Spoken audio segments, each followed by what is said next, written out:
Sometimes the choices we make and the secrets we keep can completely alter the course of human lives. In some cases, these choices are driven by a deep, aching desire to heal a broken past and find a way to make things right. In other cases, they are driven by greed, power, and a shocking level of corruption that completely blinds a person to the value of human life. And in the most tragic cases, they are driven by a quiet, toxic malice that operates completely outside the boundaries of the law, leaving behind a devastation that can never truly be repaired. Today, we are going to look at 3 incredible stories that show just how unpredictable and sometimes how utterly terrifying the human experience can be. We begin in the summer of 2007. A 60-year-old man named Michael Dick was living a very quiet, comfortable life in Bow, which is located in East London. Michael was a semi-retired carpenter, and if you were to look at his day-to-day routine, it was pretty normal. He spent most of his time helping out around the house, visiting with his close friends, and being with his family. He was well liked in his neighborhood, which was a peaceful, safe place to live. But even though his life seemed complete on the surface, Michael was harboring a deep, quiet sadness that had been growing inside of him for a very long time. 10 years earlier, back in 1997, Michael had gone through a very messy, painful divorce with his first wife. At the time of the split, they had a daughter together named Lisa, who was 21 years old. When the divorce was finalized, Michael decided he needed a fresh start to escape the bitterness of the separation. He packed up his things and moved about an hour and a half south down to Bow in East London. But his ex-wife and his daughter, Lisa, stayed behind in the family home, which was located in a quiet, historic town called Sudbury in the county of Suffolk, England. Because the divorce had been so hostile and bitter, the communication between Michael and his old family completely broke down. There were no phone calls, no letters, and no updates. As the weeks turned into months, and the months turned into years, Michael completely lost touch with his daughter Lisa. He did not know what she was doing with her life, whether she went to university, if she got married, or if she was even happy. It was like she had vanished from his world entirely. Fast forward 10 years to 2007. Michael is sitting in his home, and suddenly he is hit with this overwhelming, crushing wave of grief. He realized that a whole decade had passed, and he had missed out on his first daughter's entire young adulthood. The guilt of letting those 10 years slip away became absolutely too much for him to bear. He could not stop thinking about her. So he sat down with his current wife and his 2 younger daughters, and he told them that he had to go find Lisa. He needed to apologize for the lost time, and he wanted to rebuild a relationship with her if she would let him. His family was incredibly supportive. They told him he absolutely had to do it and that they would help him in any way they could.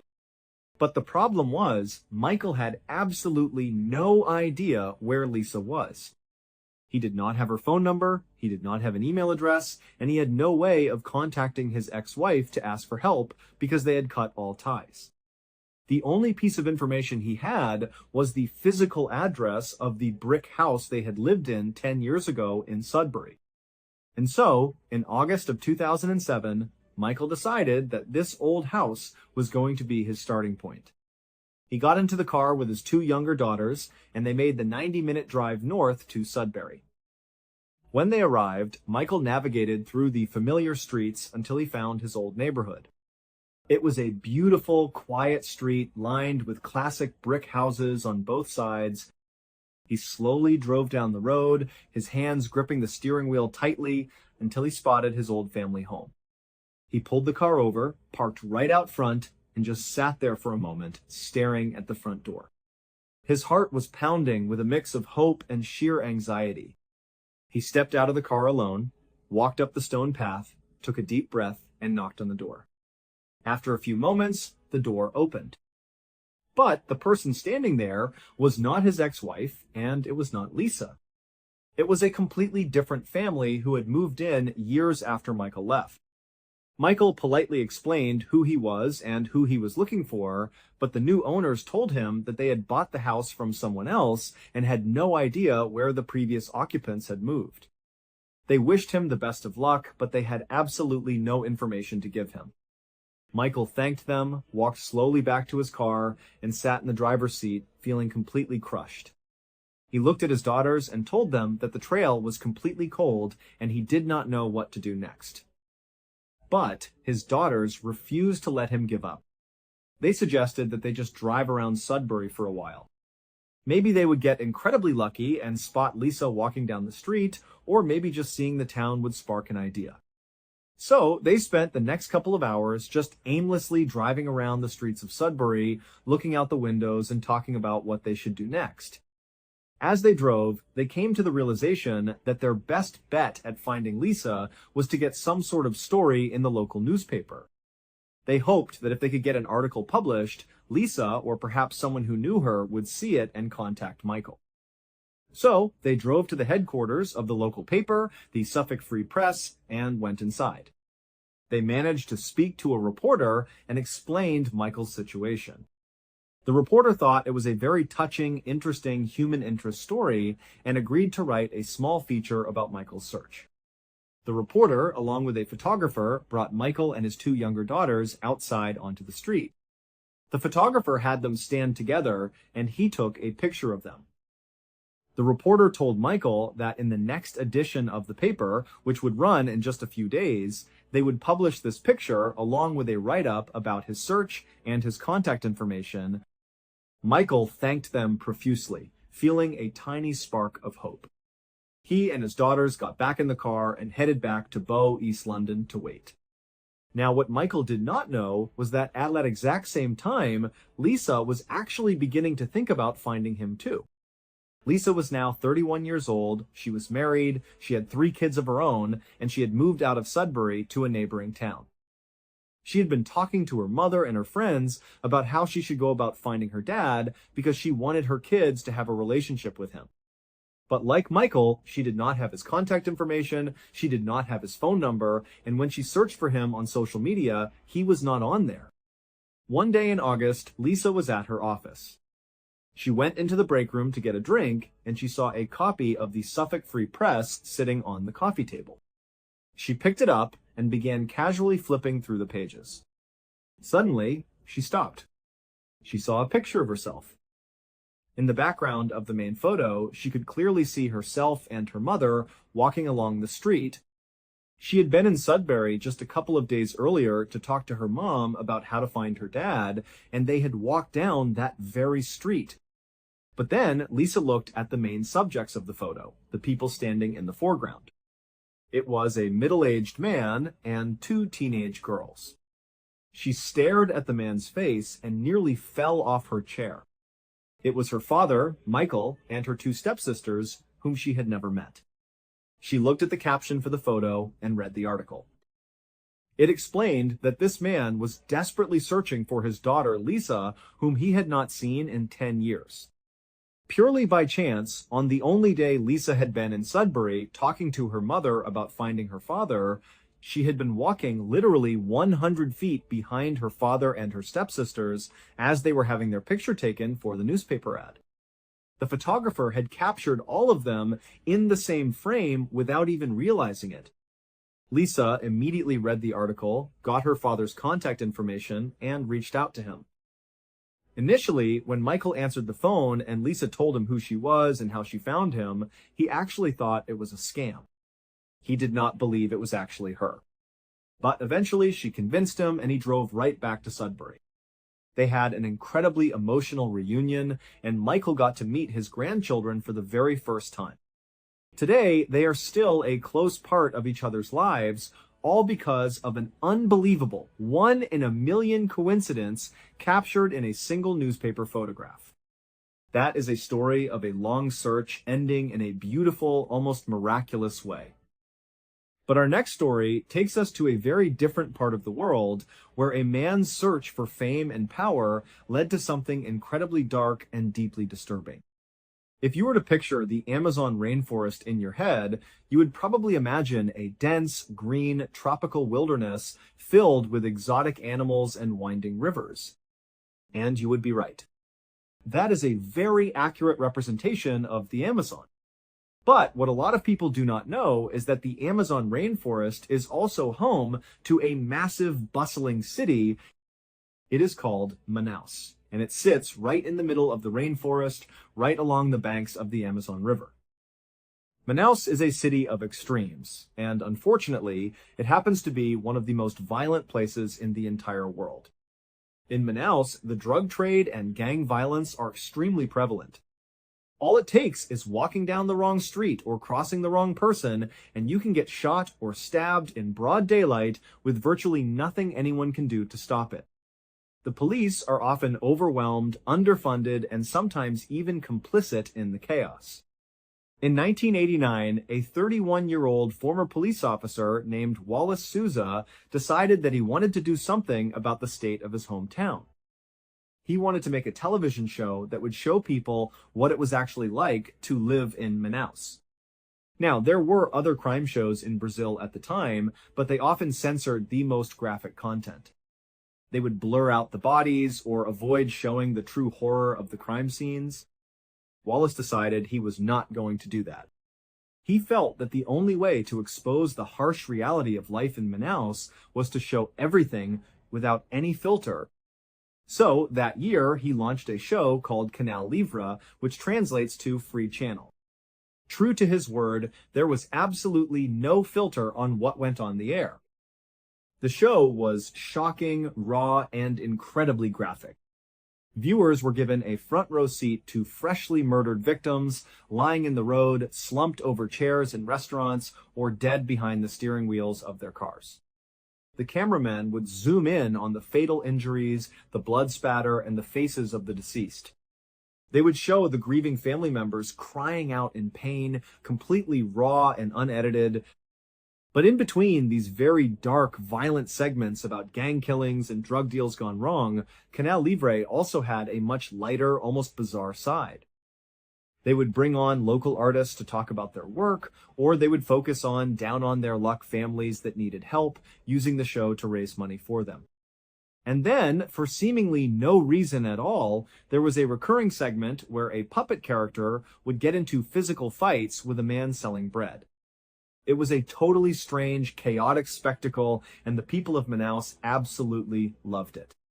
Eventually, the show became incredibly popular, not just in Manaus, but across all of Brazil. Because Wallace was often on camera hosting the show, he became extremely famous and highly recognizable. When he walked down the streets of Manaus, people would see him and literally start clapping and cheering for him. He was seen as a hero who was brave enough to show the truth that the government wanted to hide. As his popularity grew, Wallace decided that he did not just want to report on crime, he wanted to fight it from a position of authority. On the air, he would constantly berate the government for failing to protect its citizens, and he would mock the police for their inability to catch criminals. Off the air, he decided to run for political office. He campaigned hard on a platform of law and order, promising to clean up the streets of Manaus. He was elected with a massive majority, and he quickly became one of the most beloved, influential, and trusted public figures in all of Brazil. However, over the years, there was one very strange thing about Canal Livre that some people began to notice. It was a detail that was hard to ignore, and it was most obvious in a now famous episode that aired in the mid-2000s. This particular episode opens with a Canal Livre reporter making their way through a dense patch of jungle. A cameraman is filming them from behind as they push branches out of the way and carefully step over the thick underbrush. Up ahead, there is a small clearing, and standing in this clearing is a third person who is looking down at something on the ground. The reporter finally makes his way into the clearing, and the cameraman follows, pointing the camera down at the ground. What you see on the ground looks like a black, charred log that is still smoking. But as the cameraman zooms in, you realize it is not a log at all. It is a human being. The body is badly burned and still actively smoking, meaning this person had been set on fire just minutes before the camera crew arrived. It was a horrifying sight. But then, the reporter starts talking about the victim with an incredible amount of detail. He tells the audience that the victim is a man, that he had not been shot, and that he had been doused with gasoline and burned alive. The problem was, the police had not even arrived at the scene yet. No medical examiner had looked at the body, and because the body was so badly charred, it was virtually impossible to tell just by looking at it whether the victim was male, whether there were gunshot wounds, or what accelerant had been used. When people began to question how Canal Livre always managed to arrive at these crime scenes so quickly, and how they had so much detailed information before the police, Wallace had a quick answer. He told them that they were simply a very popular show with a huge network of informants, that people called them before they called the police, and that they constantly monitored police radios and the city morgue. For a long time, people accepted this explanation. But everything changed in October of 2008. That month, the police arrested a former Manaus police officer who went by the name Moa. He was accused of committing 9 murders and was thrown into jail. Despite the incredibly serious charges against him, Moa seemed completely unfazed.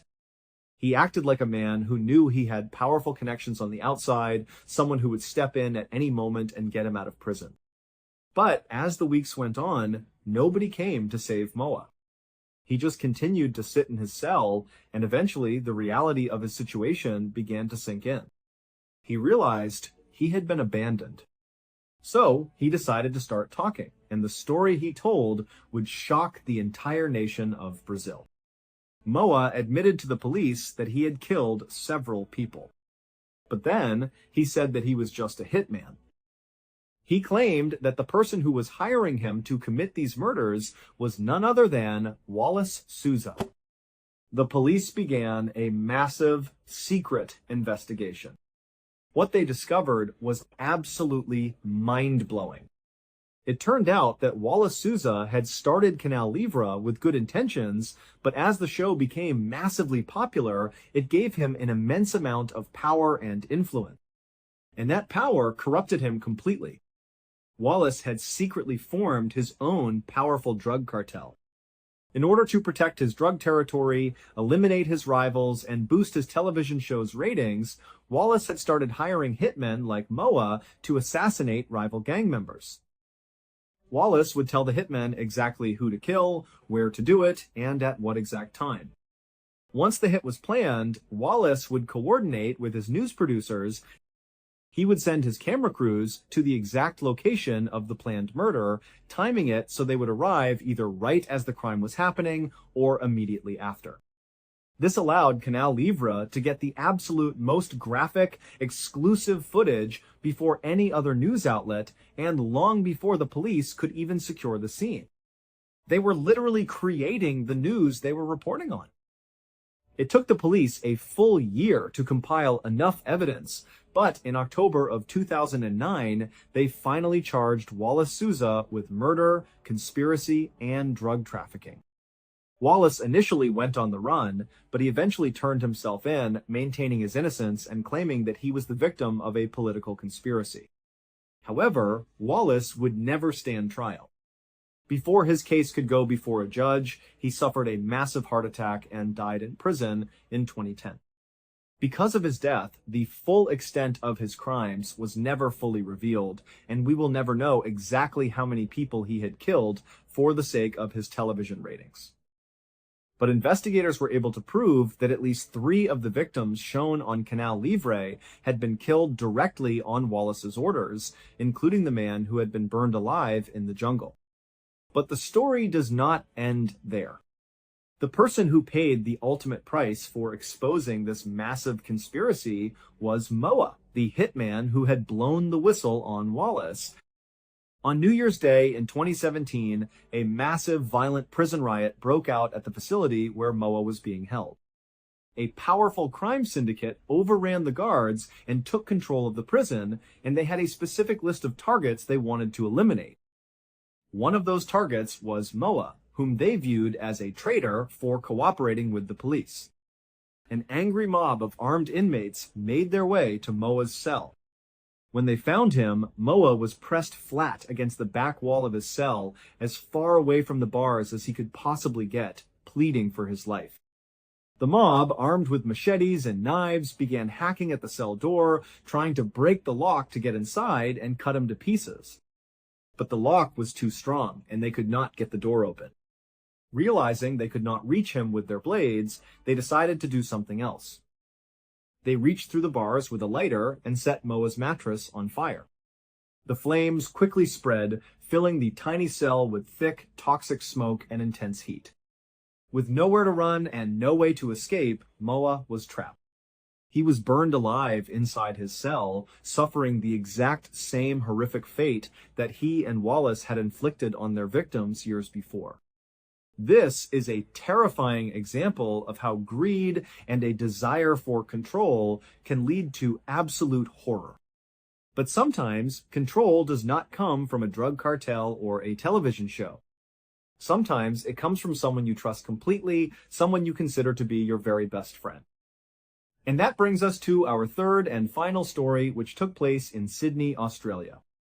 In 2010, an 18-year-old girl named Renee Marsden was living in Sydney with her parents and her 3 siblings. Renee was a very bright, outgoing, and popular young woman who had a large circle of friends. She was also incredibly close with her family, especially with her mother, Teresa. Teresa had given birth to Renee when she was only 19 years old. Because of their relatively close age gap as Renee grew into a young woman, their relationship evolved from a traditional mother-daughter dynamic into a deep, trusting friendship. Renee saw her mother as her ultimate confidant. She would come home and tell Teresa absolutely everything that was going on in her life, from her daily routines to her deepest secrets. In 2010, Renee was going through a very difficult time. She had been dating a young man for nearly 2 years, and she was madly in love with him. But one day, she discovered a series of text messages that made it clear he was cheating on her and did not really care about her. Renee was completely heartbroken. She confronted her boyfriend with the messages, but he completely denied sending them. He swore up and down that he had never cheated on her, that he loved her, and that he had no idea where those messages had come from. But Renee, feeling betrayed and confused, did not believe him. She felt she had no choice but to break up with him. During this painful period, Renee spent hours talking to her mother, crying and trying to process the end of her relationship. Teresa did her best to comfort her daughter, telling her that time heals all wounds and that she would eventually find the right person who would treat her with the respect she deserved. For a couple of weeks, Renee was deeply depressed. She barely wanted to leave her room. But then, quite suddenly, she came home from work one day and walked through the front door with a massive smile on her face. She was practically radiating happiness, which was a huge contrast to how she had been acting. Teresa immediately noticed the change and asked her what had happened to put her in such a great mood. Renee smiled and told her mother that she had met a new guy.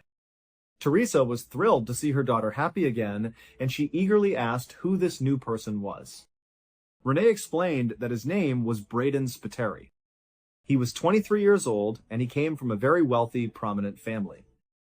He had graduated from the King's School, which is an extremely prestigious boys' school in Sydney, and his father owned a highly successful construction company that Braden was set to inherit. Renee described him as handsome, kind, and absolutely perfect. Teresa asked how they had met, and Renee explained that her best friend, Camilla Zidon, had introduced them. Camilla and Renee had been best friends since high school, and Camilla was always over at the Marsden house, so Teresa knew her very well. Renee told her mother that Braden was actually Camilla's ex-boyfriend, but they had dated a long time ago, and there were absolutely no lingering feelings between them. They were just good friends now. According to Renee, Camilla had seen how depressed Renee was after her breakup, and she wanted to help her find happiness again. So, Camilla had set her up with Braden. When Teresa heard this, a small red flag went up in her mind. She knew that dating a best friend's ex-boyfriend could easily lead to drama and hurt feelings, even if everyone claimed to be fine with it. She looked at Renee and asked if she really thought it was a good idea to get involved with Camilla's ex. But Renee quickly brushed her concerns aside, saying that Camilla was completely supportive and just wanted her to be happy. Still feeling a bit uneasy, Teresa asked to see a picture of this new guy. Renee pulled out her phone and showed her a photo of Braden. He was indeed a very handsome young man with a bright, welcoming smile. But as Teresa looked closer at the photo, she noticed something that made her uncomfortable. In the picture, Camilla was leaning her head heavily on Braden's shoulder, looking very much like his girlfriend. Teresa kept her thoughts to herself, but she could not shake the feeling that this situation was complicated and potentially dangerous. Over the next few weeks and months, Renee's relationship with Braden seemed to blossom rapidly. They were texting each other constantly, day and night. Renee had her phone out almost 24 hours a day, smiling at her screen as she exchanged messages with Braden. But as the months went by, Teresa noticed something odd. Renee and Braden had still not met up in person since they began officially dating. Every single time they made plans to meet, something would come up at the last minute. Either Braden would have an emergency at work, or Renee would have a family conflict. It was always some seemingly legitimate excuse, but it happened every single time. Eventually, the couple stopped trying to arrange face-to-face meetings altogether. It was as if they had built this incredibly intense, emotional relationship entirely through their phone screens, and actually meeting in person had become too intimidating or awkward. They were completely content just living in this digital world together. This unusual text-only relationship continued for nearly a year until January of 2012, when a massive tragedy struck. Braden was involved in a horrific motorcycle accident. He survived the crash, but his passenger, who was also his best friend, a young man named Richie, did not survive. He was killed instantly. The police investigated the accident and determined that Braden had been driving recklessly, and he was subsequently charged with manslaughter. He was convicted and sentenced to 2 years in prison. When Teresa heard about the accident, she felt a complex mix of emotions. On one hand, she felt terrible for the young man who had lost his life and for Braden's family. But on the other hand, a protective, motherly part of her felt a sense of relief. She assumed that with Braden going to prison for 2 years, the relationship would naturally come to an end. She hoped that Renee would finally move on and find someone she could actually spend time with in the real world. But that is not what happened. Braden was sent to Goulburn Prison, a high-security facility located about 2 hours south of Sydney. Shortly after he arrived, Renee informed her family that Braden's family had somehow managed to smuggle a mobile phone into the prison for him. And just like that, their constant texting resumed, as if nothing had changed. Renee's family was deeply unhappy about this. They tried to talk to her, telling her that she was wasting her youth on a man in prison and that this relationship was heading down a very dark and difficult path. But Renee refused to listen. She was completely devoted to Braden. In fact, over the next several months, their relationship only grew more intense. They made plans to get married as soon as Braden was released, which was scheduled for late 2013. Renee was overjoyed and began throwing herself into wedding preparations. She spent hours online buying a beautiful wedding tiara on eBay, booking a professional photographer, and even contacting the Greek consulate to see if Braden, as a convicted felon, would be allowed to enter Greece for their planned honeymoon. But then, in August of 2013, just 2 months before Braden's scheduled release date, everything began to unravel in a very strange way. One afternoon, Teresa received a text message on her phone. It was from Braden, which was highly unusual because he rarely communicated with Teresa directly. The message was frantic. It told Teresa that she needed to check on Renee immediately because she was talking about ending her life. Terrified, Teresa ran straight to Renee's bedroom. She found Renee sitting quietly on her bed. Teresa sat down beside her, put a comforting hand on her shoulder, and asked if she was okay and what was going on. Renee looked up, seemingly confused, and said that she was fine, and asked why her mother was asking. Teresa showed her the text message from Braden. As soon as Renee saw the screen, her face fell. She let out a heavy sigh, looked at her mother, and said that they had just broken up and that their relationship was completely over. She insisted that she was not going to hurt herself, but that she was just incredibly sad. Teresa felt a sudden wave of relief mixed with deep sympathy for her daughter. She knew how painful breakups were, but she also believed that this was the best possible outcome for Renee's future. She stayed with Renee for a while, talking and comforting her until Renee seemed to calm down. Renee then told her mother that she wanted to go out that night with her friends to try and clear her head and forget about the breakup. Teresa thought this was a healthy idea. She sat on the bed and watched as Renee stood in front of the mirror, putting on her makeup and getting dressed up. When she was ready, Renee gave her mother a tight hug, kissed her on the cheek, and said she would see her later. Then she walked out the door. A few hours later, Teresa's phone buzzed. It was a text message from Renee. But as Teresa read the message, her heart sank. The text began with Renee saying how much she loved her mother and how sorry she was for the pain she was about to cause her. She wrote that if Teresa ever wanted to talk to her, she just had to call out her name and she would be there. Teresa was instantly gripped by panic. She did not fully understand what the message meant, but she knew it sounded like a goodbye. She immediately dialed Renee's number, but it went straight to voicemail. She called again and again, but there was no answer. She sent a desperate text message begging Renee to call her back, but she received no response. In a state of pure terror, Teresa called Camilla, Renee's best friend. She asked Camilla if she had heard from Renee or knew where she was. Camilla sounded shocked and told Teresa that she had actually just received a very similar frightening text message from Renee that simply said she loved her and was sorry.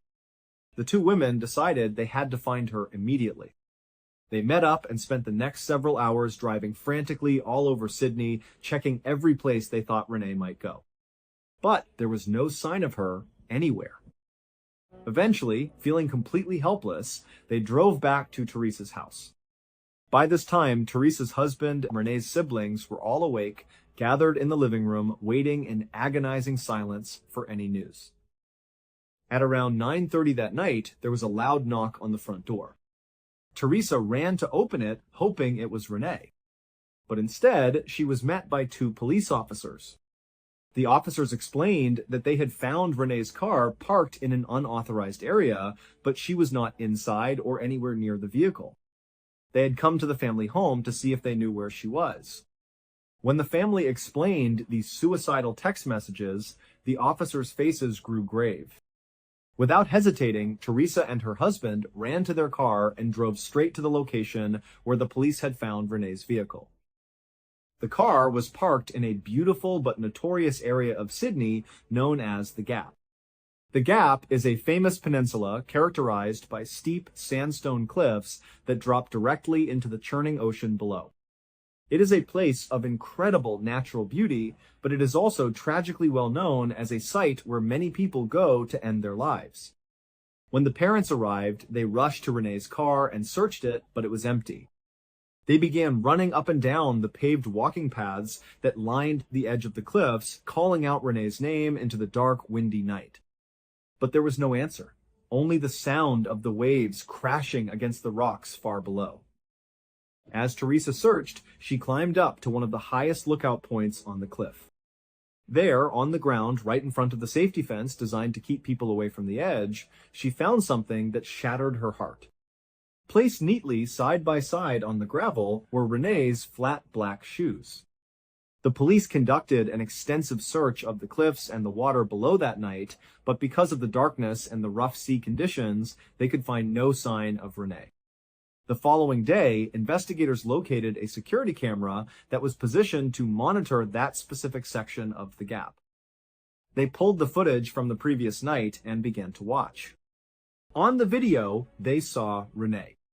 She was walking slowly up the trail, alone in the dark. She stopped near the lookout point, bent down, took off her shoes, and placed them neatly together on the ground. Then she climbed over the safety fence. The fence was set back a few feet from the actual drop-off. The footage showed Renee taking a few steps toward the sheer edge and peeking over into the abyss. She looked visibly terrified. She took a few steps backward, pressing her back flat against the safety fence. She pulled out her phone and stood there for a few moments, typing. This was the moment she sent the 3 final text messages. One was to her mother, one was to Camilla, and one was to Braden. Once the messages were sent, Renee took her phone and threw it far out over the edge, watching as it disappeared into the ocean. Then she sat down on the ground and began to shimmy herself slowly forward toward the edge of the cliff until she went out of the camera's frame. It was clear to the investigators that Renee had jumped to her death. Despite search efforts, her body was never recovered from the ocean. The family was absolutely destroyed. They could not understand how a young woman who had been planning her wedding, buying a tiara, and looking forward to her future just days before could suddenly decide to end her life. They were convinced that the key to understanding her death lay with Braden Spiteri. They believed that whatever had happened during their sudden breakup had pushed her over the edge. They tried to contact Braden, but his phone was disconnected. Desperate for answers, they contacted the police and asked them to arrange a meeting with Braden at Goulburn Prison, where he was supposedly serving his sentence. The police agreed and contacted the administration at Goulburn Prison to inquire about an inmate named Braden Spiteri. But when the prison officials checked their records, they told the police something that sent a chill down their spines. They had no record of anyone named Braden Spiteri. Not only was he not currently at the prison, but no one by that name had ever been incarcerated there. The police began a deeper investigation into this mysterious young man. They traced the phone records, the social media accounts, and the IP addresses associated with Braden Spiteri. And what they uncovered was a level of deception that was almost impossible to comprehend. Braden Spiteri did not exist. He was a completely fictitious person. And the person who had created him, the person who had been texting Renee day and night for nearly 2 years, pretending to be the love of her life, was none other than her best friend, Camilla Zaiden. The photograph that Renee had shown her mother, the one where Camilla was resting her head on Braden's shoulder, was not a photo of Camilla's ex-boyfriend. It was just a photo of a completely random guy that Camilla had met once at a nightclub and asked to take a picture with. She had used his face to create this entire elaborate lie. As the police dug deeper into the girl's history, a horrifying pattern of toxic, obsessive control began to emerge. It turned out that Camilla had been deeply, pathologically possessive of Renee ever since they met in high school. She did not want anyone else to have Renee's attention or affection. When Renee had started dating her previous boyfriend of 2 years, Camilla had grown incredibly jealous. In order to destroy that relationship and regain control over Renee, Camilla had secretly fabricated the cheating text messages. She had created fake accounts, sent those messages to herself or to Renee, and then convinced Renee that her boyfriend was a liar and a cheat. Trusting her best friend completely, Renee had broken off the relationship exactly as Camilla had planned. Then, seeing how devastated Renee was, Camilla had swooped in to play the hero. She created the persona of Braden Spiteri, a wealthy, perfect man who would heal Renee's broken heart. Camilla had spent the next 2 years living a double life. She would spend the day hanging out with Renee in person as her best friend, and then spend the night texting Renee as Braden, whispering sweet, romantic things to her through a fake phone number. But the facade began to crack in June of 2013. During an intense text conversation with Braden, Renee had opened up about her frustrations with her real-life friend, Camilla. She told Braden that Camilla had become incredibly toxic, mean, and controlling, and that she was seriously considering ending her friendship with her. On the other end of the phone, Camilla was reading these messages. She was furious. She realized that despite all her efforts to control Renee, Renee was starting to see through her and wanted to push her away. Camilla's obsession turned into a dark desire for revenge. She decided that if she could not control Renee, she would destroy her. And she would use the character of Braden to do it. On the afternoon of the 5th of August, 2013, Renee was out having lunch with a coworker. She was happy, planning her future wedding, when she suddenly received a cold, abrupt text message from Braden out of the blue saying that he needed a break from her and that it was over. Renee was completely blindsided and devastated. She tried calling him repeatedly, but the call would not go through. Desperate and confused, she decided to do something she had never done before. She called Goulburn Prison directly, hoping to speak to a guard or an administrator who could help her get in touch with Braden. The call was placed at 2:45 that afternoon. While we do not know the exact details of the conversation, it is almost certain that the prison staff informed Renee that there was no inmate named Braden Spiteri at their facility. In that single, horrifying moment, the illusion shattered. Renee would have realized that the man she had loved for 2 years, the man she was planning to marry, was a total lie. And as she began to connect the dots, she would have realized that the person behind this cruel, elaborate deception was her very best friend, Camilla. The embarrassment, the shock, and the absolute betrayal were too much for Renee's 18-year-old mind to process. She felt completely violated, foolish, and deeply broken. She could not bring herself to confess this massive, humiliating truth to her mother, who was her confidant. The weight of the realization was so heavy that she felt she could not survive it. And so, later that evening, she walked out of her house and made the tragic journey to the Gap Cliffs. When the truth finally came out, Renee's family demanded justice. They wanted Camilla to be held criminally responsible for what she had done, for driving their daughter to her death. But they were met with a harsh, frustrating reality. In Australia, as in many parts of the world at the time, there were no laws against catfishing. Creating a fake online persona and using it to deceive someone, even if it leads to devastating psychological harm, was not considered a criminal offense. Because Camilla had not physically forced Renee to jump, she could not be charged with any crime related to her death. Throughout the inquest and the media coverage that followed, Camilla refused to take any responsibility for what happened. She never apologized to Renee's family, and she never showed any remorse for the incredible devastation she had caused. Today, Renee's family is left with a profound, lingering grief and a sense of anger that may never truly fade. They are forced to live with the knowledge that the person who destroyed their daughter's life is walking free, completely unpunished by the law. The story of Renee Marsden is a haunting reminder of the dark side of our connected world. It shows us that the people we think we know, the people we let into our lives and our hearts, can sometimes be the very ones who are plotting our destruction. And it leaves us with the unsettling truth that sometimes the most horrific acts of cruelty can be committed without ever breaking a single law on the books.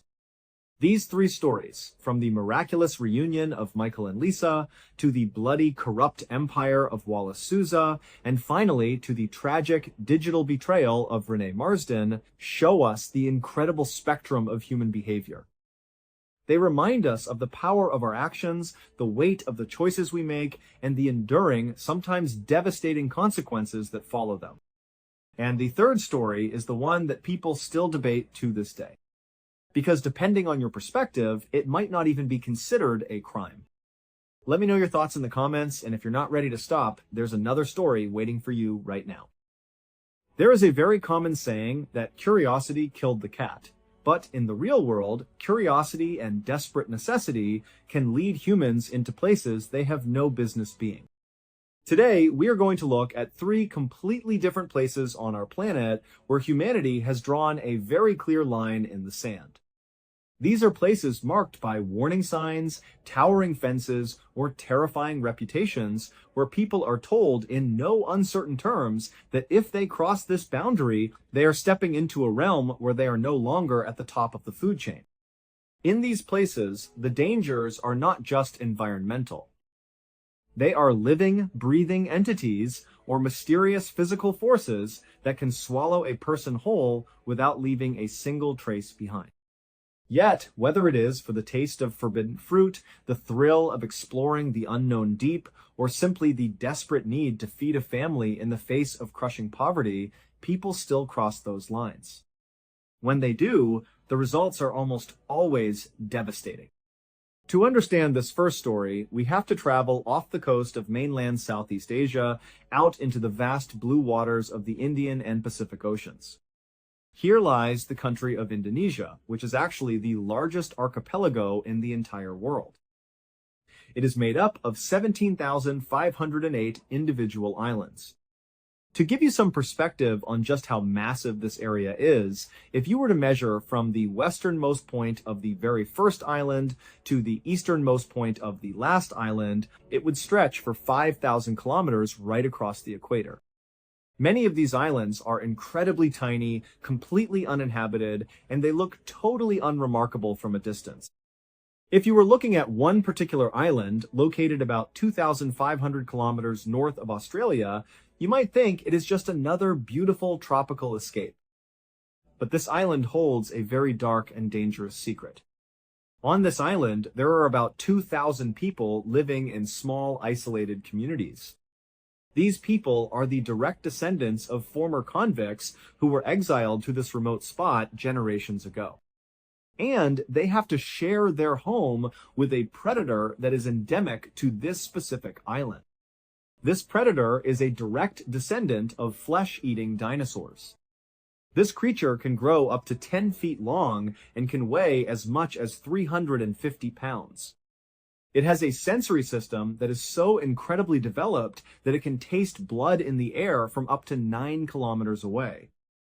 In fact, these creatures are so good at smelling blood and death that whenever there is a burial on this island, the locals have to place massive, heavy boulders over the grave sites. If they do not, these creatures will come running out of the thick jungle, dig up the freshly deceased, and eat them. This creature is the Komodo dragon. Now, a Komodo dragon has a savage bite, and they certainly have the strength and the teeth to rip a human being completely in two. But the way they hunt is actually much more sinister. They do not typically bite to kill their prey on the spot. Instead, they bite to create a massive, deep flesh wound, and then they inject a highly toxic venom directly into the wound site. This venom prevents the blood from clotting and sends the victim into shock.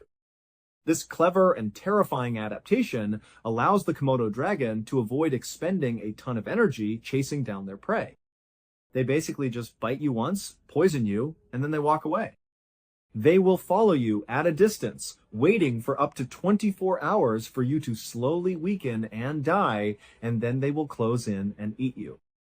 They are strict carnivores with a truly voracious appetite.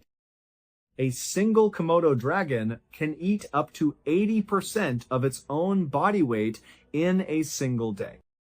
The locals have watched these monsters bite goats and then literally eat them whole by opening their jaws incredibly wide and ramming the goat's body against a tree trunk to force it down their throats.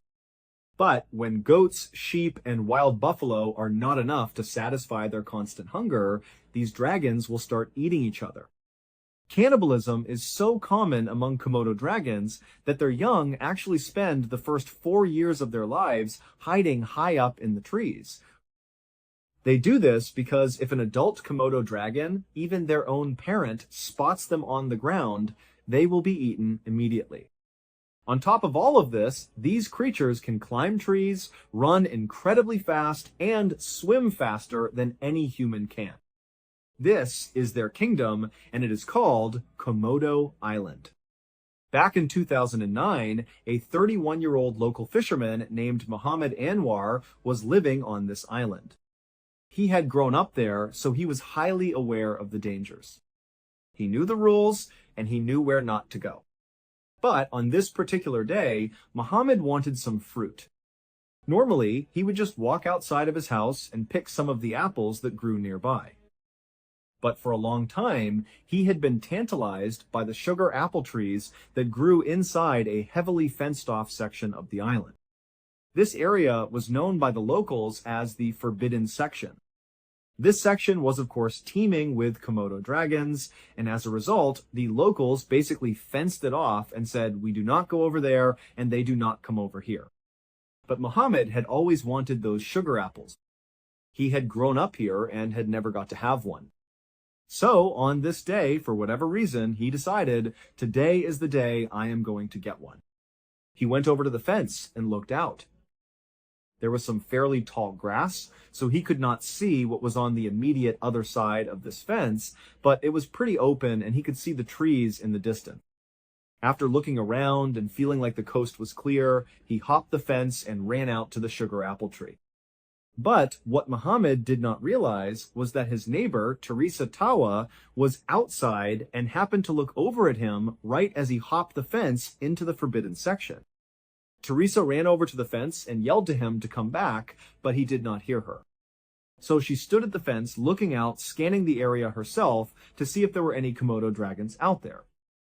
She did not see any, so she watched him, hoping he would just get the apples and come back without incident. As she was watching, she saw him reaching out and extending his arm just far enough to get one more apple, but then he lost his footing and fell to the ground. From her perspective, she could not see Muhammad on the ground because the tall grass obscured him. She did not know if he was laying there unconscious or if he was just rolling around in pain and about to stand up. She stood there anxiously, hoping he would stand up soon, and then she heard the sound of two Komodo dragons running through the tall grass. You could see the grass moving as these two massive creatures ran and grunted at full speed towards Muhammad. When he fell, he had cut himself, and they smelled his blood and charged over. Teresa could only scream and yell for help as these two Komodo dragons ate Muhammad. The authorities were able to get out there pretty quickly, and they were able to get the Komodo dragons off before they actually consumed him, but he was already dead. Today, you can actually go to Komodo Island as a tourist, but it costs you $1,000 to get a membership fee, and then once you get there, you are only allowed to be in a few different sections that are totally regulated, and you are really not anywhere near the Komodo dragons because it really is extremely dangerous. On the evening of June 20th, 1965, 4 high school friends set off for a remote desert location about 90 miles northwest of Las Vegas, Nevada, that was within the very famous Death Valley. They arrived at their destination, which, if you did not know any better, would just look like the middle of nowhere in the desert. But to them, they knew exactly where they were. So they parked their car, got out, and began unloading very heavy underwater diving equipment and began walking it up a nearby hill. The group was made up of 19-year-old Paul Giancontieri, his brother-in-law, 20-year-old David Rose, 19-year-old Bill Alter, and his younger brother, Jack, who was 16 years old. As these 4 boys walked their diving equipment up this hill, they were hit with sign after sign after sign that was telling them, do not go any farther, turn around. They made it to the top of the hill, and they were met with a huge fence, which once again said, do not go any farther. Without any hesitation, they went right under the fence and began walking down the other side, which was a very steep 30-foot rocky slope that led down to this very narrow strip of water. This water was the entrance to a very famous underground cave called the Devil's Hole. Their plan was to dive all the way down to the bottom of the cave, which was at 325 feet. So they got down to the bottom of the hill and they began putting on their scuba gear. But Jack, the youngest, started having second thoughts. He told them he did not want to do this anymore. They told him to suit himself, and so Jack volunteered himself to sit on the outside and be their lookout, while the other three, Paul, David, and Bill, went ahead with the dive. They put on the rest of their equipment and hopped into the warm water, which stays at about 92 degrees Fahrenheit year-round. They checked their flashlights a couple of times, and when they were ready, signaled to each other and began their descent down into the dark abyss of the Devil's Hole. For the next couple of hours, Jack just sat on the surface, waiting for his brother and his two friends to return. Just after midnight, David and Bill did return, but Paul did not. When David and Bill got to the surface, they asked Jack if he had seen Paul because they got separated on the way up and figured he was already up there. Jack said that he had not seen Paul at all. David and Bill looked at each other and knew they had a major problem, so they decided they had to go back down immediately. They put their regulators back in and swam back down. Bill would later say that when they went back down to look for Paul, David was leading and was going really fast. It was pitch black down there, and Bill only had his flashlight to see David, who was creating separation and getting farther and farther away. Bill had no way to stop him, and at some point he lost him completely. David was just gone. Bill, not wanting to turn this into an even bigger problem, stopped where he was and went back to the surface. He and his brother Jack sat there anxiously waiting for David and Paul to return, but they did not. At some point, Jack went and got the authorities. When the police got the report about the two missing divers inside Devil's Hole, they contacted a guy named Jim Hoots, who was a professional diver who regularly dove inside Devil's Hole. He was very familiar with it, and they got him on scene within a few hours to go looking for these guys. Originally, the hope was that Paul and David had found their way into a section of Devil's Hole called Brown's Room, which was a big air pocket where, in an emergency situation, they might have found refuge. Jim and his dive partner got to the edge of Devil's Hole, put on their gear, and hopped in. They began their descent into the total darkness using their powerful lights. They went down about 90 feet to where the tunnel basically funnels down to a narrow point. You have to wriggle through and push through this tight section, and once you get through that, you enter into a massive chasm.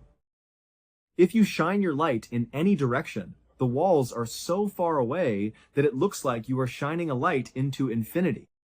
To get to Brown's room, they needed to push through that little funnel and then immediately turn left and track the ceiling until they found a tunnel that goes back up again.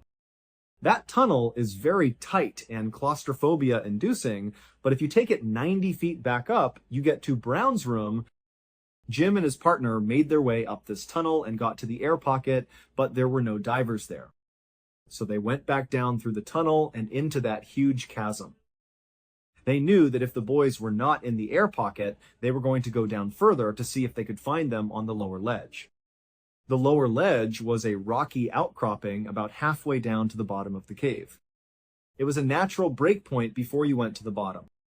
As they descended in this infinity chasm, Jim was shining his flashlight in every direction looking for signs of these guys, and at some point, his light picked up a reflection on the lower ledge. They got down to the lower ledge and saw that the reflection was from the glass of a dive mask sitting right on the rocks. Next to it was a single dive fin. Jim and his partner picked these items up, went back to the surface, and confirmed with Jack and Bill Alter that the mask and fin indeed belonged to David and Paul. Afterwards, they told the search party that the boys were not in Brown's room, and since they would have run out of air by now, it was safe to say they were deceased. Jim and his partner wanted to go back in and go all the way to the bottom to confirm if their bodies were down there. They got back in the water, went down the 90 feet, wriggled through the narrow section, and descended past the lower ledge all the way down to 325 feet. But as they scanned the bottom, they saw absolutely nothing. There were no bodies, no equipment, nothing.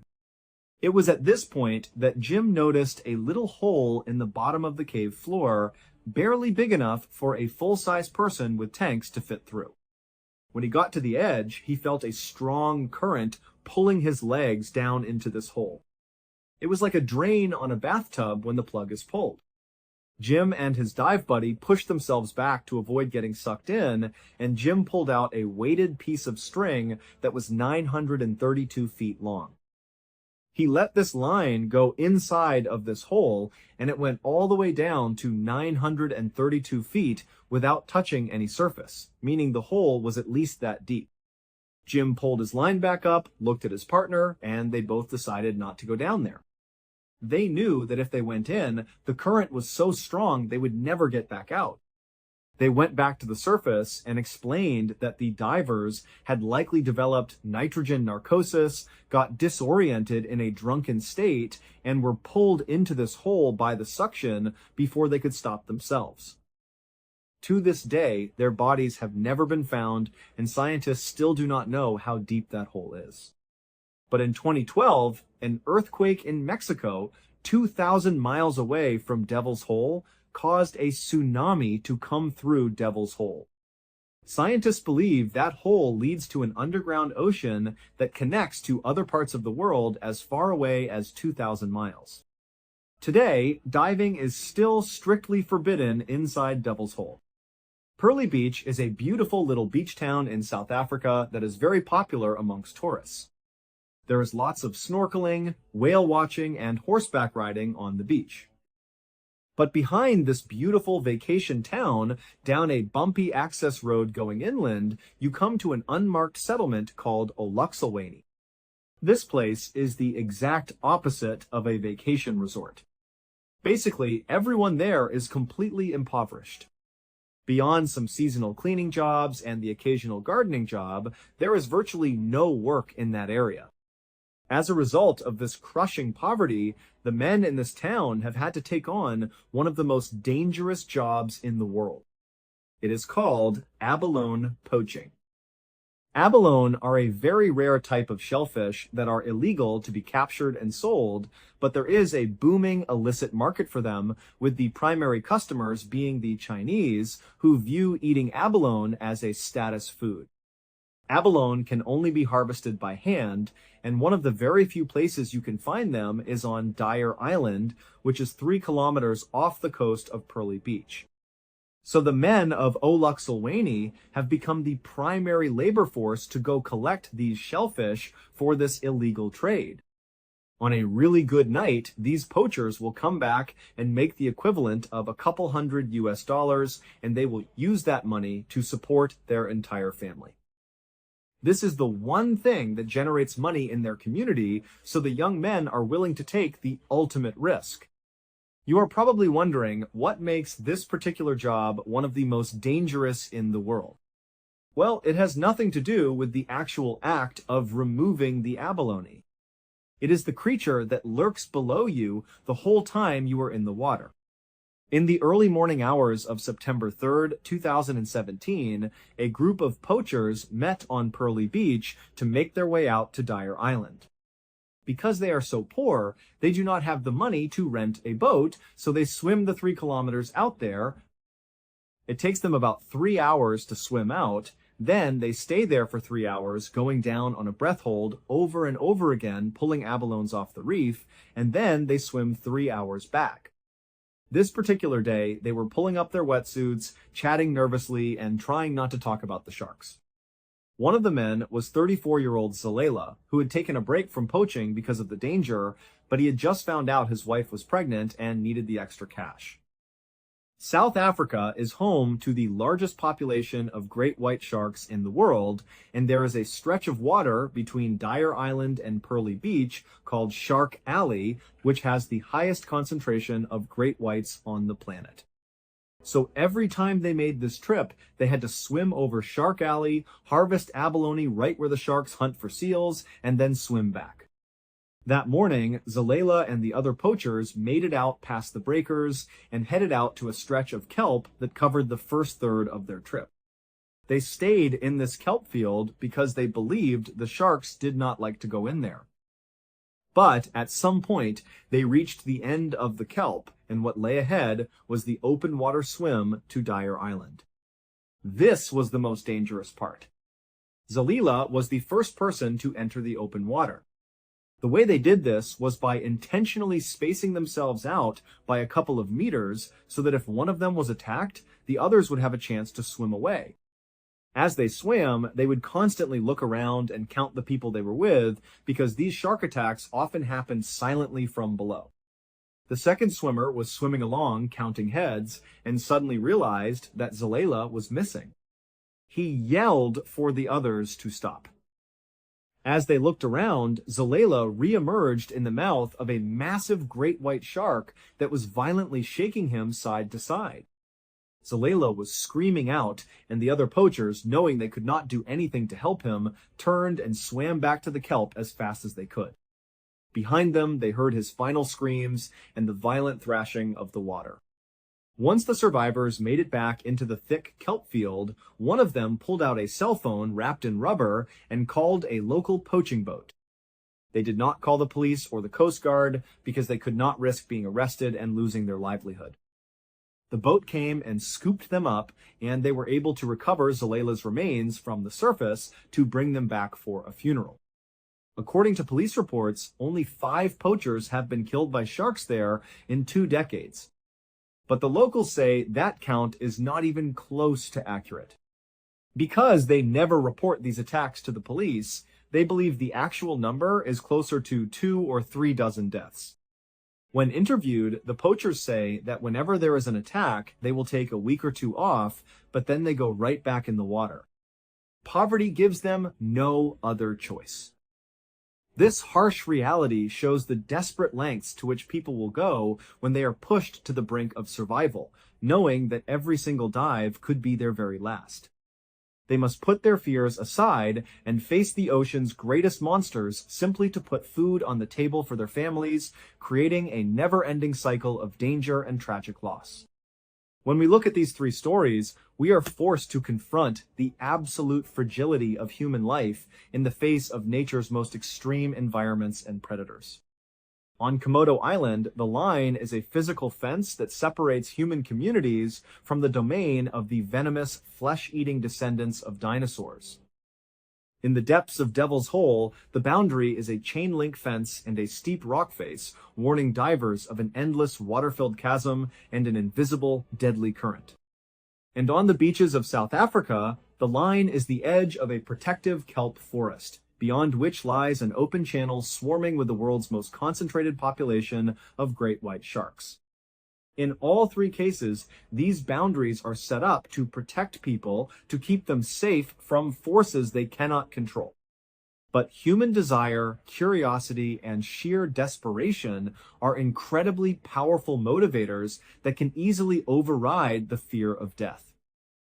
Mohammed Anwar simply wanted to taste a sweet fruit he had never had before, a small pleasure in a life of hard work. Paul Giancontieri and David Rose wanted the ultimate thrill of exploring the deep, unknown secrets of the earth, pushing past boundaries just to see what was on the other side. And Zalela was driven by the deep, protective instinct of a father who wanted to make sure his unborn child and pregnant wife would have a chance to survive. Their motivations were completely different, but they all led to the exact same place. A confrontation with a danger they could not escape. These tragic events leave a haunting resonance on the families and communities left behind. On Komodo Island, the villagers still watch the tall grass with caution, knowing the dragons are always watching. In the desert of Death Valley, the quiet waters of Devil's Hole look peaceful from the surface, showing no sign of the 2 teenage boys who were pulled down into the mysterious depths 50 years ago, leaving their families with unanswered questions that will never be solved.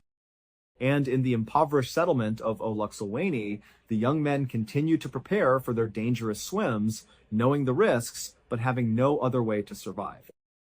It makes you realize that sometimes the lines we are told never to cross are there for a reason. And once you take that step over the boundary, there is no turning back. The frightening part about these stories is that none of these people expected their day to end the way it did. They were simply chasing curiosity, adventure, or survival. If you enjoy true stories about the strange, dark, and mysterious, there's another one waiting for you right now. Go ahead and click it, and I'll see you in the next story. Until next time, see ya! Early on the evening of Sunday, the 27th of November, 2005, a 21-year-old woman named Catherine Woods was leaning towards the mirror in her small New York City apartment. She was carefully applying her eyeliner, her hands steady, a skill she'd perfected over countless nights just like this one. Her phone, sitting on the bathroom counter next to her makeup, buzzed. She heard it, but she didn't even glance over to see who was calling.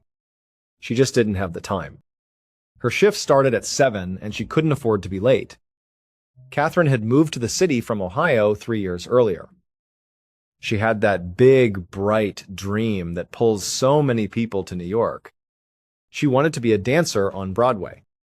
She imagined her name in lights, the roar of the crowd, the feeling of being on stage under the hot theatrical lights.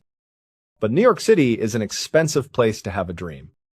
Just existing here costs a fortune. So, in between chasing that Broadway dream, she was working. A lot. She actually had 3 different jobs just to keep her head above water, to pay the rent, and to afford the lessons she needed to even have a shot at her dream. 2 of her jobs were pretty normal. She was a waitress at a busy diner, where she was quick on her feet and had a friendly smile that earned her good tips. She also taught dance classes to little kids, their energy and enthusiasm a welcome contrast to the cynicism of the city. She loved seeing their faces light up when they nailed a new step. But tonight, she was getting ready for her 3rd job. And this job was different. It wasn't something she talked about.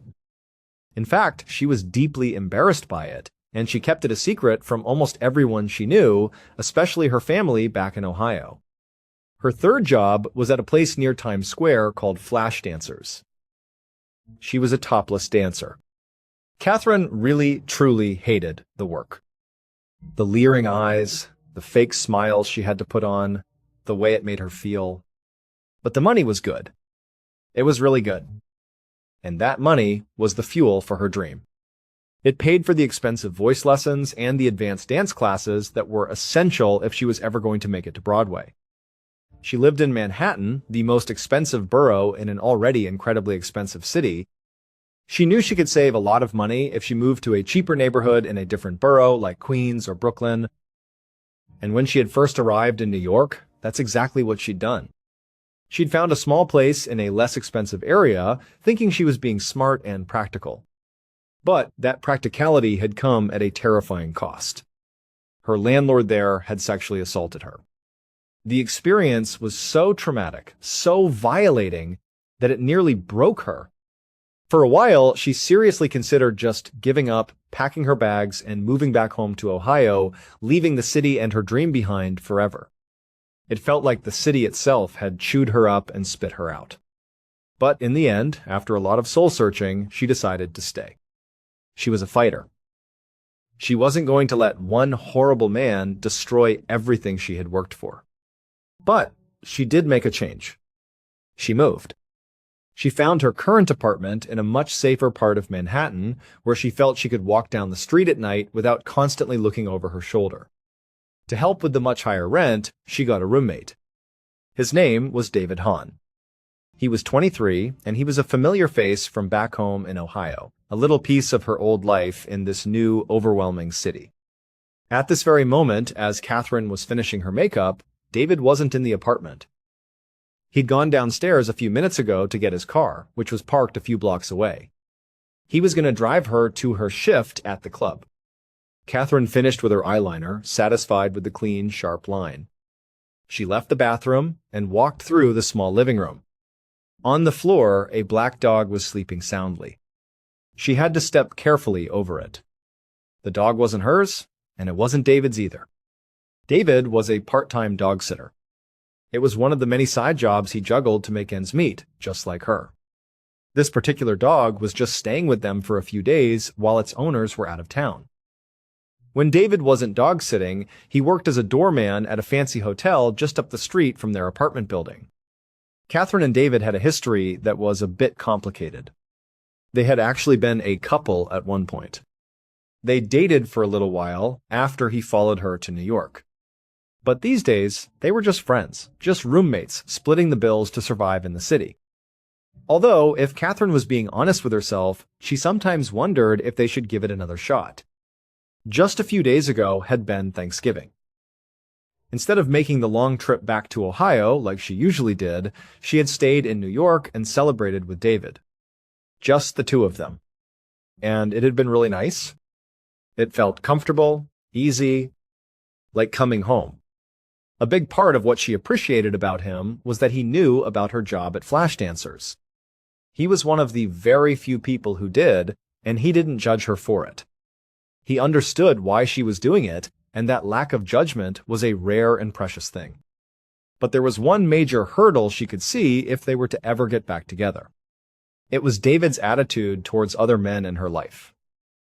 He seemed to dislike basically every single man she ever met or dated. It didn't matter who they were. He just had this immediate, almost instinctual distrust of them.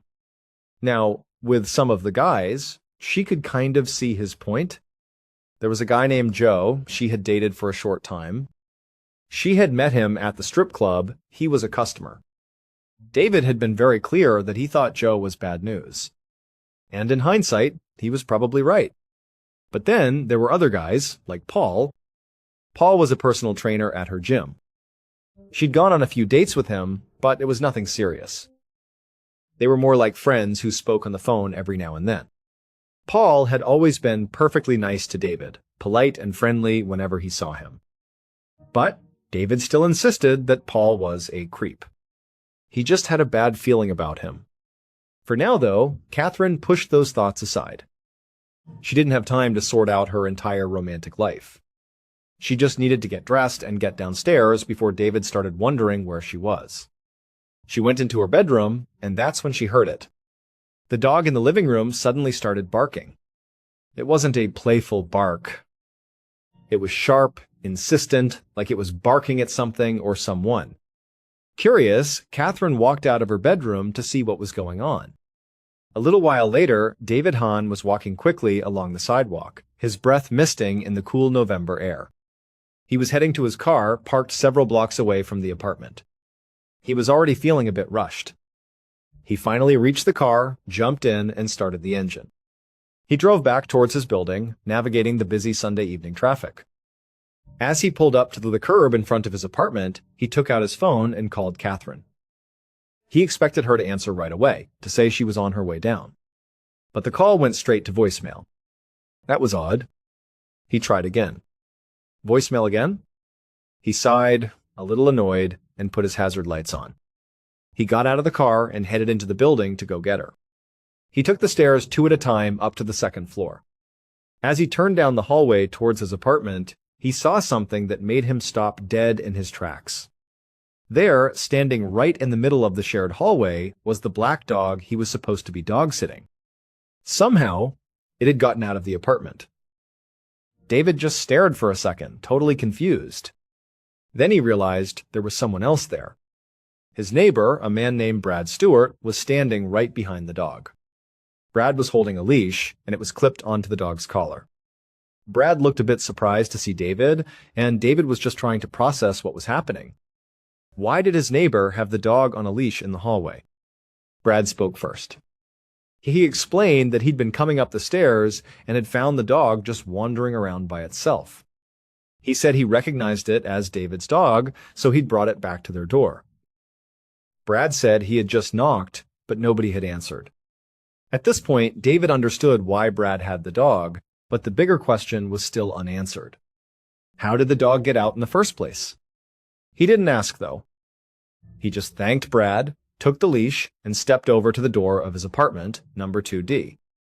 The door was closed, but when he tried the handle, he found that it was unlocked.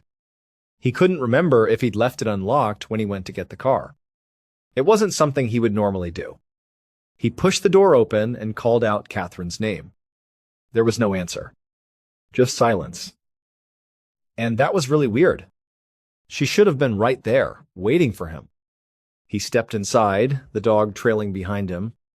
He didn't see Catherine in the living room, but he did see that the door to her bedroom was slightly cracked open. He walked over to it and called her name again. Catherine? We're going to be late.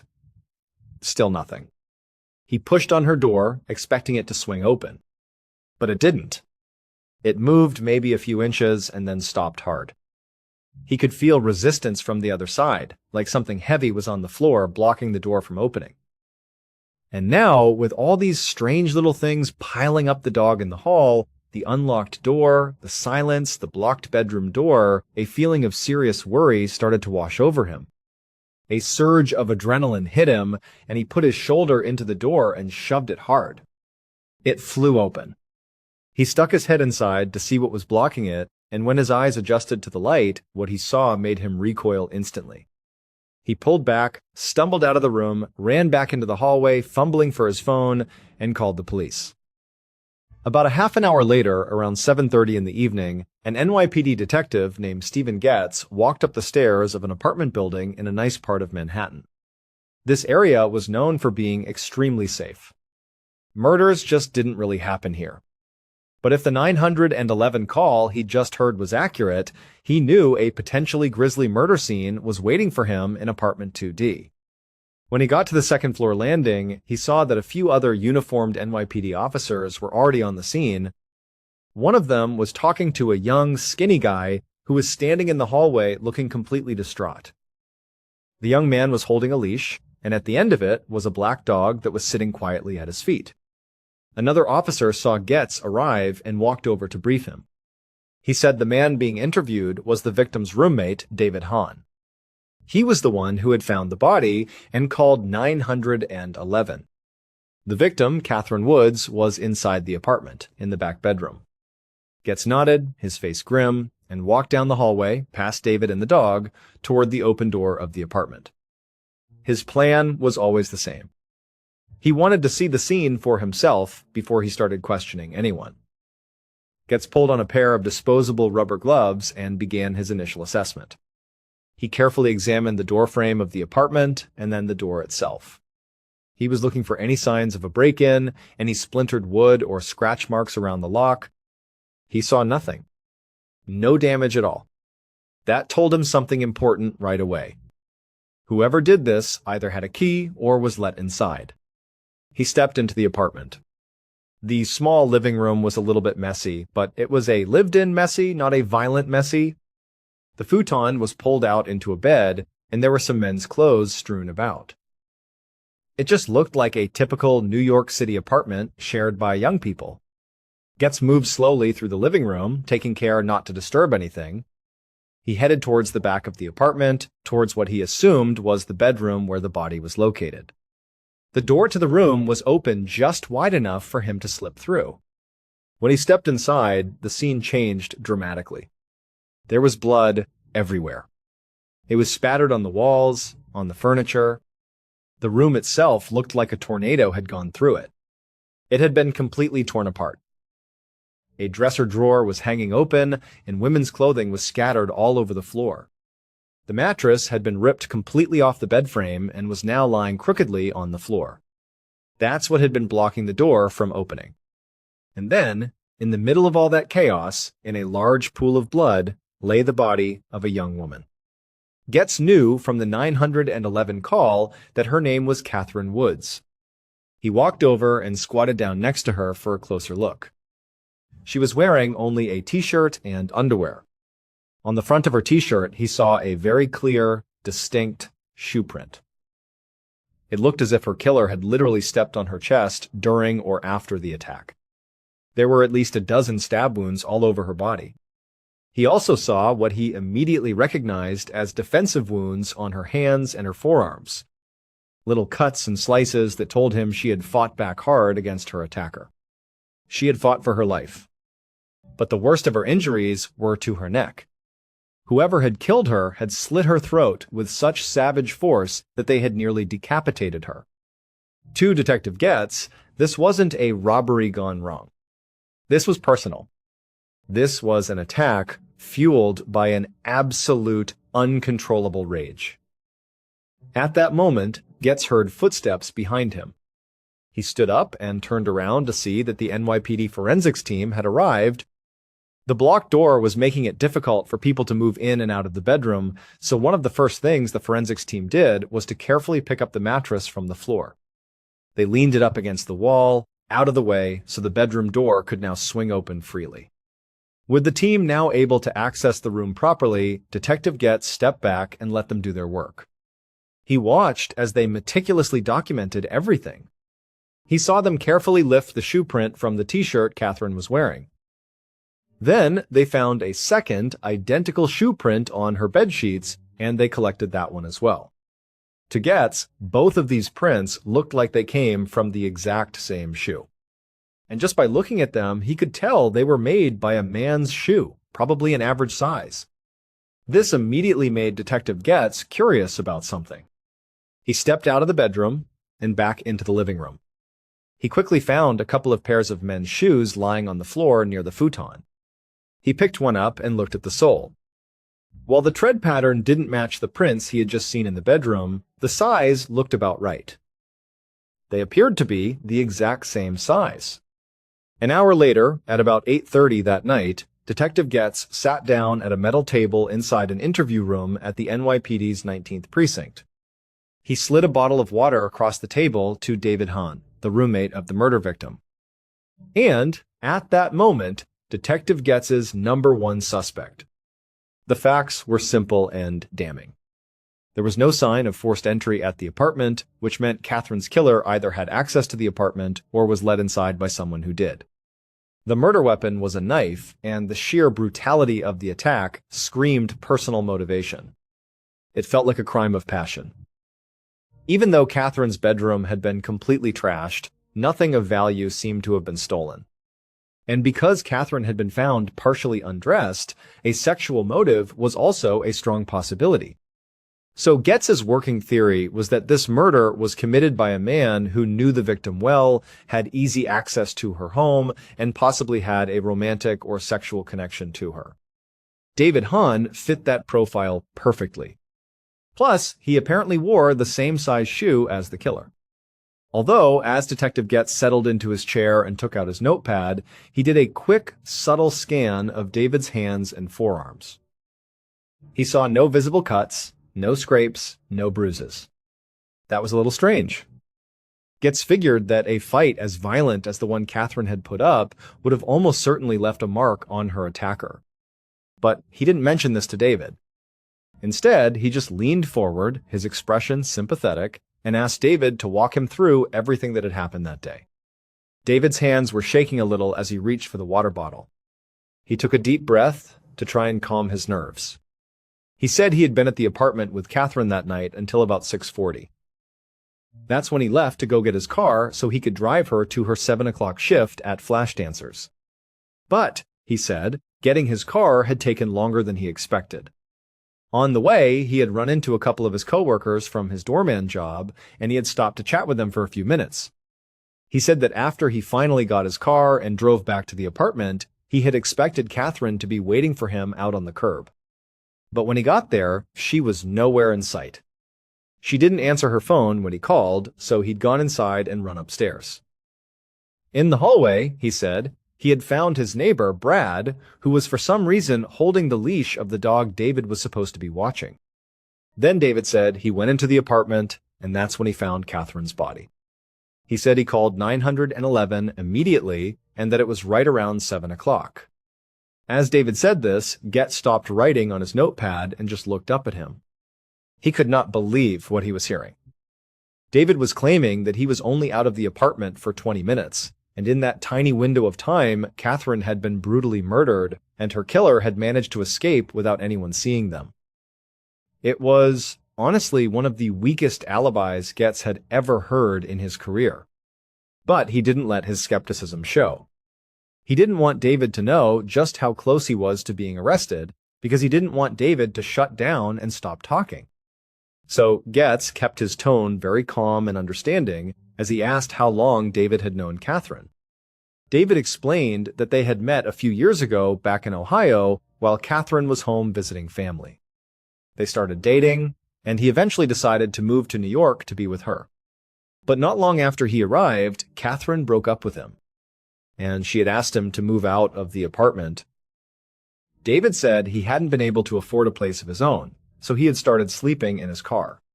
He said Catherine had felt bad about that, and so she had eventually let him move back in, but on one condition, that he slept on the futon in the living room and that they were just roommates.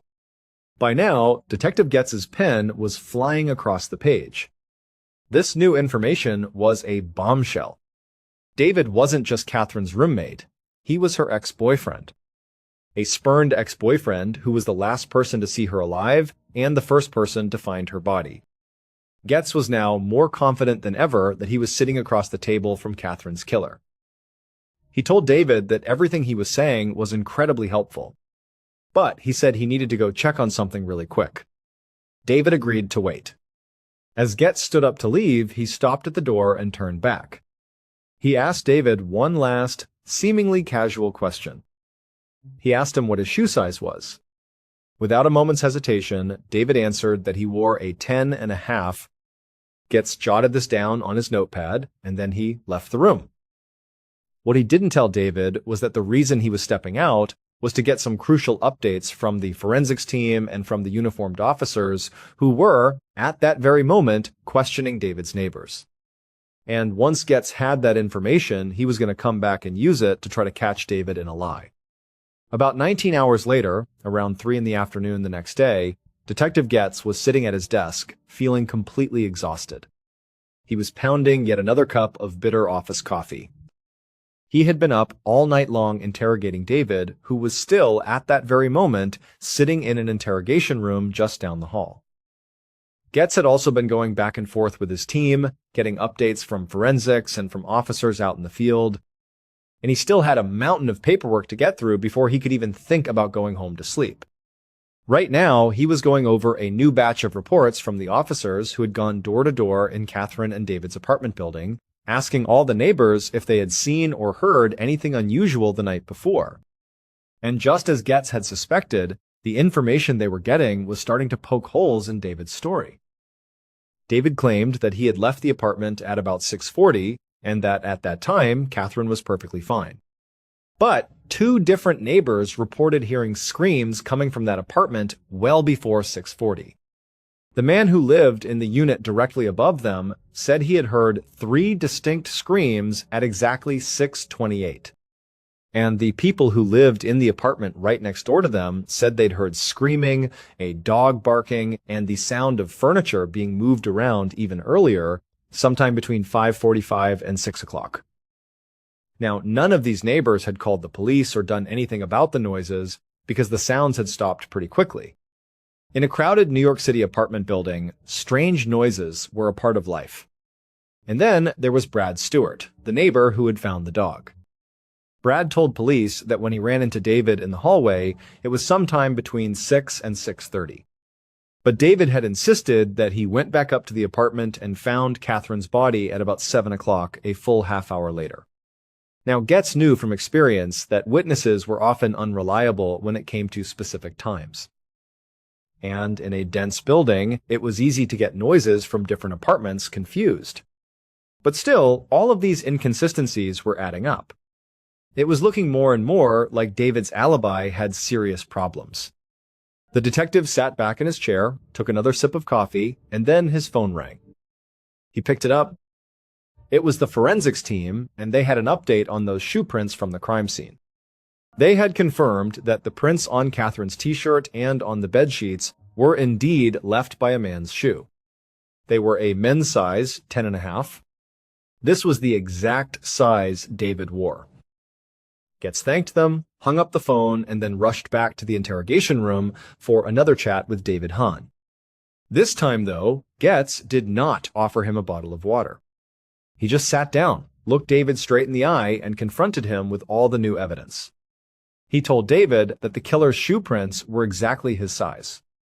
He told him that his neighbors had heard screams coming from his apartment long before he claimed to have left the building.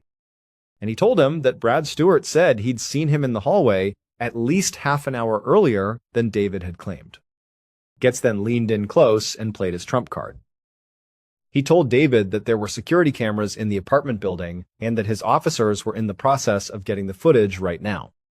So, if David had anything to confess, he had better do it now, before the cameras proved he was lying. Getz watched as David's expression shifted from exhaustion to pure, raw fear. It seemed like this was the first time that David was truly realizing that the police did not believe his story for a second. After a moment of stunned silence, David insisted, his voice cracking, that he had not killed Catherine. He begged Getz to believe him. But when the detective just glared back at him, his face a mask of stone, David launched into a brand new story. It was a story he had not mentioned at all in the nearly 20 hours he had been interrogated. David said that Catherine knew this guy named Paul Cortez. He said she had dated him for a while, but that David had always thought he was a creep. David said Catherine had even told him that Paul was obsessed with her. So, David said, the police really needed to go investigate Paul, not him. To Detective Getz, this sounded like a desperate, last-ditch effort from a guilty man trying to cast suspicion on someone, anyone else. But he also knew that he had to follow up on every lead, no matter how flimsy it seemed. So he wrote down Paul's name and told David they would look into it. When Getz finally left the station for the evening, David was still in the interrogation room. And outside on the steps of the precinct, reporters from all the major newspapers were beginning to gather their cameras at the ready. The following morning, the story of Catherine's murder was everywhere. Pictures of her smiling face were on the front page of every paper in the city. The headline on the New York Daily News made Detective Getz grimace. It read, "Secret Life of Slain Stripper." The article inside reported that Catherine's family back in Ohio hadn't even known she was working as a topless dancer until they flew to New York to identify her body. Getz skimmed the article at his desk. He wasn't convinced that Catherine's line of work had anything to do with her murder, but the papers were determined to run with that angle. A media circus was the last thing he needed. His team was already under immense pressure to make an arrest, and now they were going to be flooded with tips from the public, most of which would be useless. Getz put down the newspaper, got up from his desk, and walked down the hall to an interrogation room. He had ended the day yesterday feeling pretty sure that David was his killer. He had finally sent David home, but with strict instructions not to leave the city. He fully intended to arrest David, and soon. But first, he had to do his due diligence. He had to follow up on the other leads he had, if only to definitively rule them out. And one of those leads was sitting in the interrogation room right now, waiting for him. It was Paul Cortez, the man David had named. Officers had tracked him down and brought him in for questioning. The man who was supposedly obsessed with Catherine. As soon as Getz entered the room, the first thing he did was subtly look down at Paul's shoes. He could see they were a pretty typical size, maybe a 10 or an 11. At a glance, they could easily be a 10.5. Getz also looked for any scratches or bruises on Paul's hands and arms. And he did see one small injury, a little cut on one of Paul's fingertips. Getz asked him about it. Paul explained calmly that his finger had just gotten pinched between a couple of weights at the gym where he worked as a trainer. Paul was very calm, very soft-spoken. He said he had heard about Catherine's death in the news, and he was devastated.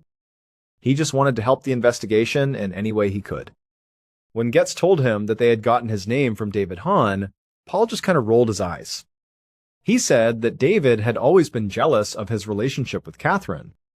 Paul explained that he had met Catherine at the gym about a year ago, and they had been dating on and off ever since.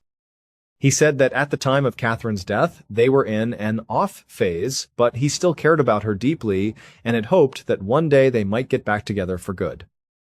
Paul told Getz that he hadn't seen Catherine in person on the day she died, but he had spoken to her on the phone earlier that afternoon. He said this wasn't unusual. They still talked on the phone from time to time, even when they weren't officially together. Paul said he had actually tried to call her a second time later that day, but she didn't answer.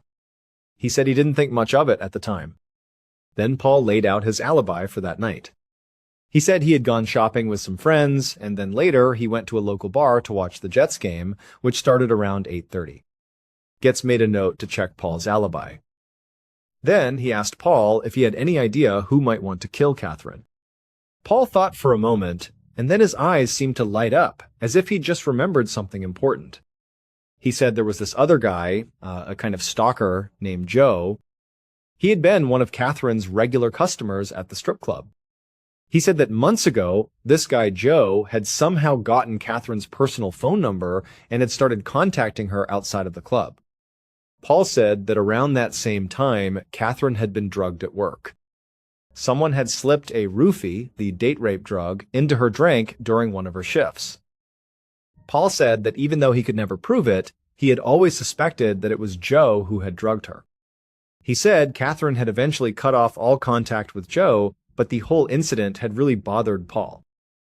It bothered him so much that he had tried to convince Catherine to quit her job at the club, but she had refused.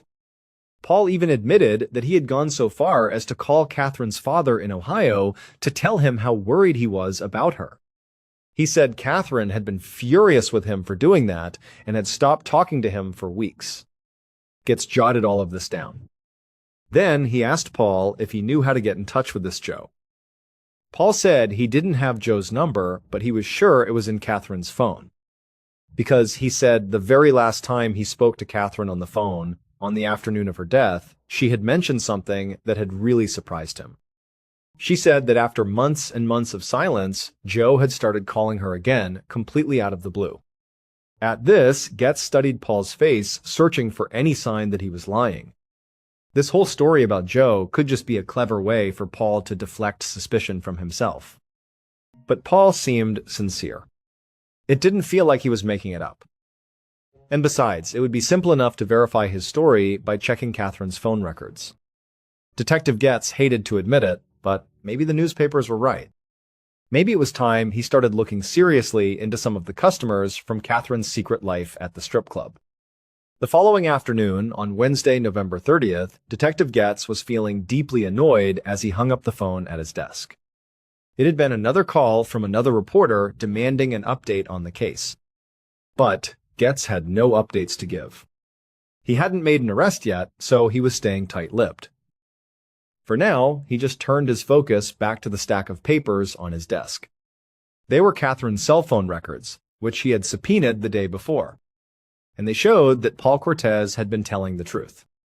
The records confirmed that both Paul and a man named Joe had called Catherine shortly before she was killed. So, Getz had his officers track down Joe and bring him in for an interview. He asked Joe to explain why, after months of no contact, he had suddenly decided to call Catherine on the very day she was murdered. Joe claimed he was just calling to check in, to say he hoped she had a nice Thanksgiving. He insisted he was just trying to be friendly. But then, Getz asked Joe point blank if he had ever put a roofie in anyone's drink. At this question, Joe's eyes went wide. He started to stammer and sputter, and he swore that he would never, ever dream of doing something like that. But based on Joe's panicked reaction, Getz had a strong feeling that he was lying. And so now, the entire investigation felt like it was wide open again. Just a few days ago, Getz had been absolutely certain that David Hahn was the killer. But now, all these other men from Catherine's life just kept coming out of the woodwork. He now had 3 main suspects instead of just one. In fact, at this point, his original suspect, David, was actually starting to look more innocent. Getz's officers had spoken to David's coworkers from the hotel, and they confirmed his story. They said he really had stopped to talk with them on the street on the evening of Catherine's death, just like he had claimed. And while Getz had hoped that the security camera footage from the apartment building would definitively prove David was lying about his timeline, it actually did the opposite. The footage showed David leaving the front entrance of the building at 6:38, which lined up perfectly with his story that he left around 6:40. Now, this didn't completely exonerate him. Based on what the neighbors had heard, Catherine could have been killed before he left. But there weren't many cameras in the old building, and there was no camera covering the second-floor hallway outside of apartment 2D. So the footage couldn't prove one way or another who, if anyone, had gone into that apartment while David was gone.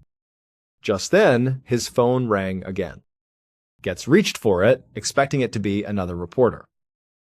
But this time, he was pleasantly surprised. It was a member of the forensics team, and he could hear the excitement in their voice. They told Getz that they had just discovered something big, something they had completely missed during their first sweep of Catherine's apartment. The forensics tech explained that when they had first entered Catherine's bedroom, they had taken that mattress that was blocking the door and propped it up against the wall to get it out of the way. But when they had done that, the mattress had accidentally covered up a crucial piece of evidence that was on the wall the whole time. It was a bloody handprint.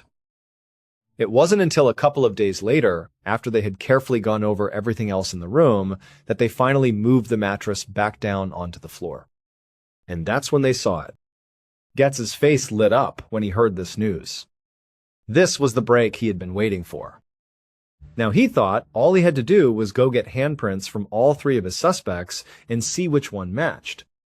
It seemed like it would be that simple. But he quickly realized he had a major problem. By this point, some of his suspects had already gotten lawyers. And their lawyers were advising them not to speak with the police anymore, let alone voluntarily hand over their handprints. And Getz couldn't legally force them to give their prints unless he arrested them first. And so, Detective Getz found himself in a frustrating catch, 2-2. He needed the suspect's handprint in order to make an arrest, but he couldn't get the handprint unless he arrested them. So at this point, the investigation stalled. Weeks went by. Detective Getz grew more and more frustrated because there was nothing he could legally do to push the case forward. Meanwhile, the case was still getting a ton of coverage in the press. And to the public, it looked like the NYPD was just dropping the ball. But then, on December 16th, 3 weeks after Catherine's murder, the very news coverage that had annoyed Getz so much ended up giving him exactly what he needed. That day, a woman called the NYPD because of something she had seen on the front page of a New York newspaper. And what this woman told them led Detective Getz directly to Catherine's killer. Based on all the forensic evidence and the numerous interviews police conducted, this is what they believe happened to Catherine Woods on the evening of the 27th of November, 2005. Shortly after 6:40 in the evening, the killer climbed the stairs inside Catherine's apartment building. They knew that at that very moment, she would be alone in the apartment, getting ready for another shift at Flash Dancers. The fact that she worked there, that she had this secret life, bothered the killer more than they ever let on. The thought of Catherine dancing for other men, giving her attention to other men, filled the killer with a jealous rage they could barely contain. The killer had tried to win her over, had tried to talk her into being with them exclusively, but she had rejected him. So, in the killer's mind, the time for talking was over. And so, the killer walked quietly up to the door of apartment 2D. They reached down and turned the handle. It was unlocked. As they slipped silently into the apartment, the killer pulled out the knife that they had hidden inside their sweatshirt. But then, something they had not planned for happened. The black dog that was lying on the apartment floor jumped up and began to bark at them. For a split second, the killer thought about just turning around and leaving, abandoning the plan. But then, Catherine, alerted by the dog's barking, came out of her bedroom. She looked right at the killer, and she saw the knife in their hand. Catherine screamed and turned and ran right back into her bedroom, the very bedroom that she had made explicitly off-limits to the killer in the past. And just the thought of that, of her trying to keep him out of her space, sent a surge of pure anger through them. The killer charged into the room after her. Catherine was already on the other side of the bed, trying to lift up the heavy mattress to use it as a shield. But the killer was too strong and too fast. They forced their way past the mattress and grabbed Catherine from behind. But Catherine was a fighter. She fought back with everything she had. She began thrashing and kicking, scratching and biting, doing anything she could to break free. But she couldn't. They struggled wildly around the small room, smashing into furniture, knocking things over. And it was around this point that the killer lifted up the knife they had brought and slit her neck as deep as they could. But even then, even with that fatal wound, Catherine kept fighting. She fought with such viciousness that the killer actually had to brace themselves against the wall just to keep their balance. And in the chaos of that struggle, the killer didn't even realize that as they steadied themselves, they had placed their bloody hand flat against the wall, leaving a perfect print behind. Finally, Catherine fell to the floor. But the killer was still blinded by rage. They got down on the floor with her and began stabbing her over and over and over again. And then finally, when Catherine stopped moving, the killer jumped up and ran out of the apartment. But when they got into the hallway, they realized that the black dog that had barked at them had gotten out of the apartment during the chaos. Now, the killer wanted the dog to be back inside the apartment, but the dog was on edge, still barking at them. So instead, the killer just pulled the apartment door shut, trapping the dog out in the hallway. And then the killer fled the building, using a back door where there was no security camera. And for weeks, the killer was not caught. Until their violent past finally came back to haunt them.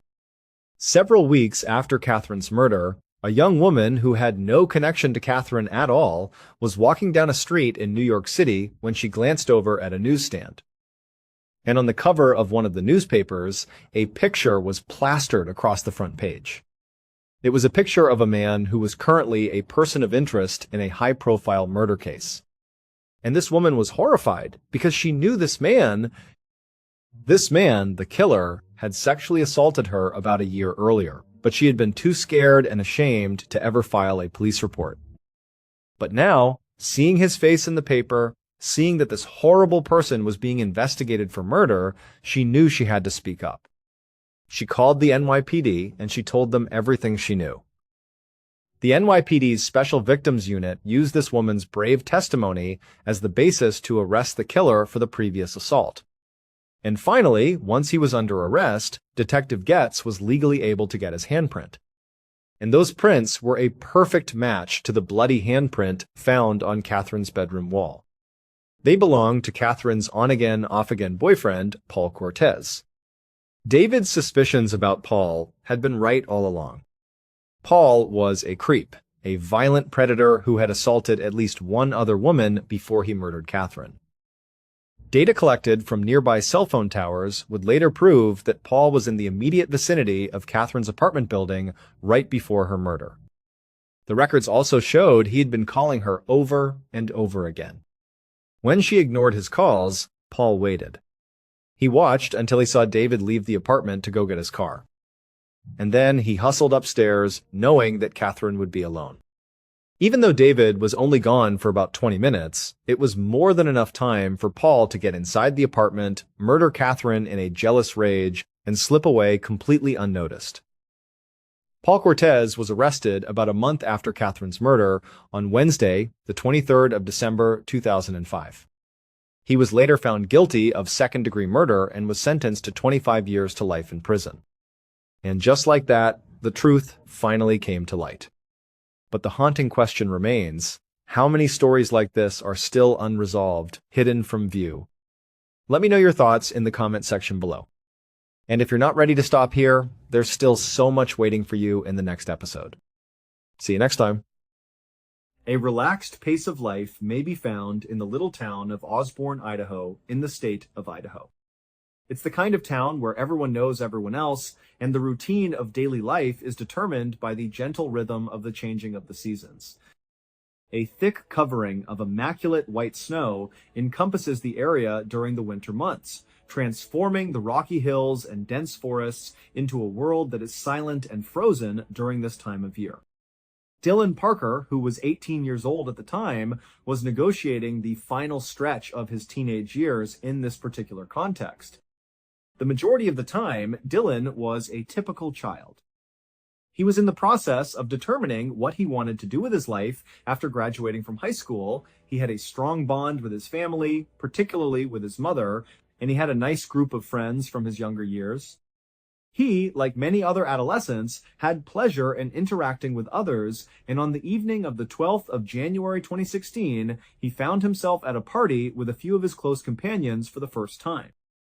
A home in his hometown was the location of the party that was being held. A continuous snowfall had been dusting the town for hours, adding to the already thick snowpack that was on the ground. It was a cold night during which the snowstorm had been occurring. At the interior, there was a friendly and energetic environment. Dylan was having a nice time, and there was music playing, people were talking and laughing, and things were going well. A couple drinks were consumed by him as the night progressed. As the hours went by, Dylan made the decision that it was almost time for him to leave the party and go home. This was not something that was out of the norm for a party like this. The effects of the alcohol were beginning to take hold of him, and the prospect of returning to the warmth and comfort of his own bed felt like a very good idea. It was the weather that was the issue. Considering that it was still snowing and that it was chilly, walking home was not a very good alternative. Therefore, he did what any other child in his position might have done. After pulling out his phone, he dialed his mother's number. As soon as his mother answered the phone, she was able to determine, without a doubt, that Dylan had been drinking.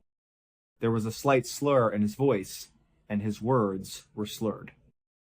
She felt the usual mixture of parental emotions, a little amount of disappointment, a touch of aggravation that he was drinking at a young age, but the thing that made her feel the most concerned was a profound sense of protectiveness over him.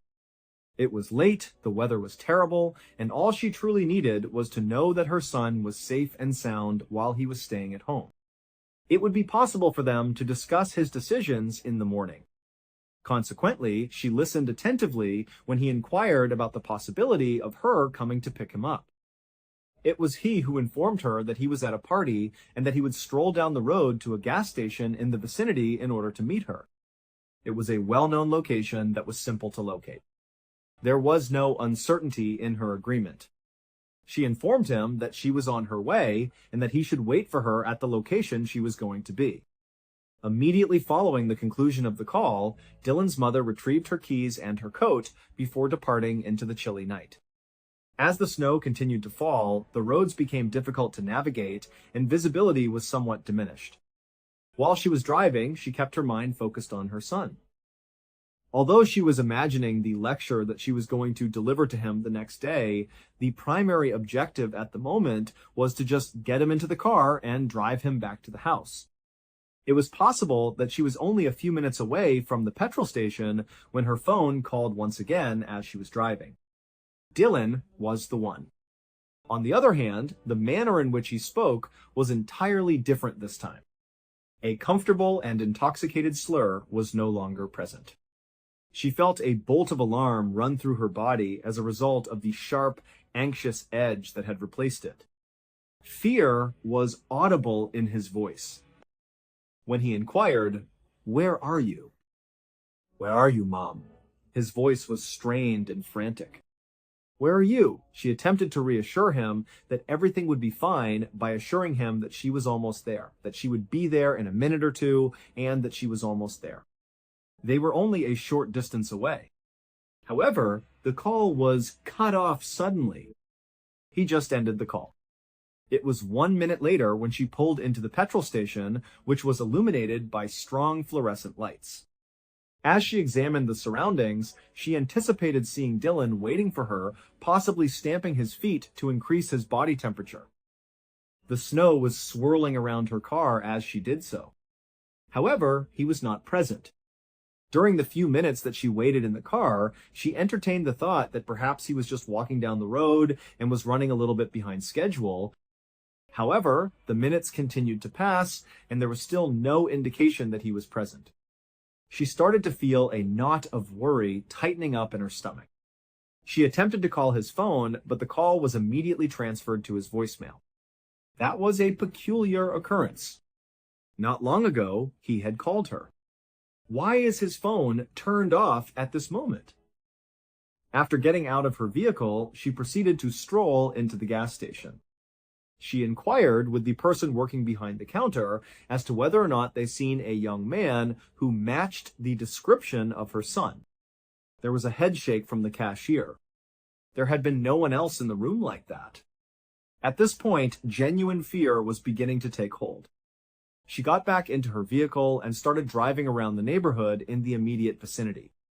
As she drove between the gas station and the house where the party had been held, she went up and down the road 3 times. She cried his name into the snowy night as she rolled down the window, allowing the chilly air to rush in. The night was silent around her. However, the only reaction that could be heard was the gentle hiss of the snow falling. "Dylan! Dylan!" Approximately 30 minutes passed while she was driving around, and her heart was beating rapidly with each passing moment. She continued to call his phone over and over again, but each and every time, the call was disconnected and sent to his voicemail. The situation was not right. This was not typical of him. That frantic phone call kept playing over and over in her head. Something had transpired in his life during the brief interval of time that elapsed between the initial call he made to her and the subsequent call he made to her. She was absolutely confident that she required assistance, and the realization gave her a chill down to her bones. She halted her vehicle, her hands shaking, and then she dialed the number for the police. The data were taken down by the police from Dylan's mother, who was in a state of panic when they arrived. The young man, who was 18 years old, went to a party, had a few drinks, and then called for a ride, and now he is missing. In a circumstance such as this one, the first notion that comes to mind is frequently that the individual is not in any real danger. Perhaps he became disoriented as a result of the booze and made the decision to stroll to the residence of a different acquaintance. Perhaps his phone had a malfunction and he had to find a place to rest for the night nonetheless. However, there was not an immediate feeling of a significant crisis, despite the fact that the police had informed his mother that they would seek for him. Once they arrived, their first destination was the residence where the party had been held. They entered the building and immediately began conversing with the children who were still present. Specifically, they inquired about Dylan. What was the most recent time that they visited him? What kind of temper did he have?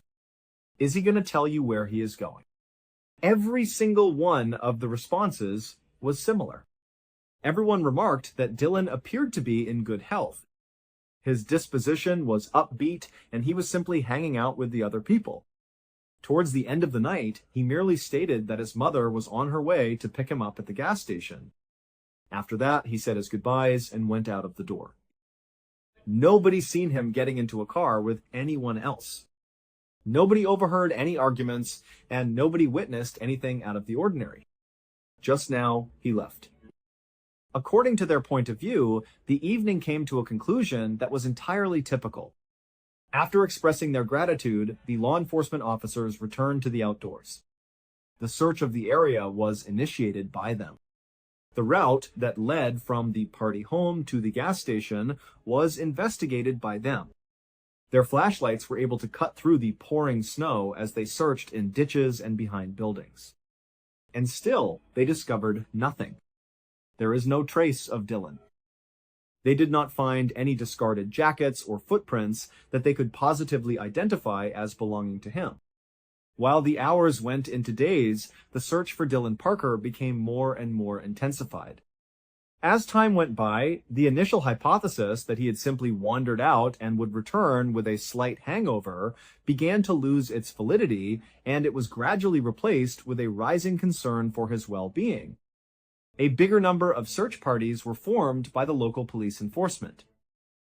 Many others, including friends, relatives, and members of the community, came out to lend a hand, dressed in heavy clothing, to protect themselves from the bitter cold of the Idaho winter.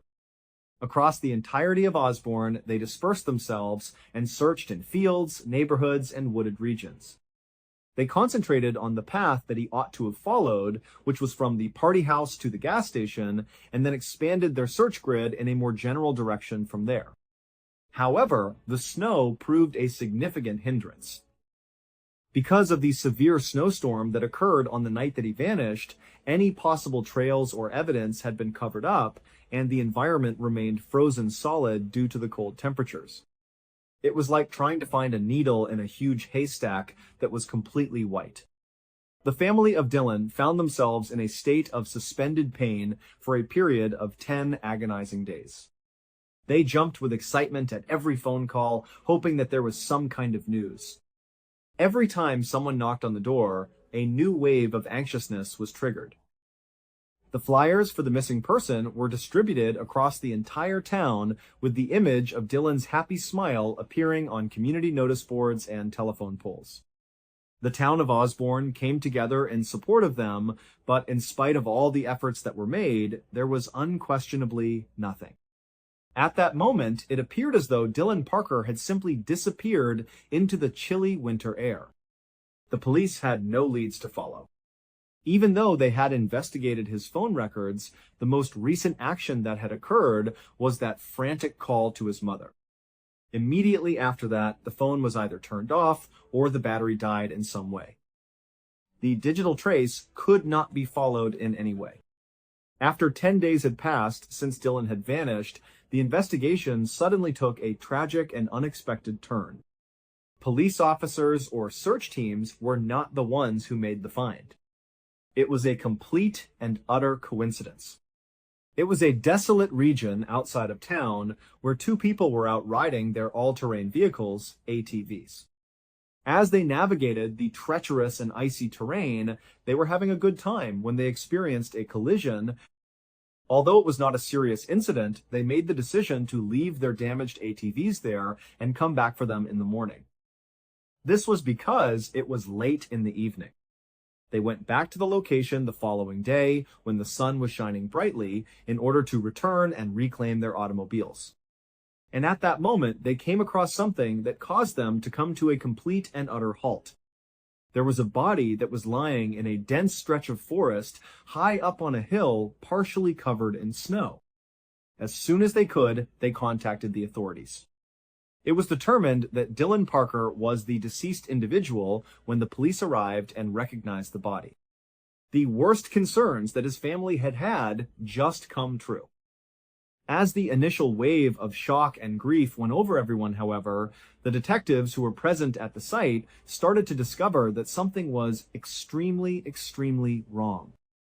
The very location was the first significant warning sign that was raised. It was a long way from where anyone had been looking when Dylan was discovered.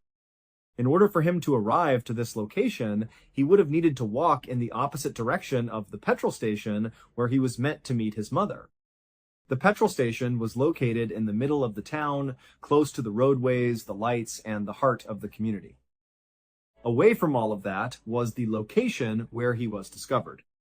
It would have been necessary for him to walk uphill, away from the town, and into the woods where it would have been dark. In no way did it make any sense at all.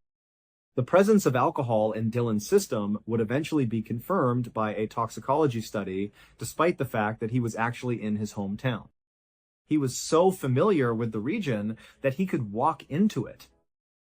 In spite of the fact that he was under the influence of alcohol, it seems highly improbable that he would become so bewildered that he would walk for kilometers in the wrong way, uphill, and into a tough environment that was covered in trees.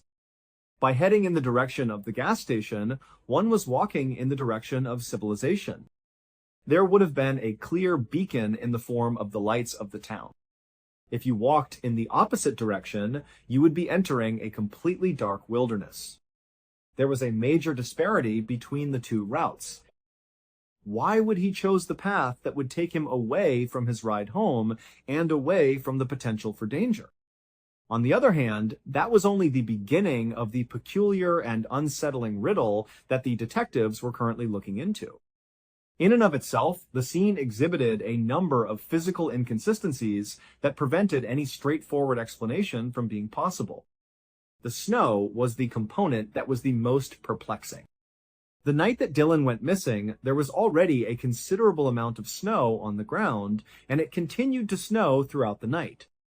Dylan was in the process of going missing.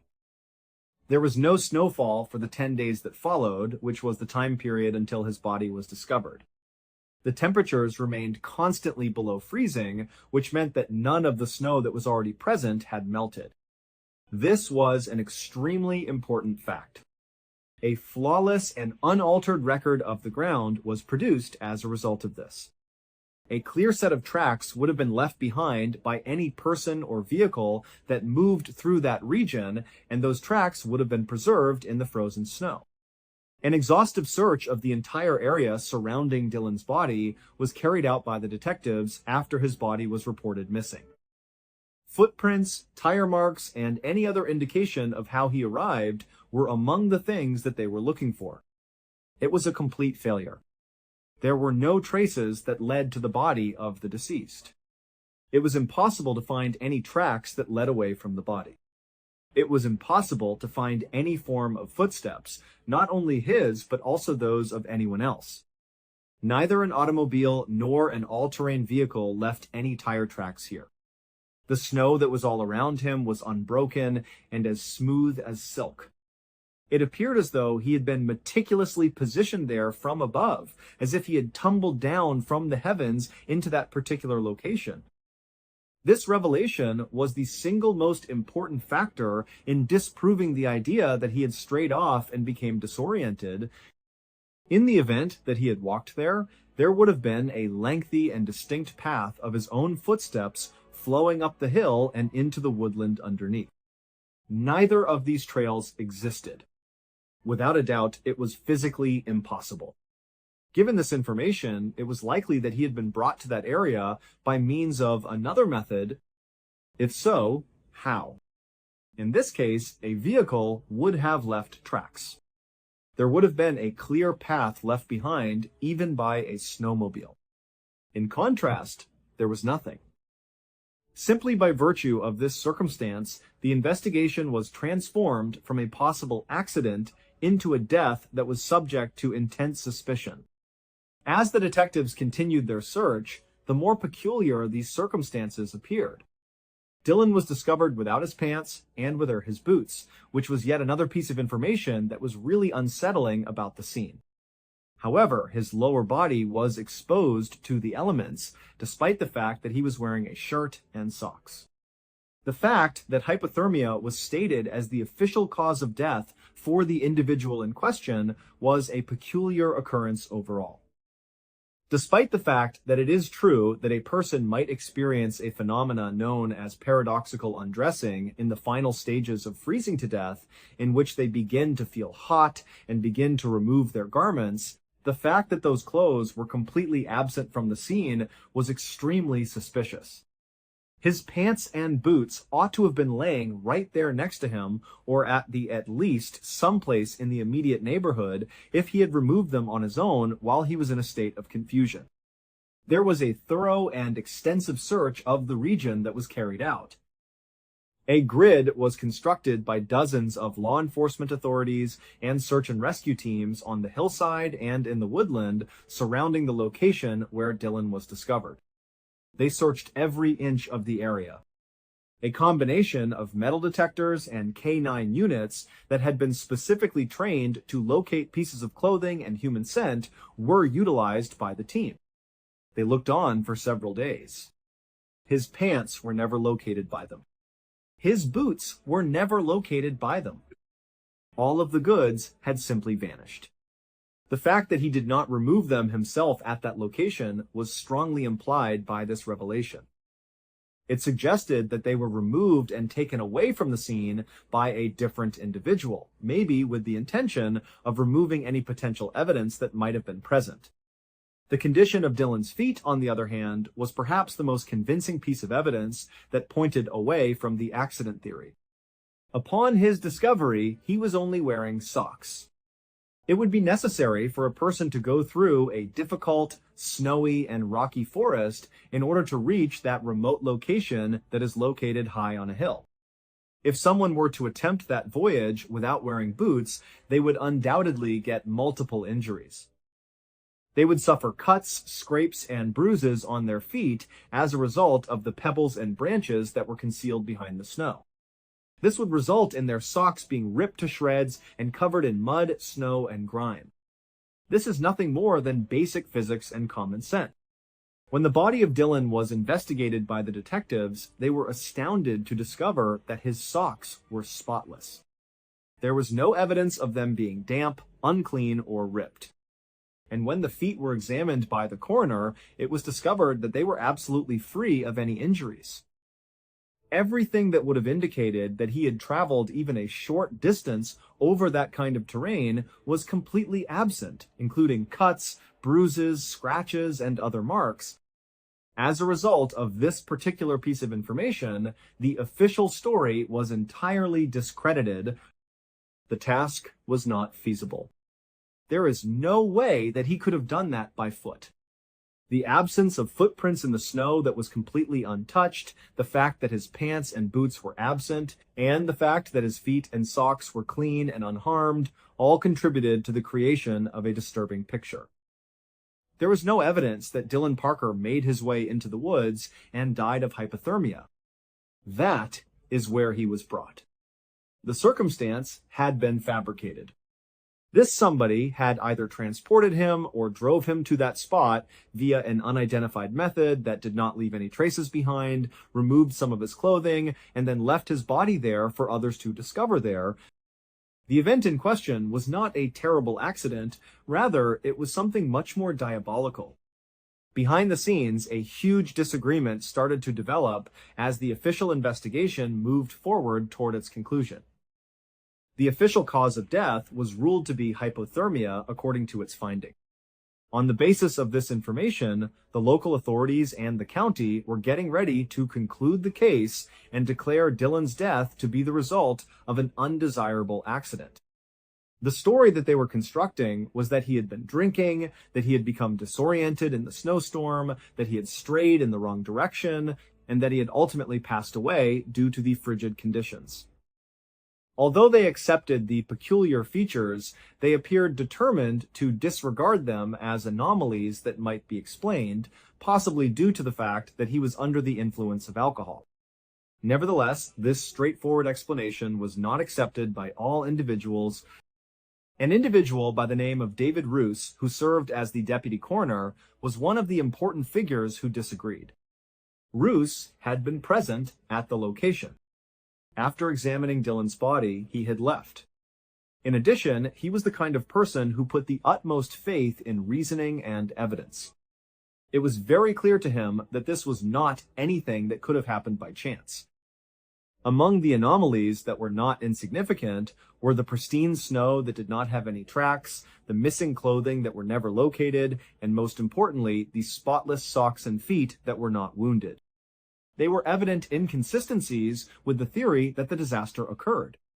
He was certain that Dylan had been the victim of some kind of criminal activity. He was under the impression that Dylan had been attacked or killed after leaving that party, and that his body had been transported sometime later to that hillside in order to deceive authorities. He suspected that something had occurred to Dylan after he left that party. His professional view was that the scene was a planned performance. David Roos became somewhat outspoken in his expression of his worries. His findings were reported to his superiors, and he urged that the case ought to be treated as a possible homicide. He also had conversations with the investigators who were leading the investigation. He was of the opinion that it would be a grave injustice to Dylan and his family to just assume that it was an accident. That whoever was genuinely responsible for his death would be able to get away with it was the implication of this.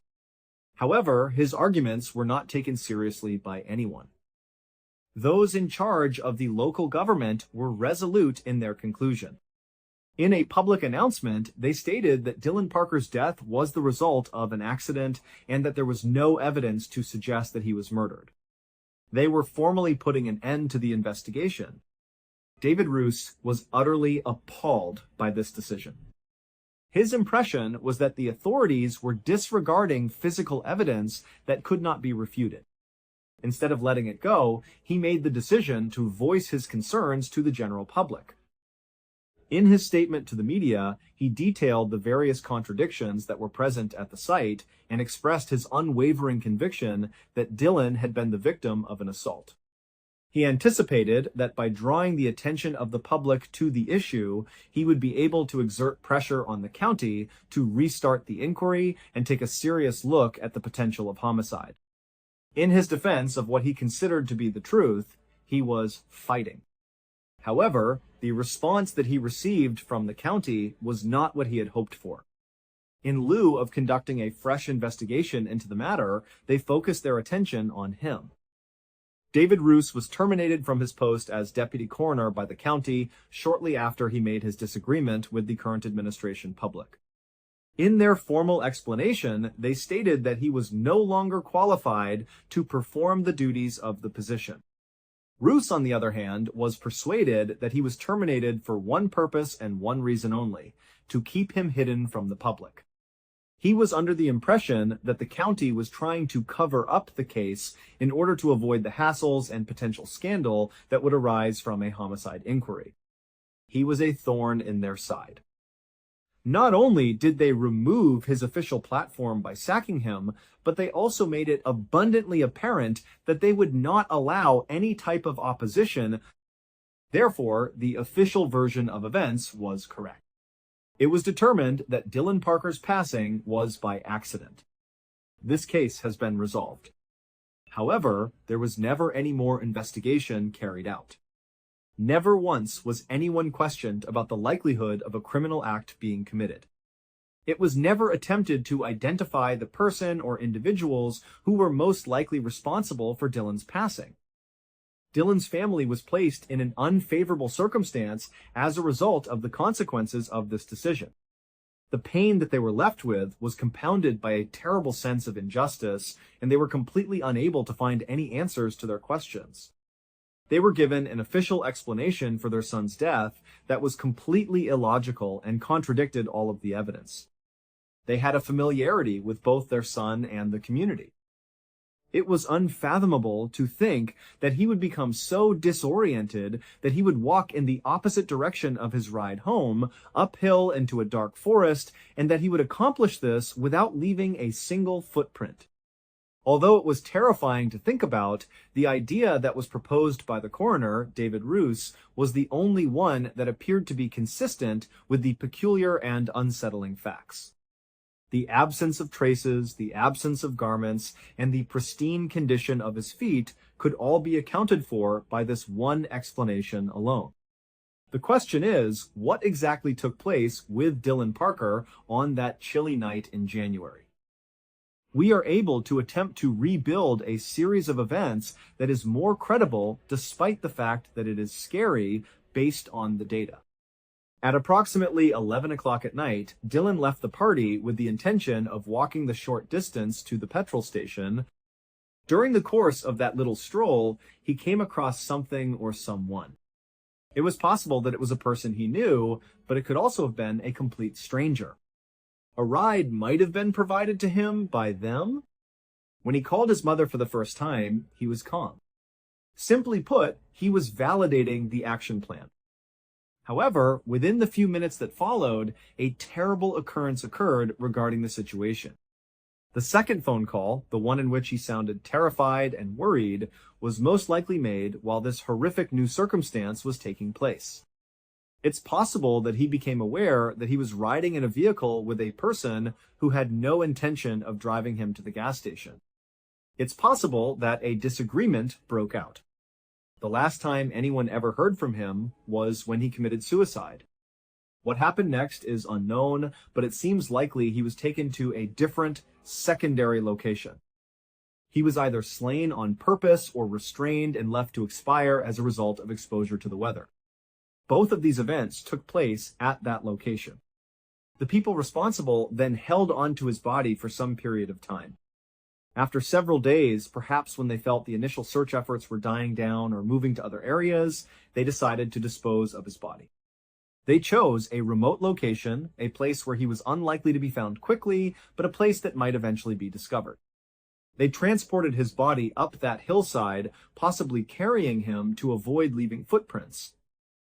They placed him carefully in the snow, removing his pants and boots before they left. Why they took those items is a mystery. Perhaps it was to remove any potential DNA evidence that might have been on them. Or maybe, in a more disturbing twist, they were taken as a kind of trophy. This reconstruction is the only one that accounts for all the impossible evidence found at the scene. It explains why there were no tracks in the snow. It explains why his feet and socks were clean. It explains why his pants and boots were missing and never found. But because the case was officially closed as an accident, this is all just theory. The troubling questions remain unanswered. Who did Dylan encounter after he left the party? What was said or done that led to that terrified phone call? And who would go to such elaborate lengths to stage a death scene to look like an accident, only to do it so poorly that it was full of impossible contradictions? For the family of Dylan Parker, these questions are a constant, haunting presence. They are left with the memory of their son and the knowledge that the truth of what happened to him was dismissed and buried along with him, leaving a cold case in the snows of Idaho that may never be solved. You are very much appreciated for watching. Let me know what you thought of today's episode in the comments. And remember, we have a whole playlist of true crime episodes ready for you to binge right now. Until next time, see ya. At around 11:40 inches the morning on the 21st of December 2003, three young men who had been close friends since they were little kids all piled into a truck and started driving south. The group was made up of 22-year-old Brett Mann and his 219-year-old friends, Sean Blowers and Ashley McGuff. They all lived in a coastal city called Darwin, which is the capital of Australia's Northern Territory. Now, the Northern Territory, also known to locals as the Top End, is a massive stretch of land in the central northern part of the continent. To give you some perspective, it's about 6 times bigger than the entire United Kingdom, but it has about 280 times fewer people living in it. The UK is home to around 70 million people, while the Top End has a population of only about 250,000. And what's even crazier is that half of those people all live in that one city, Darwin. There are a lot of reasons why so few people live in the Top End, ranging from politics to a serious lack of infrastructure. But the most obvious reason is that this part of Australia is just unbelievably wild, rugged, and dangerous. It's scorching hot all year round, and the weather itself can be incredibly unpredictable and violent. And of course, there's the old saying that pretty much every animal there is actively trying to kill you and each other. But for Brett, Sean, and Ashley, this was just home. They had grown up in Darwin, so they were totally used to all the hazards of living in the Top End. It wasn't something they spent a lot of time worrying about. What they were concerned with was a much more common problem for young guys: finding something to do and not getting bored. On this particular day, to fight off that boredom, the three of them had decided to drive out to a salt flat located about 50 miles southwest of Darwin. It was this huge, wide-open plain where they could just blast around on their quad bikes for hours. And so, they got their quad bikes loaded up into a trailer, hitched it to their truck, hopped inside, and at 11:40 a.m., they began their journey south out of the city. The first road they took was a pretty desolate dirt track that wound its way through the wilderness. It took them past the iconic eucalyptus trees that Australia is so famous for, past palm trees, and past these giant termite mounds that look like alien sculptures sticking out of the ground. After driving on this dirt road for about half an hour, the three friends passed a place called the Tumbling Waters Holiday Park. It was a kind of vacation resort for adventurous families. But beyond this park, there was basically no more civilization. They were heading straight into the true Australian outback. This resort was the last little mark of the world they were leaving behind. And so, the trio kept driving for another 30 minutes past the park. At some point, the trees on both sides of the road started to get thicker and thicker, more and more dense, until they began to sort of lean over the road. It started to feel like they were driving through a tunnel in the middle of a jungle. The guys would have recognized this change in the scenery. It meant they were getting close to the Finnis River, which was just off to their right, hidden beyond all the trees. They couldn't see it, but they knew it was there. Now, the Finnis River wasn't some huge, massive waterway. It was a 30-mile stretch of water that ran from east to west through the Top End. And it was known for being very brackish and incredibly dark. You couldn't see into the water more than an inch or two, so it always looked almost jet black.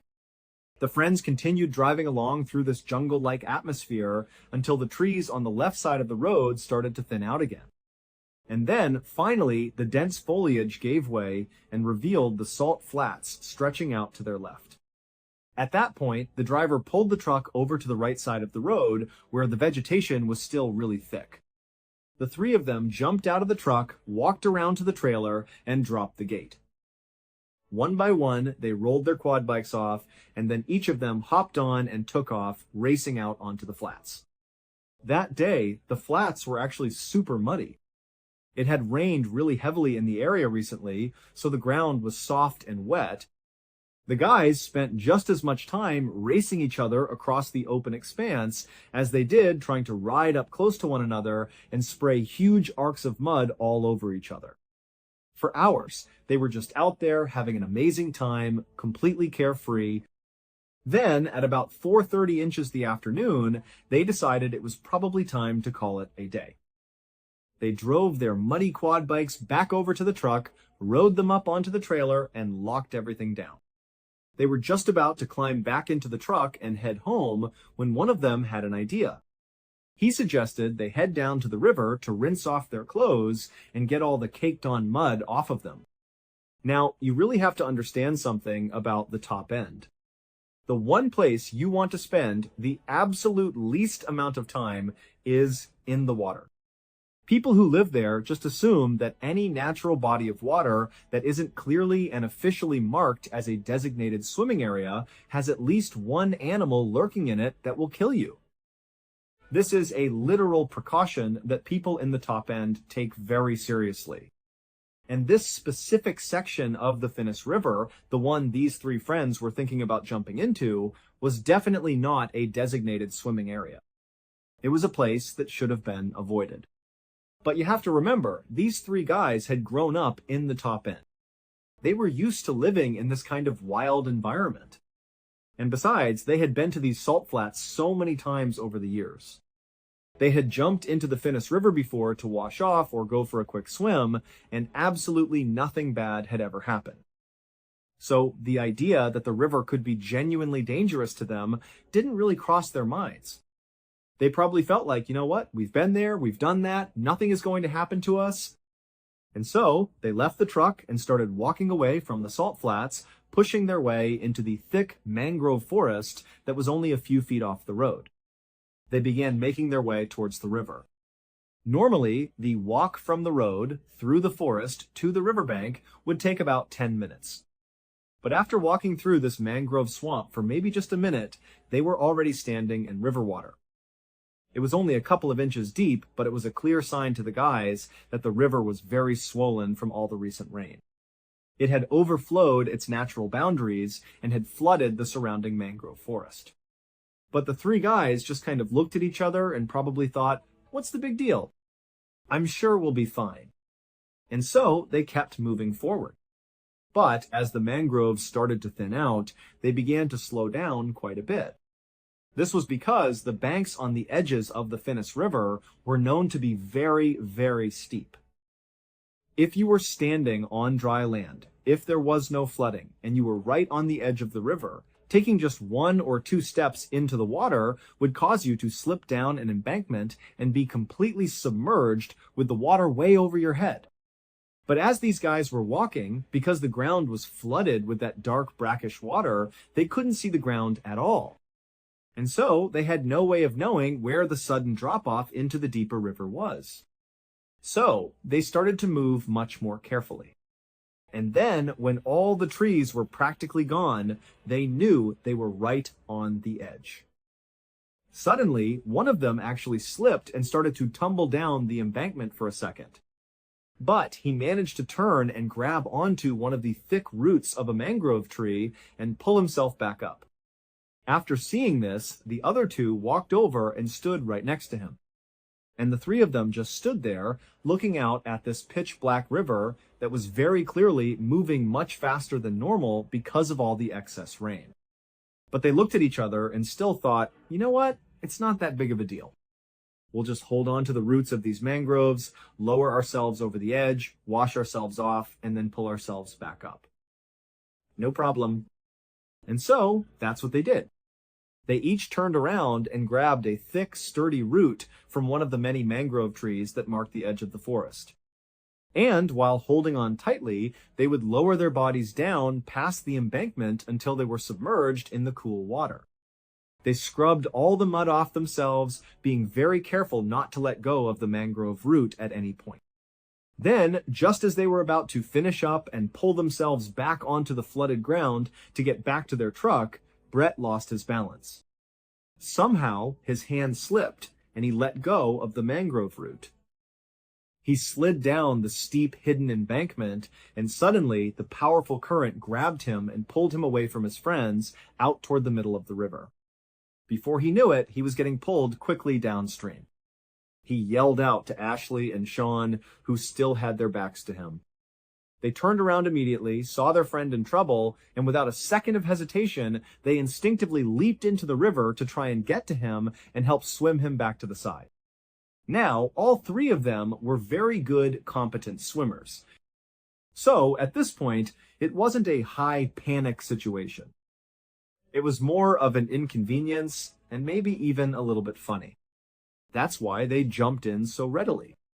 They figured, worst case scenario is we all drift down the river for a bit, get out somewhere down there, and then we have a long walk back to our truck. But as soon as Sean and Ashley were free floating in that river, they felt just how strong that current really was. It was way stronger than they had been anticipating. And that's when they actually started to get a little bit worried. They looked up ahead of them, and Brett, who had been in the water for maybe 10 or 15 seconds before they jumped in, had already been swept much farther downstream than them. And so they decided, okay, we have to get out of here, but we need to get to Brett first. We all need to get out at the same place. So they made a plan. They were going to swim downstream, meet up with Brett, and then all three of them would get the heck out of that river as fast as they possibly could. They yelled out to Brett, "Hey, we're coming to get you," and they started swimming as fast as they possibly could. With the help of the strong current pushing them, they managed to catch up to Brett relatively quickly, maybe in just a couple of minutes. When they reached him, Sean and Ashley got in front of Brett, and then the three of them stopped actively swimming. They just let the current carry them downstream together. As they were drifting, they started scanning the left side of the river, looking for a solid clump of mangrove trees that they could swim into. They knew that unless there was something solid to grab onto at the edge of the river, they wouldn't be able to pull themselves out against the current. At this point, the trio was definitely uncomfortable being in the water because of how strong that current was. But they were still confident that they were going to find a good landing spot, they were going to get out, and this whole thing would just turn into a great story to tell later. And so Sean was in the front, Ashley was right behind him, and then Brett was behind Ashley. They were all about an arm's length away from each other, just drifting down this dark river for a couple of minutes, looking over to their left for a viable place to get out. And then, all of a sudden, Ashley just yells out, "Hey, I seen something in the water!" "We need to get out, find the nearest tree, get out, get out, get out." Sean immediately started to panic. He didn't even turn around to see what was going on behind him. Adrenaline kicked in, and he just started swimming as fast as he possibly could toward a tree that was sticking out of the water. It was literally growing right in the middle of the river. He swam frantically up to this tree and managed to climb up to the first fork, which was maybe 6 or 8 feet above the water. As soon as he was safely up there, he turned around and looked down. He saw Ashley right below him. He reached down and hoisted Ashley up to the first fork with him. And then the pair of them turned around again to help Brett. But Brett wasn't there. And so they looked all around thinking, okay, did Brett not make it to the tree? Did the current pull him around it? Is he at some other tree? They started yelling out his name, looking for him everywhere, but there was no sign of Brett. They started talking to each other, Ashley and Sean, saying, "Did he call out? Did you hear something? Did he give any indication about where he was going?" And they both said, "No, I have no idea where he is." They started climbing a little bit higher up the tree, trying to get a better vantage point to look down and up the river to see if maybe they could spot him somewhere. And then, all of a sudden, Sean noticed something yellow flash beneath them in the water. He looked straight down and saw this yellow object just under the surface. He nudged Ashley and said, "Look." And so Ashley looked down too. As they were both looking, now about 10 feet above the water, they saw this yellow thing start to rise up toward the surface. The water was so dark that they really couldn't tell what anything was unless it was right at the top. And so they watched this yellow shape, and then suddenly it broke the surface of the water, and they saw it was Brett. He was wearing his yellow jacket. That's what they had seen. But Brett was in the mouth of a 13-foot-long saltwater crocodile. He was face down, and his entire left side was being held in the animal's massive jaws. And he wasn't moving. Sean and Ashley were so scared they were just frozen. They could only stare at this monster in the water that was holding their friend, and there was absolutely nothing they could do about it. For 2 full minutes, they just stood there on that branch, looking at this animal, wondering what was going to happen. And for those entire 2 minutes, the crocodile stared right back up at Ashley and Sean, as if it was showing them what it was going to do to them too once they got in the water. It was like it was saying, "I've done this to your friend, and I'm getting you next." And so they stared at this animal, and then suddenly, it just kind of dipped underneath the water, back down into the black abyss. And it, along with Brett, just disappeared. Ashley and Sean were so terrified that they couldn't even grieve for their friend. They couldn't feel sad for him. It was like their brains just switched completely into survival mode. And without saying a single word to each other, they just started climbing up that tree as fast and as high as they possibly could. They only managed to get up a couple more feet to 2 more branches. One was at about 10 or 12 feet off the water, and the other was at about 15 feet. Sean made it onto the lower branch, and Ashley scrambled up to the slightly higher one. Once they were both situated on their branches, with one arm wrapped firmly around the trunk of the tree, they were able to kind of breathe for a second and take stock of their situation. And even though, of course, the elephant in the room was that their friend had just been eaten by a crocodile, it was like they couldn't even process that yet. Instead, they started talking about a plan. They thought, okay, our families, they're going to notice we're gone, and they're going to tell the police. The police will launch a search, and they're going to come find us. Both of them were confident, or at least they acted confident, that this was going to happen. But they also knew that there was no timeline for it. It could be hours, or it could be days until anyone found them. And as these 2 teens were sitting on their branches, the true reality of their situation really started to come crashing down on them. Because yeah, they were safe in this tree, but how long could they possibly stay up there? I mean, eventually, they were going to have to fall asleep.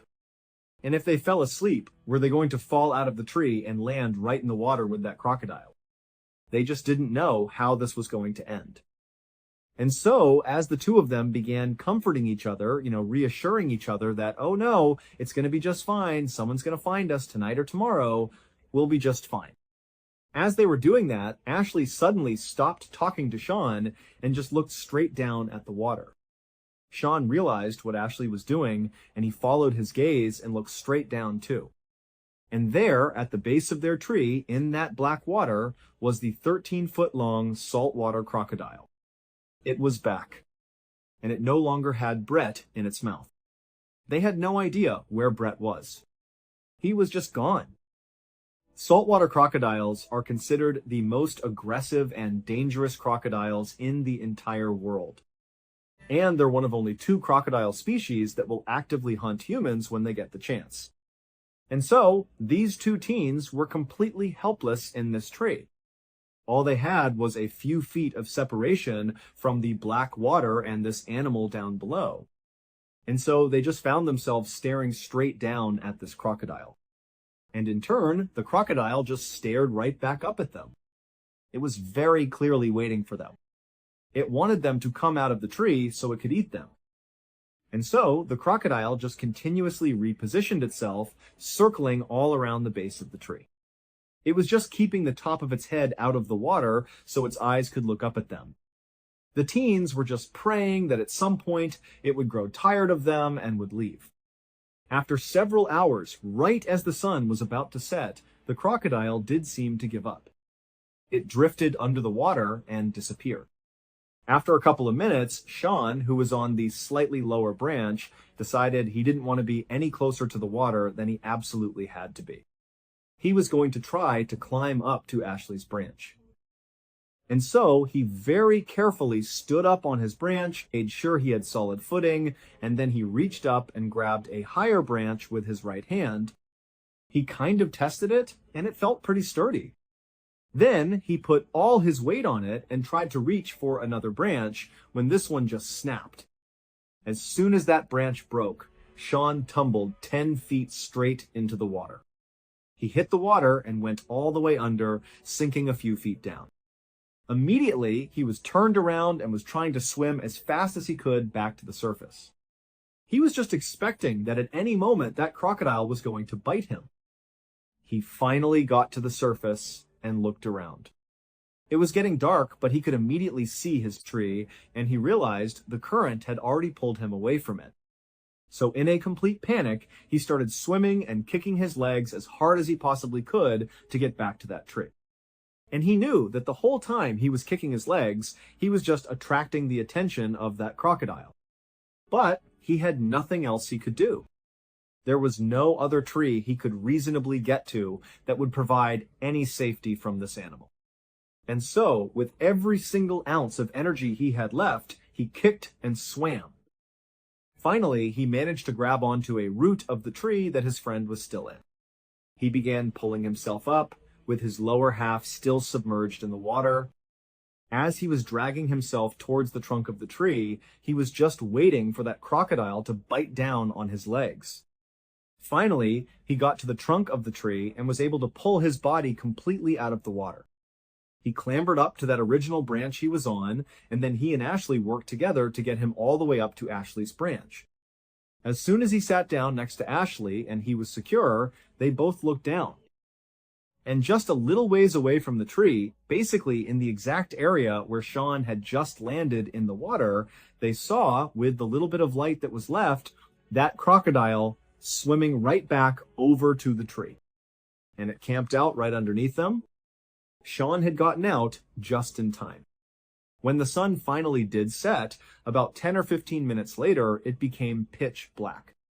There's no ambient light in that part of the world. There aren't any buildings or cities close enough to this area. And so it was truly completely black. They could no longer see the crocodile down below, but they knew it was there because periodically they would hear it repositioning itself in the water right underneath them. Also, because it was so dark, the two teens couldn't actually see each other. And so they began holding on to each other. And anytime either of them moved, they would announce their movement to the other just so they knew they hadn't fallen asleep and weren't in the process of falling out of the tree to a horrible death. A few hours went by like this. It was just silence, with the exception of the sounds of that crocodile moving around below them. A little after midnight, a huge storm rolled into the area. It began to absolutely downpour, and the raindrops hitting the surface of the river were so loud that the teens could no longer hear the sound of the crocodile. And so they had no idea if it was still down there or not. But every time lightning would strike, it would illuminate the entire sky for just a flash of a second. And in that flash, they would look down, and there would be the crocodile. After several hours of this super intense downpour, the two teens also started to become concerned that all this additional rain could raise the water level of the river high enough that the crocodile might be able to jump out and reach their legs. But because it was so dark, they couldn't actually see the top of the water. And so they had no way of knowing if the water levels were actually rising or not. And so they both kind of sucked their legs up onto the branch and tried to make themselves as small as they possibly could while still remaining anchored to each other and also to the branch. And that's how they sat for the next several hours, just hoping they would survive the night. Finally, when the sun came up the following morning, the teens immediately noticed that the crocodile was still right below them, just lurking at the base of the tree, waiting. They also noticed that the water level of the river had clearly come up quite a bit. And so, if they weren't rescued soon, there was a good chance that with just one more heavy rainstorm, that crocodile would be in range of them. And there was nowhere else they could go. They were as high up in the tree as they could possibly get. Not to mention the fact that they were hypothermic, they were weak, they were exhausted, and if you fall asleep, you're going to fall in the water. The two teens knew they did not have much time left. Luckily, at 10 a.m. that morning, they heard the sound of a police officer who was out in the mangrove forest. It turned out their families had recognized their absence. They had called the police, and that morning a search had been launched. Rescuers had found their truck and had been walking down the river, yelling out their names. And then, finally, they found them. Initially, when the rescuers located the two teens stuck in the tree, they called in a helicopter to hover over them and lower down a ladder that they could climb up. But when the helicopter got close to the tree, the rotor wash from the spinning blades practically blew the boys out of their branches. And the crocodile was still in the water. The rescuers could see it, the boys could still see it, and so there was this real fear that the helicopter would literally send them into the water to their death. So they had to abandon the helicopter approach. However, the powerful downdraft from the helicopter's blades did ultimately scare the crocodile, and it finally swam away. As soon as the helicopter was off station, a rescue boat came in. The boat got right underneath the two boys, they jumped down into it, and they were brought to safety. The two boys were taken to a hospital where doctors determined they were physically okay, but both of them were severely traumatized from what they had just been through. As for Brett, despite an exhaustive search of that river, they never found his body. They never found any of his clothing or any of the belongings he had on him. And they never found the crocodile that killed him. Thank you so much for watching. Let me know what you thought of today's episode in the comments. And remember, we have a whole playlist of true crime episodes ready for you to binge right now. Until next time, see ya. In 2007, a movie came out that would quietly change the course of one young man's life. The film was called Into the Wild, and it was based on the true story of Christopher McCandless. Christopher was a bright kid who graduated from a top-tier university with honors. By all accounts, he had the world at his feet. He could have taken any number of high-paying jobs and settled into a comfortable life. But Christopher didn't want comfort. He wanted something more raw, more real. He wanted absolute freedom. So, in 1990, without a word to his worried parents, he made a radical choice. He donated his entire life savings to charity, abandoned his car, shed his old identity, and set off for the Alaskan wilderness to live completely off the grid. He eventually found an abandoned city bus deep in the backcountry and made it his home. He survived out there for 113 days before tragically succumbing to starvation. While his story ends in tragedy, the movie focuses less on his death and more on his incredible spirit and his unwavering quest for a life of purpose and adventure. It leaves you feeling not so much sad, but inspired. Inspired to take risks, to seek out your own adventures before it's too late. One person who was deeply moved by this story was an 18-year-old from Oregon named Matt Higgins. Matt was just about to graduate from high school, and like a lot of kids his age, he was at a crossroads.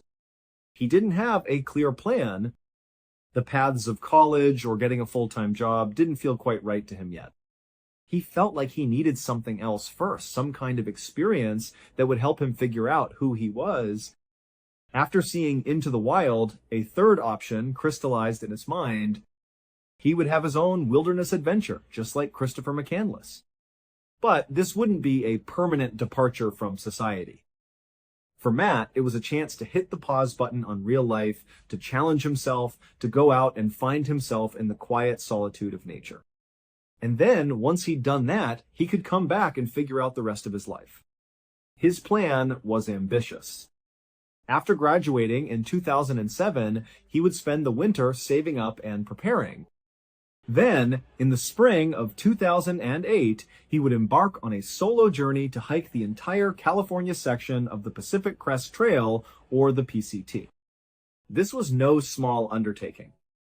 The California section of the PCT is a formidable beast, stretching roughly 1,700 miles from the border of Mexico all the way north to the border of Oregon. The trail is a study in contrasts. It winds through scorching deserts, climbs over snow-capped mountains, and cuts through some of the most remote and dense forests in the country. There's dangerous wildlife to contend with, from rattlesnakes to mountain lions to black bears. And maybe most significantly, there are long stretches of the trail where a hiker is completely isolated, miles and miles away from the nearest road or town. If you get into trouble out there, you are well and truly on your own. It was not a hike for beginners. But Matt wasn't a beginner. He had spent his entire childhood exploring the outdoors. He grew up hiking and camping all over Oregon and the Pacific Northwest.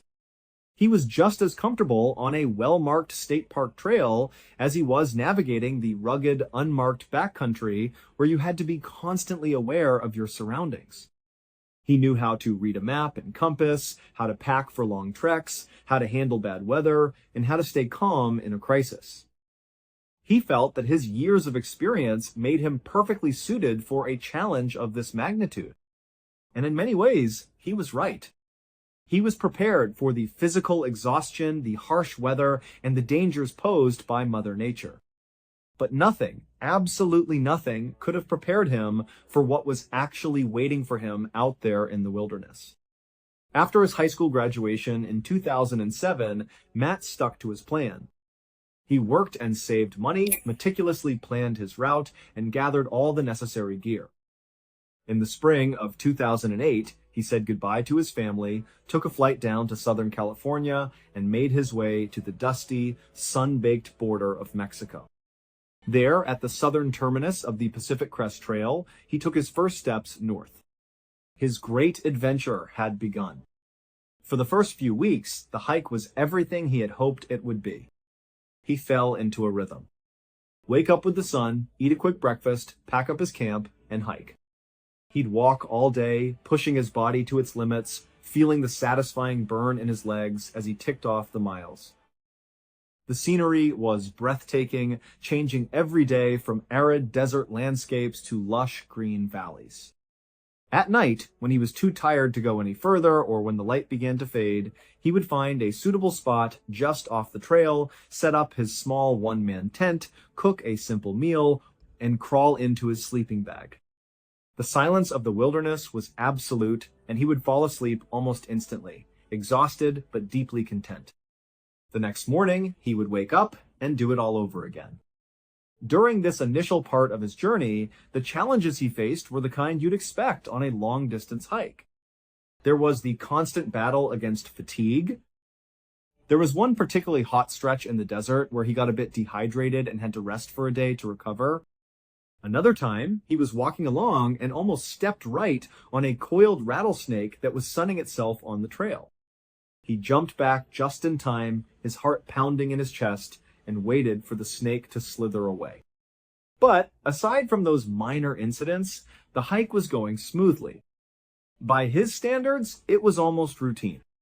He felt strong, capable, and completely in his element. But that feeling of routine and control was about to be shattered.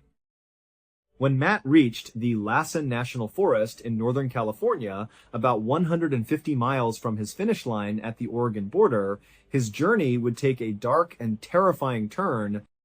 Lassen National Forest is a vast, dense wilderness. Shortly after entering it, the trail changed dramatically.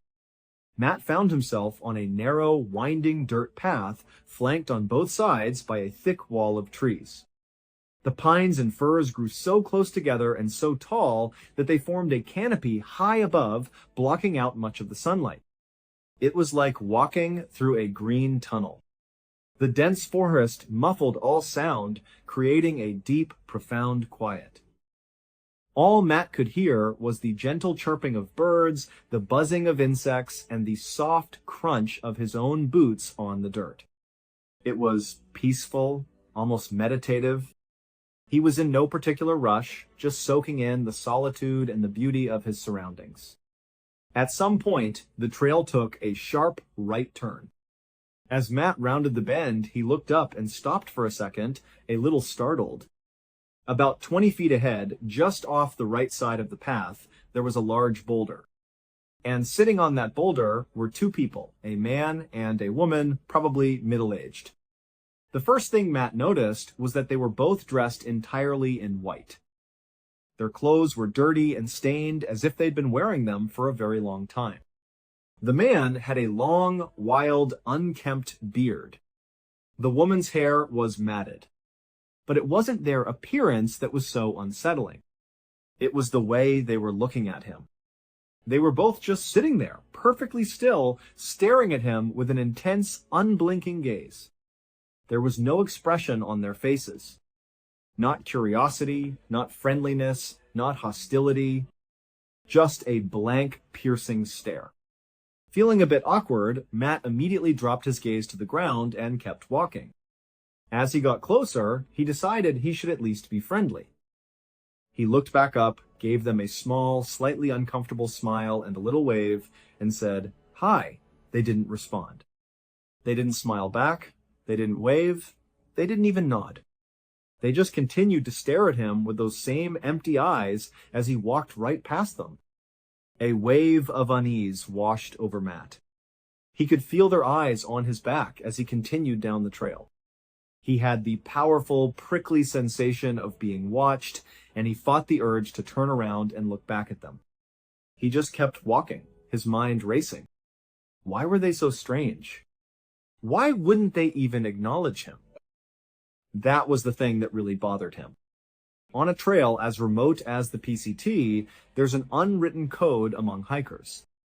You can go for days without seeing another soul.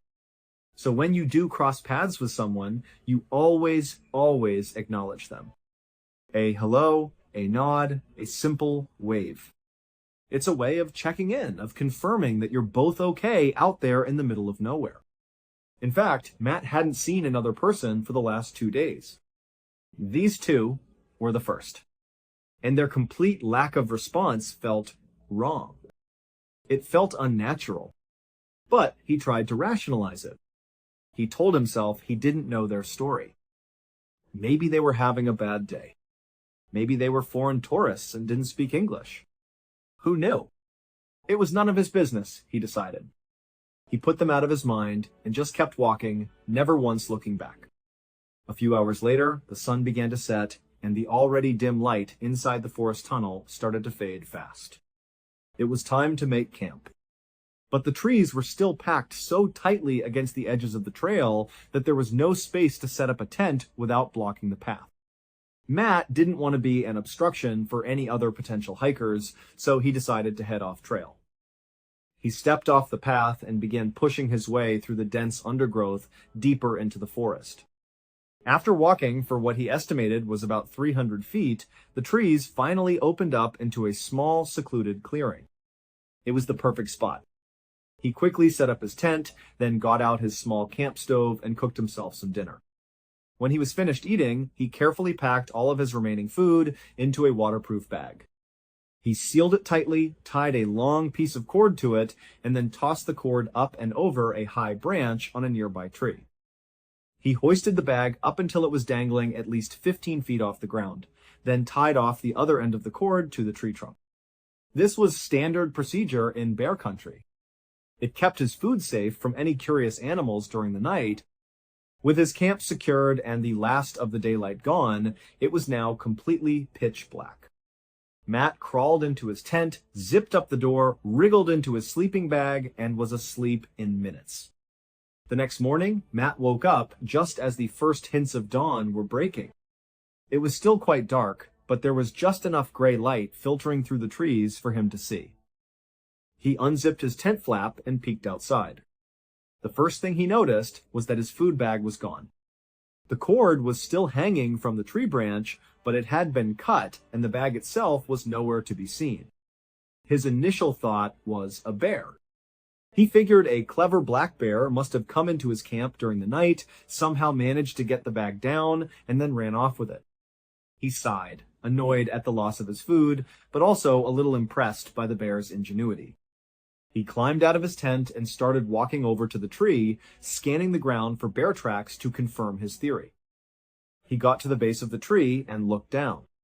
He didn't see any bear prints in the soft dirt, but he did see something else.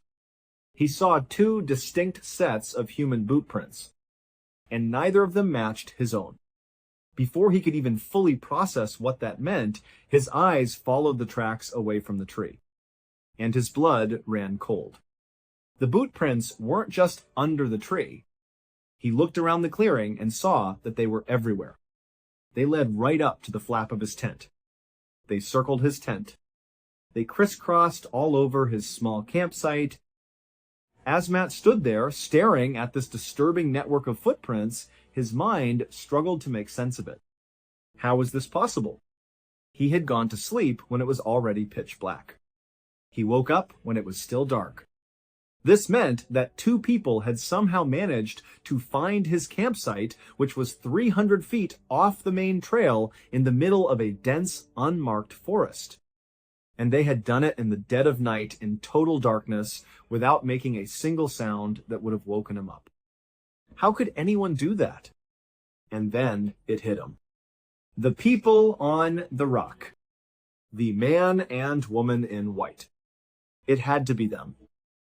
They must have seen him, followed him at a distance, watched where he left the trail to make camp, and then waited until he was asleep to sneak in and rob him.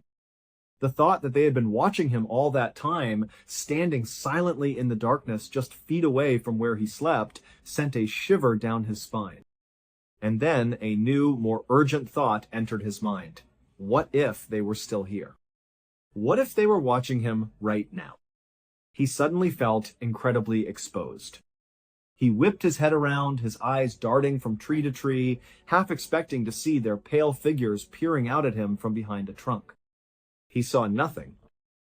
But that prickly feeling of being watched was back, and it was stronger than ever. Panic began to set in. He abandoned any thought of making breakfast.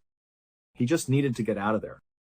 As quickly and quietly as he could, he stuffed his sleeping bag into his pack, took down his tent, and packed up the rest of his gear. Every little sound he made seemed to echo in the silent forest. He kept his movements calm and deliberate, trying not to show his fear, all the while thinking that at any moment they were going to emerge from the trees, or worse, grab him from behind. He shouldered his pack, which felt much lighter without his food, and started walking as fast as he could back in the direction of the trail. The 300-foot walk back felt like a mile. Finally, he broke through the last line of trees and was back on the narrow dirt path. He looked up and down the trail. It was empty. He took a deep, shuddering breath, trying to calm his racing heart. They were gone. He was safe, for now. He turned north and started walking, much faster than before. For the next several hours, Matt walked with a new sense of urgency. Every few minutes, he would glance over his shoulder, still half expecting to see the man and woman in white following him. But the trail behind him always remained empty. Eventually, the dense, claustrophobic forest began to thin out, and the narrow path opened up into a wide, beautiful meadow. The sun was high in the sky now, and its warm rays felt reassuring on his skin. In the open field, he could see for a great distance in every direction. There was nowhere for anyone to hide. Being out of the dark woods helped to ease his paranoia. And as he walked, he started to rationalize what had happened. Okay, he thought, it was incredibly creepy that those people followed him and snuck into his camp in the middle of the night. That was undeniable. But maybe their motives were simple. They were dressed in dirty clothes and looked disheveled. They were probably just desperately hungry. They clearly needed the food more than he did. And all they did was take the food? They didn't try to hurt him. They didn't even touch his tent. So, you know what? They could have the food. It was a scary experience, but it was over. He had left their territory, and he would never have to see or deal with the people in white ever again. He was wrong. Over the next 3 days, Matt continued his trek north through the Lawson Forest. The trail would alternate between those big open meadows and the dense dark sections of forest. During those 3 days, he saw no sign of the strange couple. No one bothered his campsites at night. Nothing else was stolen. This only reinforced his belief that the food theft had been a one-time incident, a crime of opportunity. They had gotten what they wanted, and they had moved on. He was starting to feel like himself again. But on the 4th day after the incident, the terror would return, and it would be far worse than before. On that 4th night, the trail led him deep into another one of those heavily forested areas. Just like before, when it came time to make camp, he was forced to venture off the trail to find a clearing.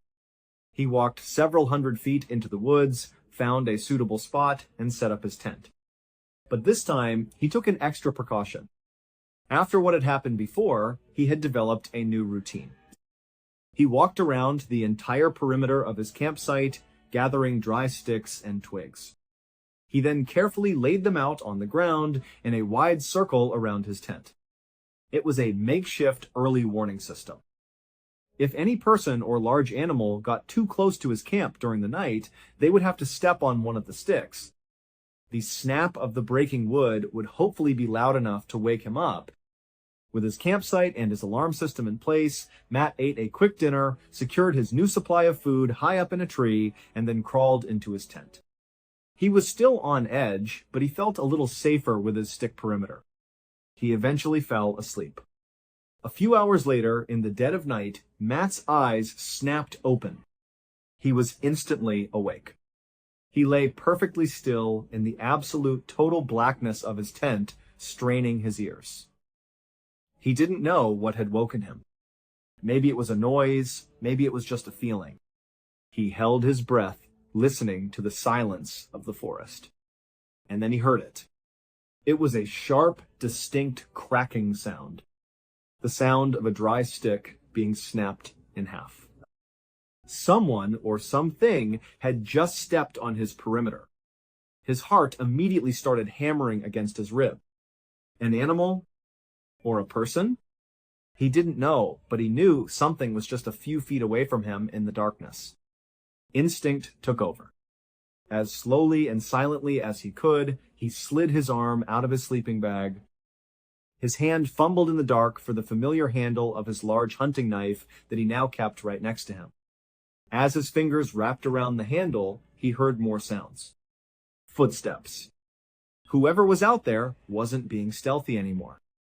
They hadn't been startled by the sound of the breaking stick.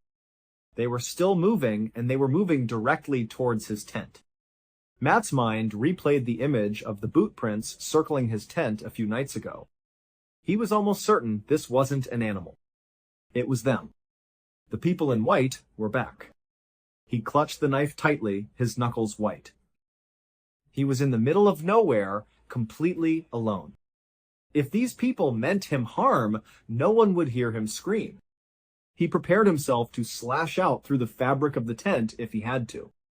The footsteps grew closer and closer until they stopped. They stopped right next to the side of the tent where his head was laying. They were maybe a foot away from him. He could almost feel their presence through the thin nylon wall. He was frozen, listening, waiting for what would happen next. And then he started to hear whispering. But it was strange. The whispering wasn't just coming from the person standing right next to his tent. It seemed to be coming from all around him, from different directions out in the forest. It was a low, frantic murmur, and he couldn't make out any words.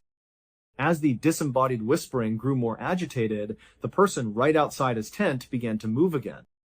They started walking in a slow, deliberate circle around his tent. So now he was lying there in the dark, listening to footsteps circling him and frantic whispers coming from all directions. The sheer strangeness and terror of the situation was overwhelming. He was so petrified he couldn't move. The knife in his hand felt useless. He was just a terrified kid trapped in a thin nylon box surrounded by what? He had no idea. Then, just as suddenly as it had all started, it stopped. The footsteps ceased. The whispering went silent. The forest was plunged back into a dead, heavy silence. In a way, it was a relief. But in another, more terrifying way, it wasn't. Because he hadn't heard the sound of footsteps retreating. He hadn't heard them walk away back into the forest. It was as if one moment they were right there, circling him, and the next they had simply vanished. Or, and this was the thought that truly horrified him, they were still out there. Still surrounding his tent, but now they were just standing there. Motionless. Silent. Waiting. Waiting for him to do something. Waiting for him to come out. He lay there for what felt like an eternity, paralyzed by fear, wondering how many people were standing just outside his tent. 1? 2? 5? 10? There was no way to know.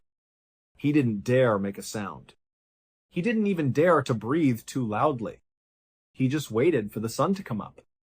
When the first gray light of dawn finally began to filter through the fabric of his tent, he still hadn't heard any sounds of them leaving. For all he knew, they were still standing there, waiting for him. He knew he couldn't stay in the tent forever. He had to look. Taking a deep breath, he reached for the zipper, pulled it down in one quick loud motion, and threw the tent flap open, his knife held out in front of him. He looked outside. There was no one there. He scrambled out of the tent, ready to confront anyone he saw, but the clearing was empty. He scanned the tree line, his eyes searching for any sign of movement, any flash of white. Nothing. But was he really alone? Or were they just hiding, watching him from a few feet away behind the trees? He started to wonder if he had imagined the whole thing. Was it all just a vivid, terrifying nightmare? But then he looked down at the ground. And there they were. Clear boot prints all over his campsite, including a perfectly worn circle in the dirt all the way around his tent. It had been real. All of it. That was it. He was done. He didn't even bother to pack neatly.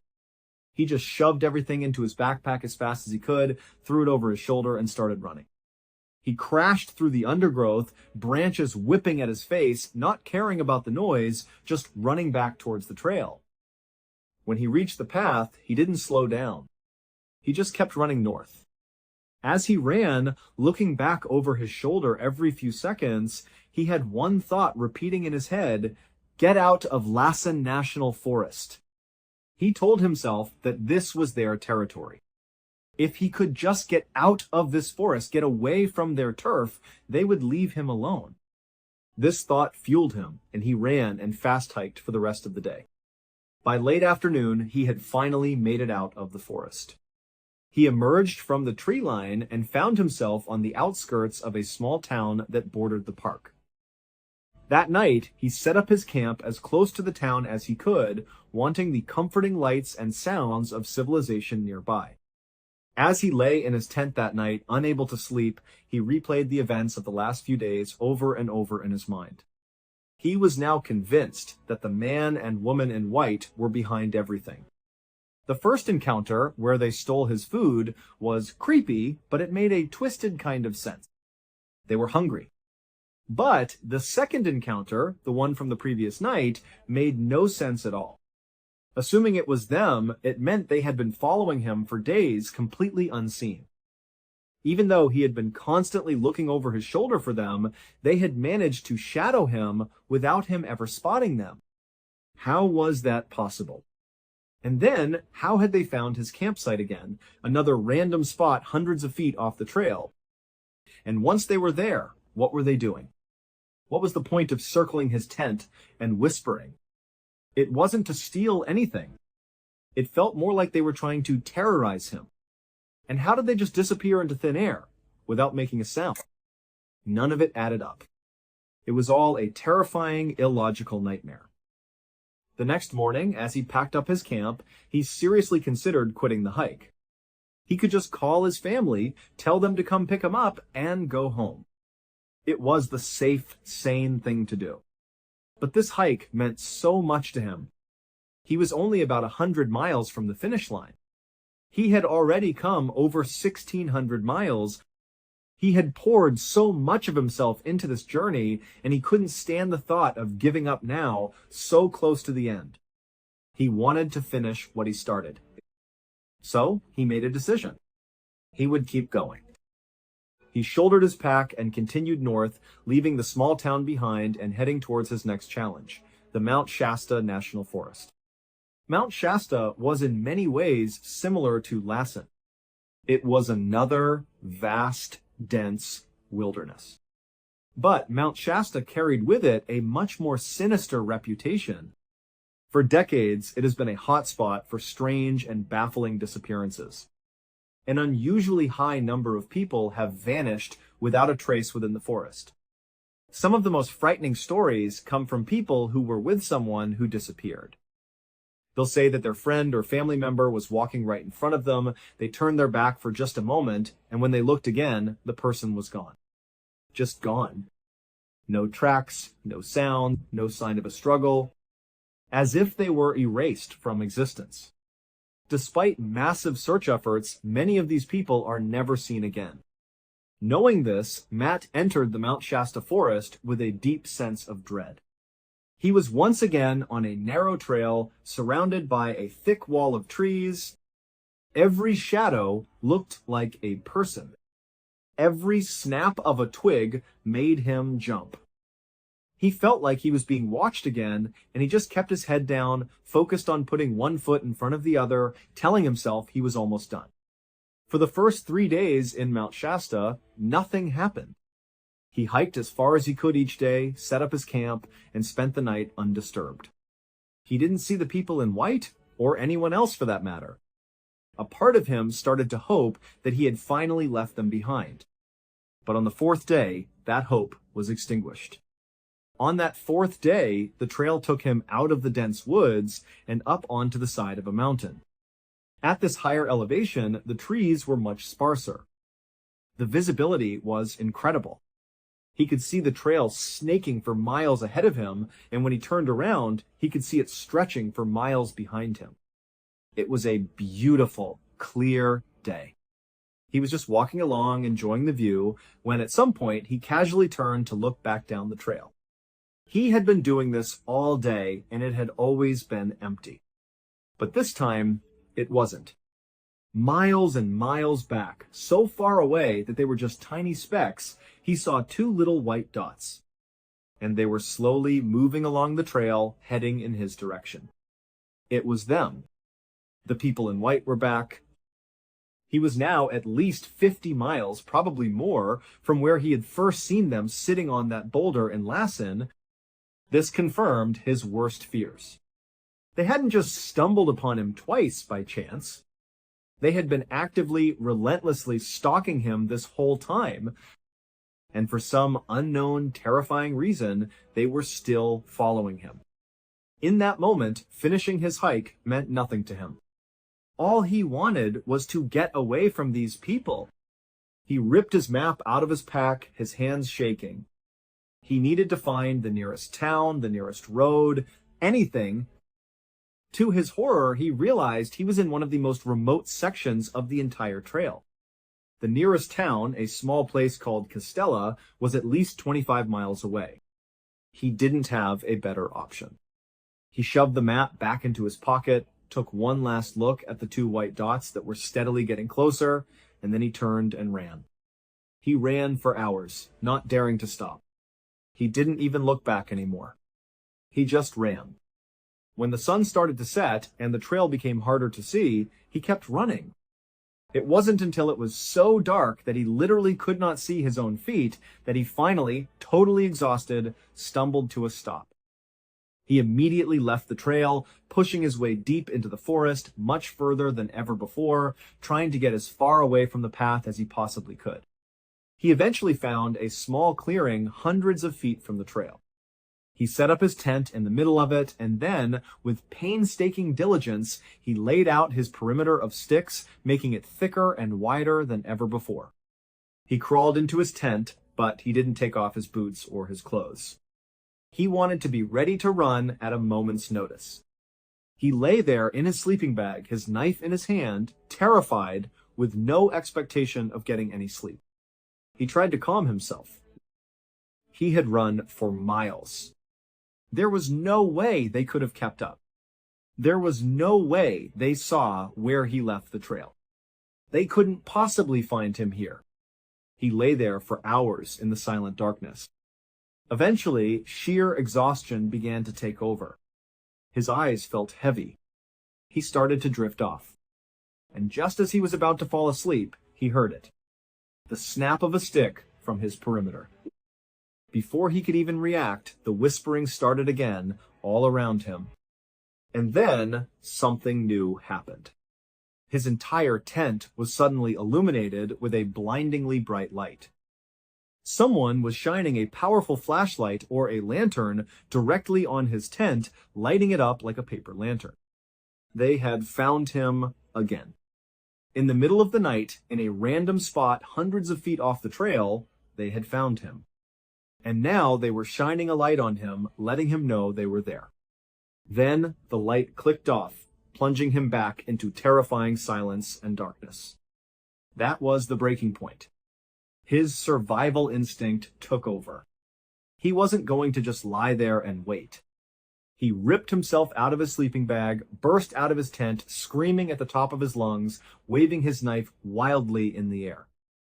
He was screaming nonsense, just trying to make noise, trying to be big and threatening, hoping to scare them away. After a few seconds, he stopped, breathing heavily, listening. He heard a crunch of leaves right behind him. He spun around to see who was there, and as he turned, he caught a glimpse of a dark figure moving towards him fast out of the corner of his eye. He didn't think. He just ran. He sprinted away from his campsite, away from the figure, deeper into the pitch-black forest. He was running blind, crashing into trees, getting slapped in the face by low-hanging branches. He tripped and fell, scrambled back to his feet, and kept running, powered by pure adrenaline. He didn't know if he was being chased, but he wasn't going to stop to find out. After about 5 minutes of this frantic, blind sprint, his foot caught on a root and he went tumbling forward. He landed hard at the base of a large fallen tree. The tree had come to rest on a rock, creating a small, dark gap underneath the massive trunk. Without a second's hesitation, Matt wriggled himself into the gap, pulling himself under the log until he was completely hidden. He positioned himself so he could peer back in the direction he had come from. He lay there, his heart pounding, trying to control his breathing, and then he saw it. In the distance, a bobbing circle of light. It was their flashlight. They were looking for him. They were actively hunting him in the woods. He watched in absolute horror from his hiding spot as the light moved through the trees, getting closer and closer and closer. It swept back and forth across the forest floor. At one point, the beam of light passed right over his hiding spot, just inches from his face. But they didn't see him.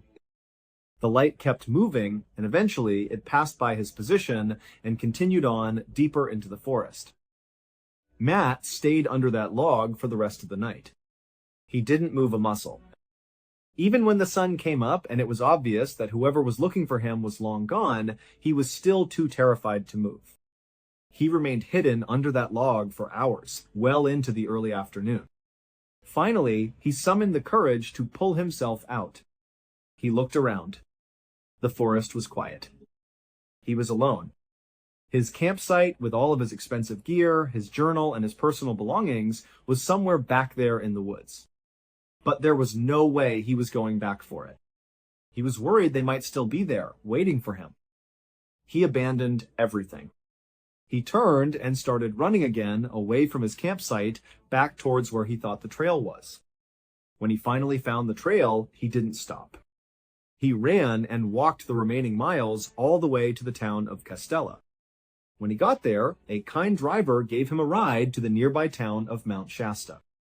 The first thing he did was go to the police. He told them and the Forestry Service everything that had happened. They took down his report, and seeing how shaken he was, they put him up in a local motel for the night. The next day, Matt called his family. They immediately got in their car and drove down from Oregon to pick him up and take him home. His great adventure was over. Months later, Matt called the Mount Shasta police and the Forest Service to follow up. He asked if they had ever found the people in white or if anyone else had reported similar experiences. The police told him that they had received a number of reports of food and gear being stolen from campsites in both Lassen and Mount Shasta forests around that time. But Matt was the only person who had reported being actively stalked and terrorized by a mysterious couple dressed in white. To this day, Matt has no idea who those two people were or what they really wanted from him. After they stole his food, their motives seemed to change. They followed him for nearly 100 miles, somehow finding his hidden campsites in the dead of night for no other apparent reason than to torment him. How they moved so silently and how they found him time and time again in the vast wilderness remains a complete and terrifying mystery. Thank you so much for watching. Let me know what you thought of today's episode in the comments.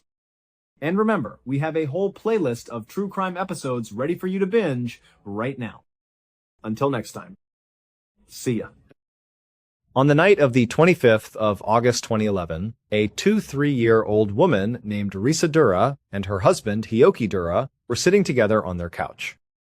They were in their apartment in Kanazawa City, Japan, and they were just watching some TV. And as they sat there, they were both laughing hysterically at what was on the screen. It was their absolute favorite show, a hidden camera comedy prank show. For them, this was the perfect way to end the day, just sitting here together on the couch, laughing their heads off. Risa and Hioki had only been married for 4 months. They were still deep in that newlywed bliss period where they spent basically every possible second they could with each other. When Hioki wasn't at work, the two of them were always out and about. They'd go out to eat at their favorite restaurants, they'd go to the movies, or they'd take little day trips to the beach, since Kanazawa City was right there on the coast. And whenever they were out, they were constantly talking about how lucky they felt. They truly believed they had found their perfect match in each other. They were married, and this was what the rest of their lives was going to look like. Just being together, happy. They felt like the luckiest people in the world. Risa and Hioki had actually known each other for a long time. They first met when they were just kids in middle school. But back then, Hioki was extremely shy. He was so quiet that he really didn't speak to Risa at all. He had a crush on her, but he never let it show. So, nothing ever came of it. But then, years later, after they had both finished college and were starting their adult lives, they just happened to run into each other again. And this time, Hioki, who was still a bit shy but had grown more confident, decided he had to tell Risa the truth. He confessed to her that he had always loved her all the way back in middle school, and that he still did. Risa was totally shocked by this. She had always kind of felt something for him too, but because he was so quiet, it just never seemed like he was interested in her at all. So to her, this was this incredible revelation, but it was more than just a surprise. It was incredibly romantic. It felt like something out of a classic Hollywood love story. This quiet boy she knew from her childhood had been harboring this secret love for her all these years. And so, when he finally confessed his feelings, she pretty much immediately said yes to a date. She was so excited, and from that very first date, it was just a total whirlwind. They fell completely and totally in love, and within a year, they were married. They ended up settling in Kanazawa City mostly because of Hioki's job. He worked for a company that was based in the city, and he was doing really well there. He was considered a rising star. Every time Risa would meet one of his coworkers, they would rave about him. They'd say what a hard worker he was, what a natural-born leader he was becoming. Risa was so proud of him. But more than that, she felt inspired by his drive and his passion for his work. It made her want to find a really fulfilling job for herself, something she could be just as passionate about. So, she was actively on the hunt for her own career. But for the moment, Risa was still in that phase of trying to figure out exactly what she wanted to do. She had so many interests and was always jumping from one thing to another. She had this huge, insatiable curiosity about the world, and she absolutely loved trying new things. This was a wonderful quality, but it also made it really hard for her to choose just one single path for her life. But Hioki was incredibly supportive through all of it. He treated Risa like she was royalty. He always told her that whatever she wanted to do was completely fine by him as long as it made her happy. He just wanted to see her smile. So for now, as Risa sat on the couch next to Hioki, laughing at this funny show, her mind started to wander. It drifted away from the television and away from her ongoing job search and landed on Hioki's birthday. It was coming up very soon, and she felt this immense pressure to do something really, really special for him. A big part of that pressure came from the fact that Hioki always did something incredibly thoughtful and amazing for her. For her birthday, for any special occasion, he really knew how to celebrate her and make her feel loved. She didn't want to underwhelm him with her gift. Plus, this was going to be the first time either of them had a birthday now that they were officially married. So Risa wanted to go all out. She wanted to plan something that Hioki would never, ever forget. But as she sat there on the couch trying to brainstorm the perfect birthday celebration, she just kept drawing a blank. It felt like the only thing she could really focus on that they shared was their romantic nature. They were both very romantic people. So whatever she did, it had to be romantic in some way. But how? She wasn't sure. In many ways, she and her husband were very different in how they expressed their affection. Hioki was still that quiet, reserved person he'd always been. His displays of affection were usually very reserved and private just for her.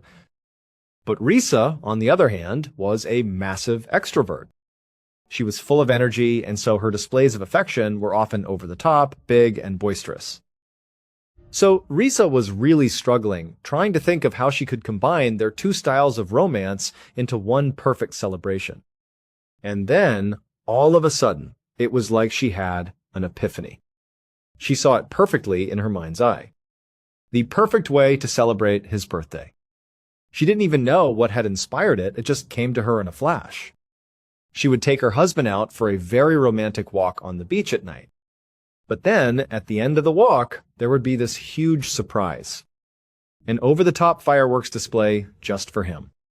It was the perfect idea. It was romantic, and it was a little crazy, just like her. 2 days later, on a Saturday afternoon, Risa and 6 of her friends were at Osaki Beach. This was the beach where the big birthday surprise was going to happen that very night. Risa had spent the previous day, while Hioki was at work, planning out all the details of the party. But now, on the day of, there was some actual physical setup that needed to be done. This wasn't just going to be a walk on the beach with some fireworks. There was another element to her plan, a secret prank element, and she needed her friends' help for that. So, on this afternoon, they were walking along the beach looking for the perfect spot. The spot needed to do 2 things. First, it had to afford Risa and her husband some privacy, so it would feel very romantic and intimate. But it also needed to have a good vantage point for her friends, a place where they could hide and watch the couple. They needed to be able to see Risa's signal so they would know exactly when to light the fireworks. And so Risa and her friends are walking along the sand, scanning the coastline, and then they see it. There was this private, sort of secluded section of the beach that had a long row of thick shrubbery lining the back of it. It was perfect. The bushes would be a perfect hiding spot for her friends. And the beach itself, down on the sand, was nice and private and peaceful. They all agreed this was the best spot for the big party. So, they got to work. Her friends went up into the bushes and started getting their fireworks ready, figuring out the best way to set them up for a quick launch. Meanwhile, Risa went down to the sandy part of the beach and she prepped the area where she and Hioki would be standing. The final touch was laying out a big blue sheet on the sand. This would be their mark, the spot where they needed to be for the surprise to work perfectly. Once the blue sheet was in place, she walked back up to her friends in the bushes. They all confirmed that everything was ready to go. Risa told her friends the plan was to be back there that night at exactly 10 p.m. with her husband. She told them they should probably get there a little bit earlier, just to make sure they were all set up and hidden. They all agreed, and then they packed up and left the beach. As Risa left the beach that afternoon, she found herself feeling incredibly antsy. She was just so excited about this big surprise party she had planned for that night. She just wanted it to be 10 p.m. already so she could finally reveal everything she had in store for Hioki. But she also knew she had to play it cool. She couldn't give away any hint that she had this big surprise planned. So, when she got back home where Hioki was waiting, she acted like everything was totally normal. When she walked inside, she told Hioki to just go relax on the couch while she made them both a very nice dinner. She wanted to pamper him a little bit. When dinner was ready, the two of them sat down at the table. Risa pretended like she had absolutely nothing planned for his birthday weekend. She casually asked him, "Hey, what should we do this weekend to celebrate your birthday?" They talked about maybe going to see some friends or going out to a movie, just brainstorming ideas. But of course, it was all a big act. Risa knew exactly what they were doing that night. Later, when it was getting kind of late and it seemed like Hioki was maybe thinking about heading to bed, Risa made her move. She said, "Wait a minute. It's your birthday weekend. Let's not go to bed just yet. Let's go for a walk on the beach." What a great romantic idea that would be.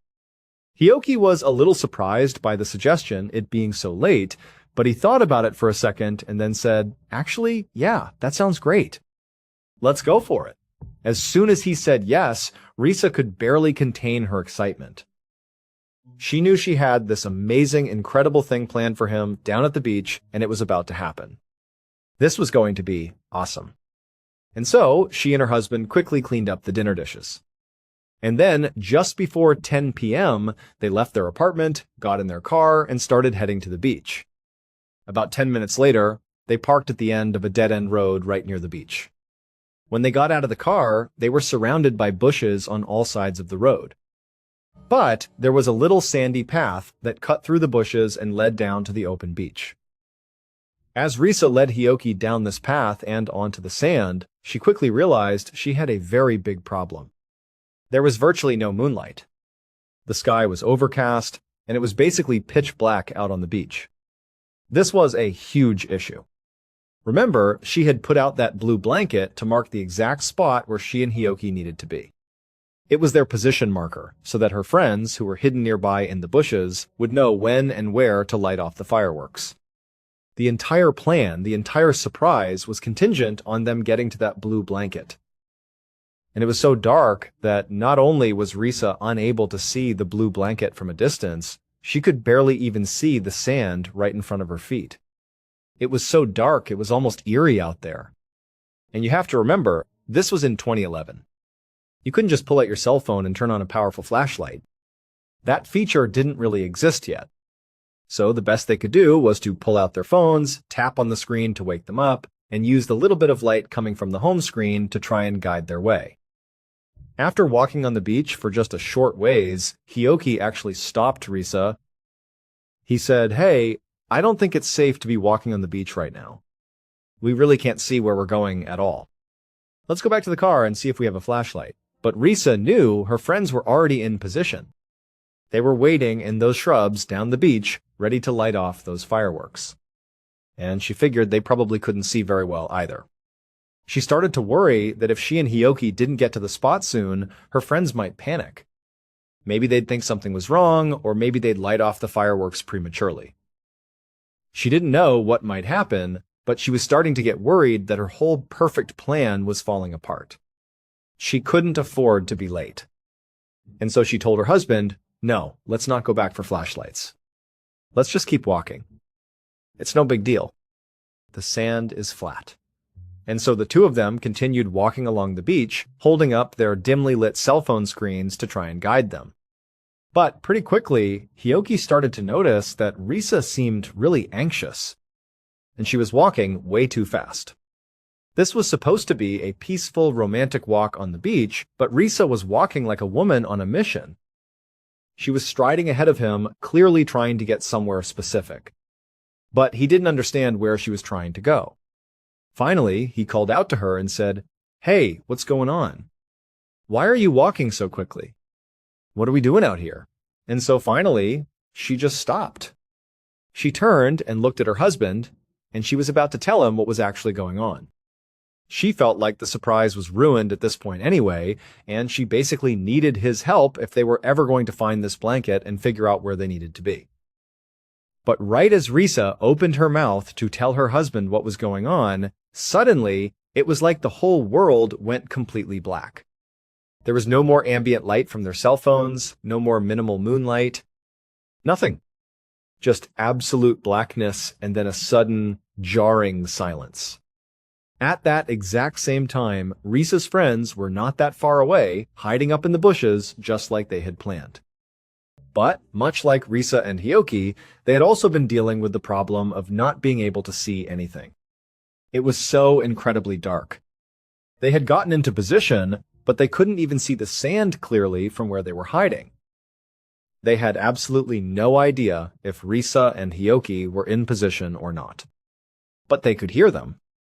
They could hear the faint sound of Risa and Hioki talking, somewhere out there on the sand in the darkness. The friends were whispering back and forth to each other in the bushes. How are we going to know when they're actually in position? How are we going to get the signal to light off the fireworks? We can't see them at all, and so the friends were feeling really unsure about what to do. They were straining their eyes, peering out onto the dark sand, trying to see Risa, trying to see Hioki. But again, they couldn't see them. They couldn't even see the blue blanket that they knew wasn't that far away. And so they were just looking and listening, and they could kind of tell that the voices they were hearing were probably Risa and Hioki. And it sounded like they were moving in their general direction. But then, suddenly, they heard screams. The screams were coming from the same direction as the voices they believed were their friends. At first, for just a split second, they thought the screams might actually be the signal. Like a loud, crazy signal to light off the fireworks. But the screams didn't sound happy. They sounded like somebody was in serious trouble. And critically, as soon as the screaming started, it abruptly stopped. It was just a couple of high-pitched, awful screams, and then total silence. Absolute, total silence on the beach. And again, they couldn't see anything. So, they had no idea what was going on. They didn't even know for sure if that was Risa and Hioki, but they had a terrible feeling that something was wrong. So, they abandoned the fireworks plan completely. They left their hiding spot in the bushes and they charged out onto the beach. They were looking all around, shouting their friends' names, but they still really couldn't see anything. They couldn't even find the blue blanket, and they knew roughly where it was supposed to be. And so, they're running around the beach in the dark. They're calling out for Hioki and Risa, but they're not hearing anything back. For a full 30 minutes, they were just running around in a panic, looking for their friends, just knowing in their gut that something bad had just happened.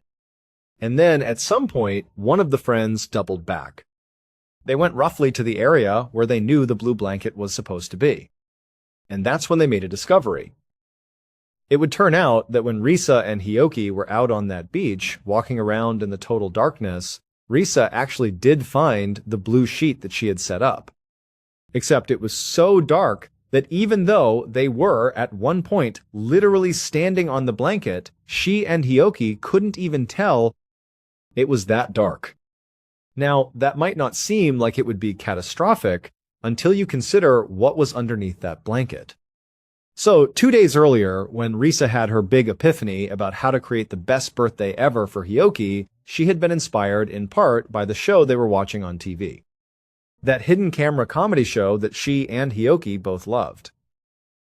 The show was called Arashi's Big Secret, and its comedy really came from the over-the-top pranks that the show's hosts would pull on Japanese celebrities. And one of those pranks, a recurring one, was to dig a large hole on the beach, cover it up, and then trick somebody into accidentally falling into it. And so Risa thought, what a great idea. What if I dig a hole on the beach, cover it up, and then after our romantic walk, I'll have Hioki fall into the hole as a funny prank. And then my friends will immediately fire off those fireworks. It'll be like he's on the game show that we love so much. It was supposed to be a perfect combination of a romantic, fun time on the beach, a harmless prank, and then a big birthday celebration afterwards. It was, in her mind, the perfect plan.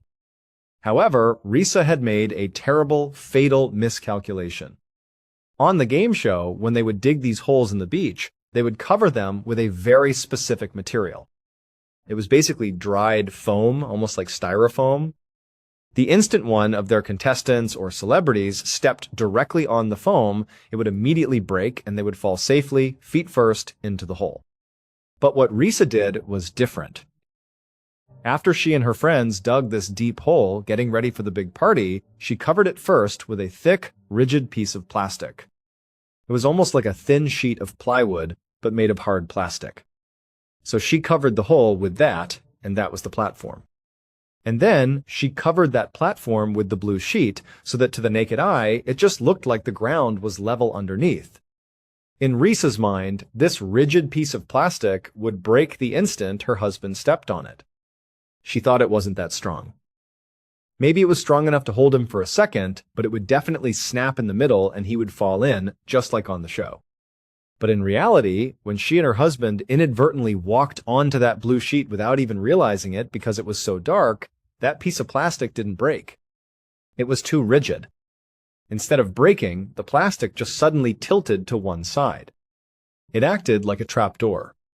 This caused both Risa and her husband to suddenly tumble forward, both of them headfirst into this deep hole. And as they fell, their weight on the edge of the hole caused a massive avalanche of sand to pour in from all sides, completely covering the two of them up. And so Risa and Hioki, they screamed for just a second as they began to fall into the ground. And then suddenly, they were upside down and completely buried all the way to the top by heavy, wet sand. That's why it went silent after the screams. It was because they were completely buried alive. Risa's friends, after searching the beach after hearing those screams, they would eventually find the blue blanket. It was partially submerged in the sand. They really didn't know what had happened, but because of the screams and what they were now seeing, they just immediately called the authorities. When the emergency crews came out to the beach, it would take them nearly 30 minutes to finally dig Risa and Hioki out from that hole. But by that point, it was far too late. They had both suffocated to death. One morning, in the winter of 1856, a 27-year-old explorer named Dr. Edward Fogel sat down for breakfast. He was at the home where he was staying in the city of Abashir, which was in a kingdom called Wadai in Central Africa. Edward poured himself a cup of milk, and then, even though the table in front of him was full of warm breads and cakes and porridge, Edward called a servant over. He asked her to please get him a plate of boiled eggs. But the servant just apologized and explained, "I'm very sorry, but we don't have any eggs this morning. We are all out." Edward was disappointed, but he just thanked the servant anyway, and she left. Edward was visiting Africa from his home country of Germany. He was on a map-making expedition, and he'd been staying in Abashir for the past 2 weeks. So far, all the local food he had tried really upset his stomach. Everything except for eggs. So, for literally every single meal since he had arrived, the only thing he would eat was eggs. And now, because they were out of eggs, despite there being all this other perfectly good food to choose from, he knew he couldn't eat it without getting sick. And so, he would just have to go hungry. But outside of the food issue, overall, Edward thought the city of Abashir was okay. He had been given the chance to meet the king, who had then arranged for him to stay in this very nice home that was owned by a local noble family. And the area itself was extremely beautiful. Edward was on track to be the very first European to successfully make a detailed map of it, which meant that he would essentially be creating history. But Edward just really was not getting along with the local people. They seemed to him to be kind of suspicious of him for no reason, and Edward couldn't believe it. They didn't seem to care at all that he was this famous map maker who had come all the way there from Germany to literally put their, what he considered to be, insignificant city onto the map of the whole world. Why didn't they appreciate that? He just couldn't understand it. And now, adding insult to injury, Edward couldn't even eat any breakfast. And so, feeling pretty annoyed, despite all the effort the family had clearly made to feed him that morning, Edward stood up from the table and he left to go spend the day exploring. He walked out into the front courtyard of the home, where another servant was waiting with Edward's horse. Edward spent most of his days in the city just kind of riding around and drawing maps of the streets and the alleyways. But today, this servant warned Edward that he really ought to stay inside. The servant told him it was not safe for him to go out into the city today. At this point in time, the kingdom that Abashir was a part of was at war with several neighboring nations. And so, as a result, everybody in the city was very worried about spies. This meant they were extremely suspicious of any foreigners, like Edward. Now, for the most part, the locals had sort of put up with his presence so far, but to them it just seemed like he was always watching them, always writing in his notebook, but never talking to anyone. And so they had started to gossip about him. But Edward, after being given this warning by the servant, did not take it seriously at all. Instead, he kind of scoffed and said, it's no big deal. I'm not going to be out there for very long anyways. Nothing's going to happen. He then told the servant that he had another plan for the day. His big plan was to leave the city of Abashir and go to this nearby mountain. He wanted to climb up the mountain and get a bird's-eye view of the entire city from the top to help him finish his map. But when Edward said that, the servant looked truly horrified. He told Edward that he simply could not do that because the mountain Edward was clearly talking about was sacred. Nobody was allowed to climb it. It was a very important rule to the people who lived there. But to Edward, this warning didn't land at all. Instead, he just saw it as more evidence that the locals just didn't appreciate what he was doing for them. He was on a very important mission, a mission that was, in his mind, far more important than anything that was sacred to them. And so Edward, he thanked the servant for the warning, but also basically said, look, I'm going to do what I'm going to do because this is really important. And so he said, I'm going to go hike that mountain and I'll see you tonight when I drop off the horse. And then Edward climbed onto the horse and he rode off. But Edward didn't come back. He didn't come back that night, or the day after, or the day after that. And pretty soon, it became very clear that Edward Fogel was missing. Word of Edward's disappearance ultimately made it back to Germany pretty quickly, specifically to the Geography Society that had sent him to Africa on this map-making mission in the first place. So the Geography Society and the German public were very concerned, and they sent several search parties to Africa to go look for Edward. But despite multiple serious attempts over several years, nobody ever found him or figured out what happened to him. And because of this, Edward sort of became famous back in Germany. People began to see him as this brave explorer who thirsted for knowledge and went daringly into the unknown. They imagined all sorts of dramatic and tragic things that might have happened to him. Maybe he had been assassinated by a rival kingdom or taken prisoner. Or maybe he discovered something holy or ancient that he wasn't supposed to see. And so, in time, the story of Edward Fogel got bigger and bigger. He became like a symbol of German pride. This was our great explorer. He had done something amazing, clearly. Also adding intrigue to this already very bizarre mystery was the fact that all of the people who actually went to Africa to look for Edward, all the members of those search parties over the years, literally every single one of them died. Now, we know how those searchers died. It was due to local violence or disease or just plain bad luck. But it sort of added to the intrigue of this mystery. The idea that everybody who went looking for Edward didn't come back, that became part of the lore.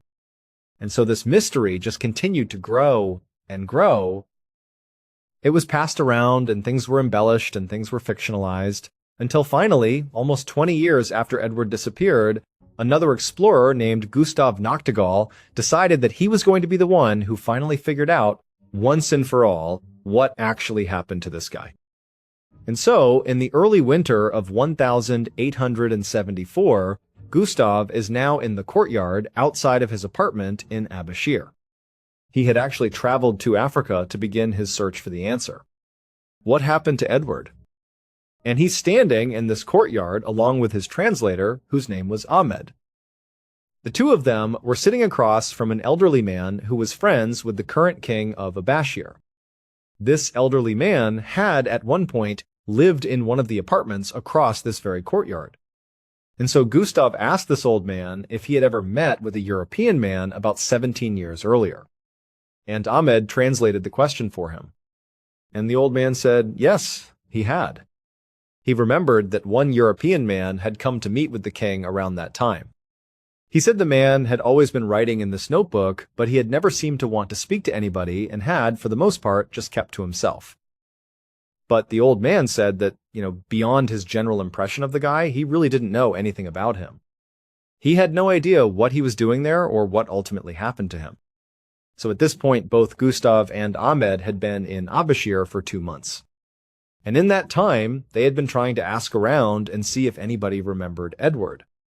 And so far, they had run into a few people who did seem to remember him, like this older man, because it was pretty rare to see a European person in the city.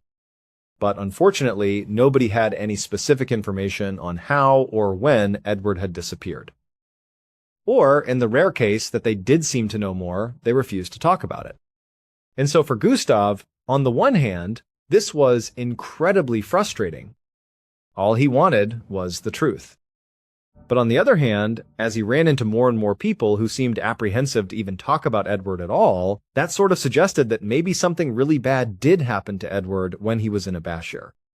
And if that was the case, if some horrible fate befell him, Gustav knew there was one person in this city who almost certainly would know the truth.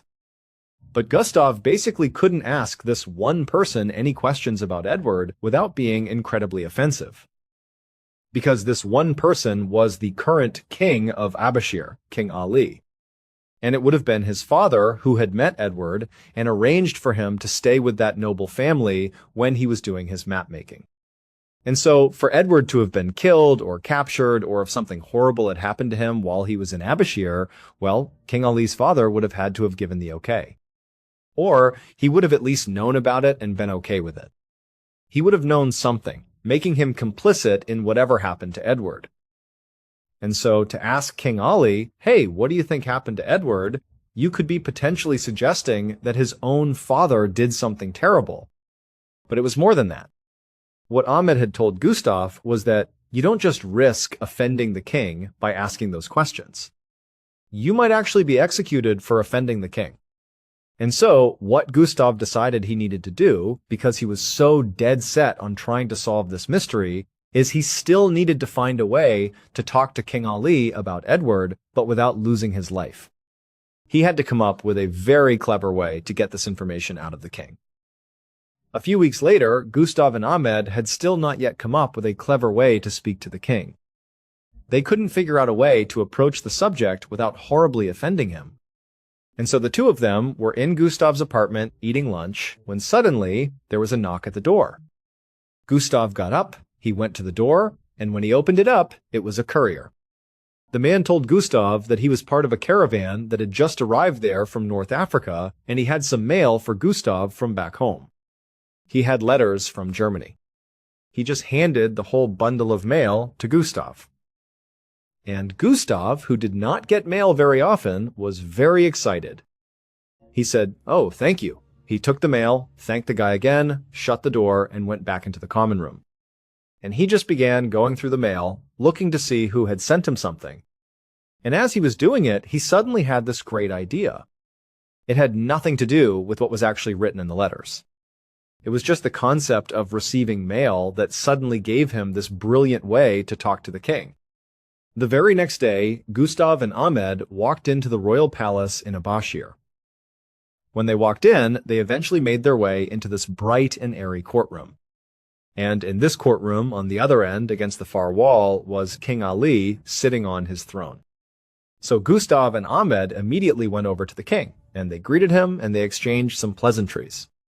And as they were doing that, Gustav, he knew that that same caravan that had come through the day before with his mail had also made a stop at the palace. He knew they had presented the king with all these lavish gifts like a silver tea set and gold watches and all this luxurious fabric. And so Gustav was really hoping that those gifts had put the king in a really good mood, because that was a big part of his plan. At some point, after the pleasantries had stopped, Gustav actually referenced the caravan. He told the king that, in fact, they had also swung by his place and dropped off this big bundle of letters from back home. And he said he was really happy about it. And the king kind of seconded that and said, "Oh yeah, they gave me all these great gifts." Yes, it was so wonderful. And so they're kind of talking back and forth about how great this mail delivery was when Gustav tells this incredible lie to the king. He tells the king, he goes, all those letters, it was really great to hear from home, from my friends, from my family. But there was this one really weird letter in there that I didn't even know who it was from. Now, this letter didn't exist. This was a total fabrication. But he told the king that this weird letter, it was from an elderly man who had written to Gustav to tell him that his son had gone to Abashir many years ago and had never come home again. And so now, this elderly man, he knew his son was probably not alive at this point, but in this fictional letter to Gustav, he told Gustav that his son had done a lot of writing in notebooks. And he was hopeful that maybe someone in Abashir still had these notebooks. And could Gustav please get the notebooks and return them to the old man, just to give him some comfort about what his son had been doing and saying and thinking before he disappeared. As soon as Gustav said this, he could actually feel the mood in the throne room shift. He could tell that King Ali was very much on edge about what Gustav might say next. But Gustav had planned for this. And he told the king that, just so you know, all throughout Europe, people think of you as a wise and just king. And so, if by chance you have these notebooks and you were to give them to me so I can give them to this elderly man in his old age so he can have some comfort before he dies, if you would do that, the people of Europe would love you even more for that simple act of kindness. Then Gustav went quiet, and there was this really intense silence in the throne room. But then the king just kind of sat back in his throne and he smiled at Gustav. And as soon as Gustav saw that smile on the king's face, he decided he just had to do it. And he said to the king, "The son's name is Dr. Edward Fogel." And then after that, Gustav just went silent. Because he knew at this point, if the king thought he was lying or trying to trick him, he could easily be executed right here, right now. But King Ali just kept on smiling at Gustav and just said, "You know what? I will think about it." Gustav quickly thanked the king and hurried out of the throne room. And then he went back to his apartment and spent the entire night just pacing around his room, wondering what was going to happen. Part of Gustav was optimistic that maybe the king would come through here and hand over these notebooks if he really did have them. But the other part of Gustav, the more realistic side, thought that maybe what he had just done was effectively sign his own death warrant, and that soon he'd become one of the many travelers who came to Abashir and never went home. A few days later, a very nervous Gustav followed a palace guard back into the throne room. And when he got in there, he immediately saw King Ali sitting on his throne. And Gustav really couldn't read his expression. So he didn't know if the king was mad at him, if he was going to be conciliatory, if he was going to help him. He had no idea. And so Gustav just walked into the room and kind of held his breath. King Ali broke the silence. And when he did, it was clear he was not angry. He was just kind of even-keeled. And he told Gustav that after their conversation, he had gone and spoken to the noble family that Edward had stayed with when he was here. But they told him they couldn't find any of Dr. Edward's writings. They said the notebooks had either been thrown away or lost. And so, unfortunately, there was nothing to send back to Edward's elderly father. Now, Gustav did not believe this for a second. At this time, paper was very scarce. There was no way they would have been just throwing it away or destroying it. Paper was pretty valuable. But he couldn't say that to the king.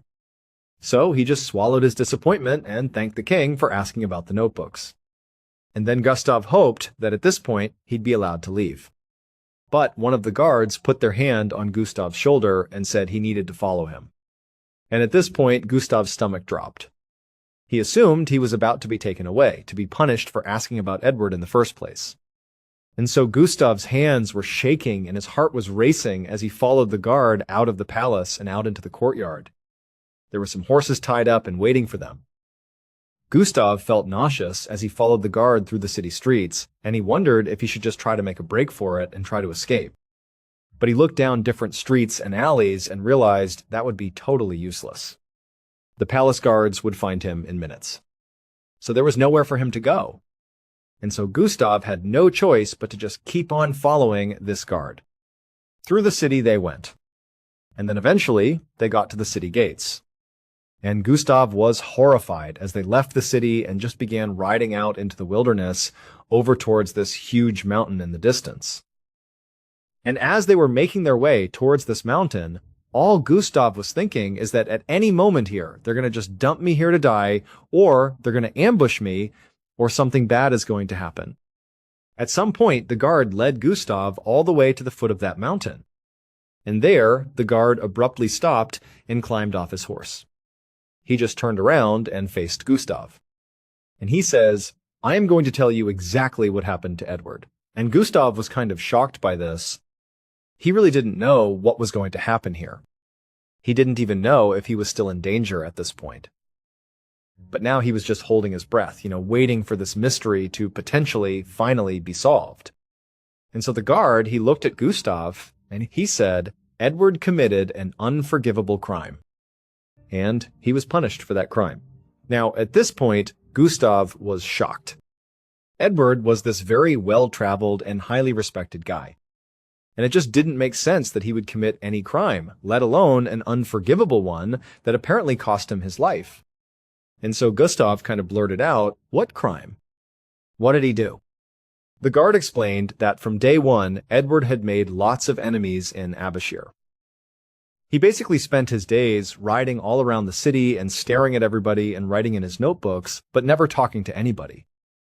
And so people began to gossip that maybe he was a spy. And then also, the guard said Edward had climbed their sacred mountain despite being told not to, the mountain that was literally right behind them. And then also, the guard said Edward was just totally unpleasant and just kind of a snobby person that nobody liked. But the guard said, none of that is actually what caused Edward to be punished. Edward's unforgivable crime, the one that caused his downfall, was his insatiable hunger for eggs. At every single meal, he refused all the food his noble host prepared for him and demanded eggs. In Abashir, eggs were quite rare and were considered a precious gift. And Edward demanded them at every single meal, and he ate all of that noble family's eggs. And so eventually, the nobles, they could not stand Edward's disrespect. And so they went to the king. And the king, who agreed this was just awful what Edward had done, decided the only appropriate punishment was to take Edward and drag him out to the base of that sacred mountain and literally beat him to death. Dr. Edward Vogel, the proud symbol of Germany's exploring spirit, was executed because he ate an offensive number of eggs. Gustav was unharmed. He, unlike Edward, had actually bothered to learn the local customs and was highly respectful. And so he was allowed to leave the city even after being told what happened to Edward. And he would become the first European ever to leave Abashir alive. As for Edward's notebooks and maps, they were never found. Thank you so much for watching. Let me know what you thought of today's episode in the comments. And remember, we have a whole playlist of true crime episodes ready for you to binge right now. Until next time, see ya!